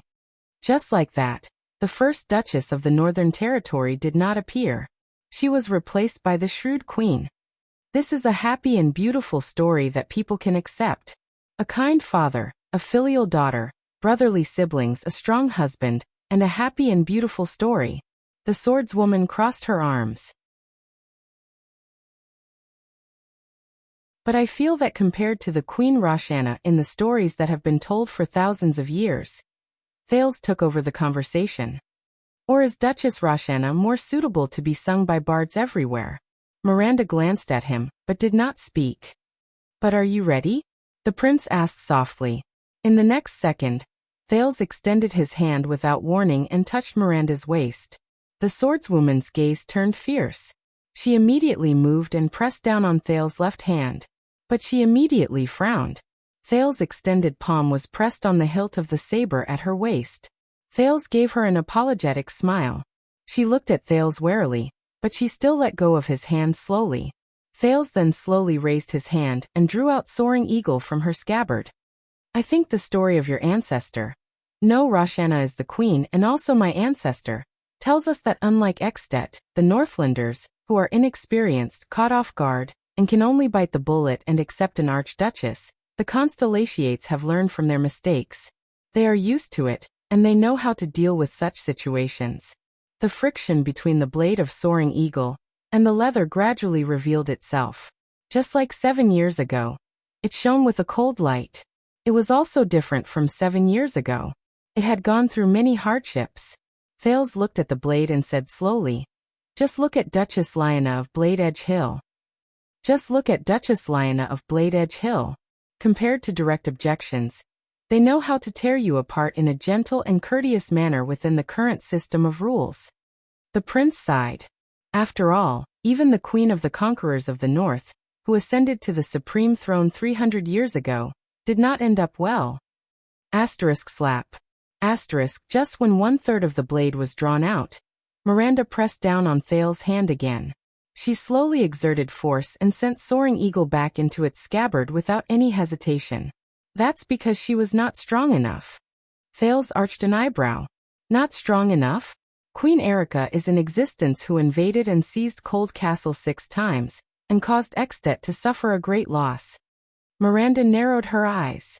At least she was not strong enough to make those who opposed her bow their heads, such as her younger brother. With a soft sound, Soaring Eagle's entire body sank into its scabbard. Thales could only sigh and let go. Miranda shook her head at him. "I have a question," the prince muttered. "If I really wanted you to marry me and become my queen, then I would accept you and be willing to help you take back the Northern Territory." Miranda thought for a while. "Are you trying to say that you would only help me take back the Northern Territory if I offered myself to you, and let you *ck me to your heart's content?" "Mira, Star Lake Castle is not Broken Dragon Fortress. When we have time, we should talk about your choice of words in front of the prince." Thales sighed. "What if I did?" Miranda sneered. "If you really did that, then it would prove your character. And it would also prove that Cohen was wrong. Then, whether I submit to your father or surrender to you, it would be the same." She said nonchalantly, "So, I will first break your legs, then go to Renaissance Palace with the grievance that I was forcibly taken by the prince." Thales furrowed his eyebrows. "Go to my father to seek justice?" The swordswoman shook her head. "No, I will prove to him and the kingdom that after this incident, I have become enemies with the prince, and we cannot live under the same sky. So, in the fight between the 2 jade stars, I must stand on the king's side. Then I will conveniently give your father the same conditions. I will give up the Northern Territory for him, and he will grant me the title of Duke. I will still get what I want." Thales looked incredulous. "As I said," Miranda shook her head. "No matter what, I have to find my own way out. But I'm missing a stepping stone." Thales gulped. "As expected. Control your lower half and live happily for the rest of your life." Then Lady Miranda Arund. Thales sighed, turned around, and said with a serious expression, "Are you willing to be my wife?" Miranda was stunned when she heard this, but she looked at him for a long time and understood something. "No, I'm not willing." Thales nodded. "Then, are you willing to be my queen?" "No, I'm not willing either." Thales met her eyes. "If that's the case, Miranda Arund, are you willing to be my knight?" In the study room of Star Lake Castle, the teenager and the swordswoman looked at each other in silence. After a moment, Miranda smiled. She took a step back and faced Thales. "I am willing, Your Highness." Thales narrowed his eyes. "Even if I might order you to do something unpleasant, such as swinging your sword at Raphael?" Miranda was silent for a moment. "Raphael is very important to me, Your Highness." Thales chuckled and shook his head. He waved his hand and said, "I know, Mira. So I'm just playing. But he is not everything in my life." Miranda interrupted him with a sharp gaze. Far from it. This was out of Thales' expectations. He looked at the swordswoman in front of him in surprise. "So, Your Highness, if he stands in your way and our way, I will be sad." At that moment, the sword of Neverwinter of Broken Dragon Fortress reached for the hilt at his waist, his murderous intent overflowing. "But I will never hesitate." Thales was suddenly awestruck. He stared at her for a very, very long time. "Miranda Arund. What is she? A sword?" "Yes, but not all of it." "A chess piece?" "Perhaps, but there is a discrepancy." "A bargaining chip?" Possible. But is it light or heavy? What do you think, King Kessel? Thales held the bone ring in his lapel. She is gathered under my banner, just like we planned. But not as we think for power, at least not as we think it is. No matter how you look at it, she does not seem like a chess piece in your chessboard, an existence under your rules. Thales curled up the corner of his mouth. Because she is a person. Damn it, a person outside the chessboard. What do you think, father? His thoughts flashed past in a flash. In the next second, Thales smiled faintly. Then Mira, welcome to Star Lake Fortress. Even though we will soon be embarking on a journey. Miranda smiled too. Wait. She shook her head, pulled out Soaring Eagle from her waist, and pressed it against her palm. An ancient Northland ritual. Thales was stunned, and immediately sighed. He pulled out the JC dagger from his waist, pressed it against his palm, and felt a headache-inducing familiarity in front of him. An oath of alliance? As expected of the prince who returned from the north. Miranda's eyes lit up. You have seen a lot. More than a lot. Thales thought helplessly. More than you can imagine. In the next second, both of them exerted force at the same time, feeling the pain between their palms and the blade. So Thales Jade Star, from today onwards, I swear loyalty to you and serve you. Miranda put down Soaring Eagle and solemnly extended her hand. Blood flowed from her palm. In return, you will fully support me in inheriting the throne. If necessary, you will not hesitate to take the field personally. Announce to the kingdom that you will only acknowledge one master of the Northern Territory. Thales exhaled, and similarly extended his hand that was covered in blood. He finished her sentence. Duchess Miranda Arund. With a clap, both of their palms clasped tightly. So from today onwards, Thales was halfway through his sentence when he suddenly remembered the unpleasant memory of Gertoxa. He could not help but sigh. You have said what I wanted to say. As for what I did not say. Blood flowed from their wrists. Thales gestured with his lips listlessly. Here it's all in the blood. Miranda frowned, but still shook her hand in annoyance to seal the oath. But when he thought about it, Thales could not help but ask, are there any restraining measures such as swearing a poison oath or placing a curse? What if someone betrays me? Miranda shook her head in disdain. She tightened her grip. There is only one situation where I will break my promise. When you are not strong enough. Damn it, it hurts a little. Thales looked at her suspiciously. Don't misunderstand, Your Highness. Although we have reached an oath, if you don't meet my expectations or even drag me down, Miranda uncharacteristically blinked her eyes maliciously, I will abandon you without the slightest hesitation. Thales' smile was a little stiff. How heartwarming. The prince rolled his eyes. Then what if I betray you? In the next second, Miranda pulled her hand away, and Thales could not help but be pulled forward by her. The prince finally stopped moving. He was about to complain when he realized that Miranda was right in front of him at that moment. And they were so close that they could almost kiss each other. Thales could even see the swordswoman's eyelashes clearly, and he could also see the determination hidden behind her eyes. Your eyes, they are gray.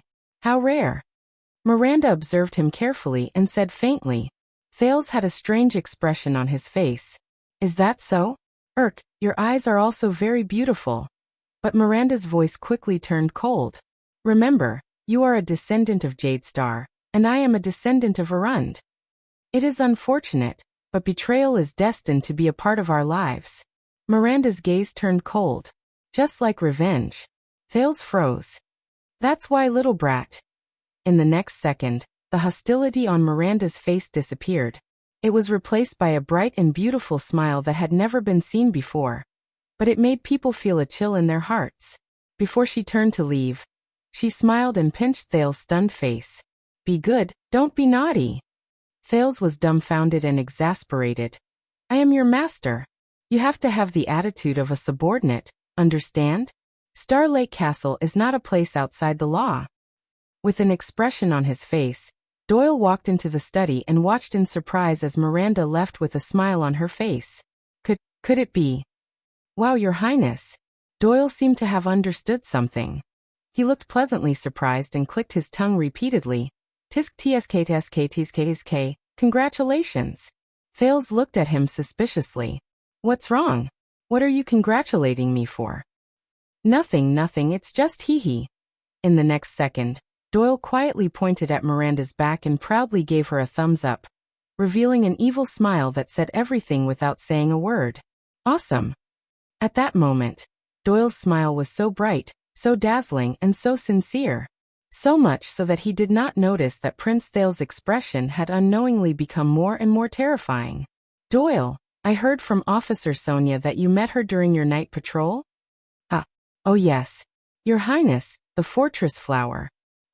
She was discussing some academic topics with Zombie. You know, academic topics. Don't worry, I didn't disturb you. Hee. After all, it's an important diplomatic victory for Star Lake Castle. That night, Star Lake Castle was not peaceful. It was said that the Duke, who had always been good-tempered, was enraged. He personally instructed Penal Officer Patterson to execute the most horrifying and inhumane punishment since the establishment of the Star Lake Guards, First-Class Vanguard Officer Danny Doyle, or D, as soon as possible. Confiscated the teddy doll on his bed. You're tuning in to the Li Mei's Wuxia Whispers YouTube channel. We're so grateful for your support, and don't forget to subscribe to join us on this incredible journey through captivating stories. Your generosity through donations truly makes a world of difference, as it's the primary source of revenue that allows me to expand and enhance this channel for you. Thank you from the bottom of my heart for being a part of this adventure.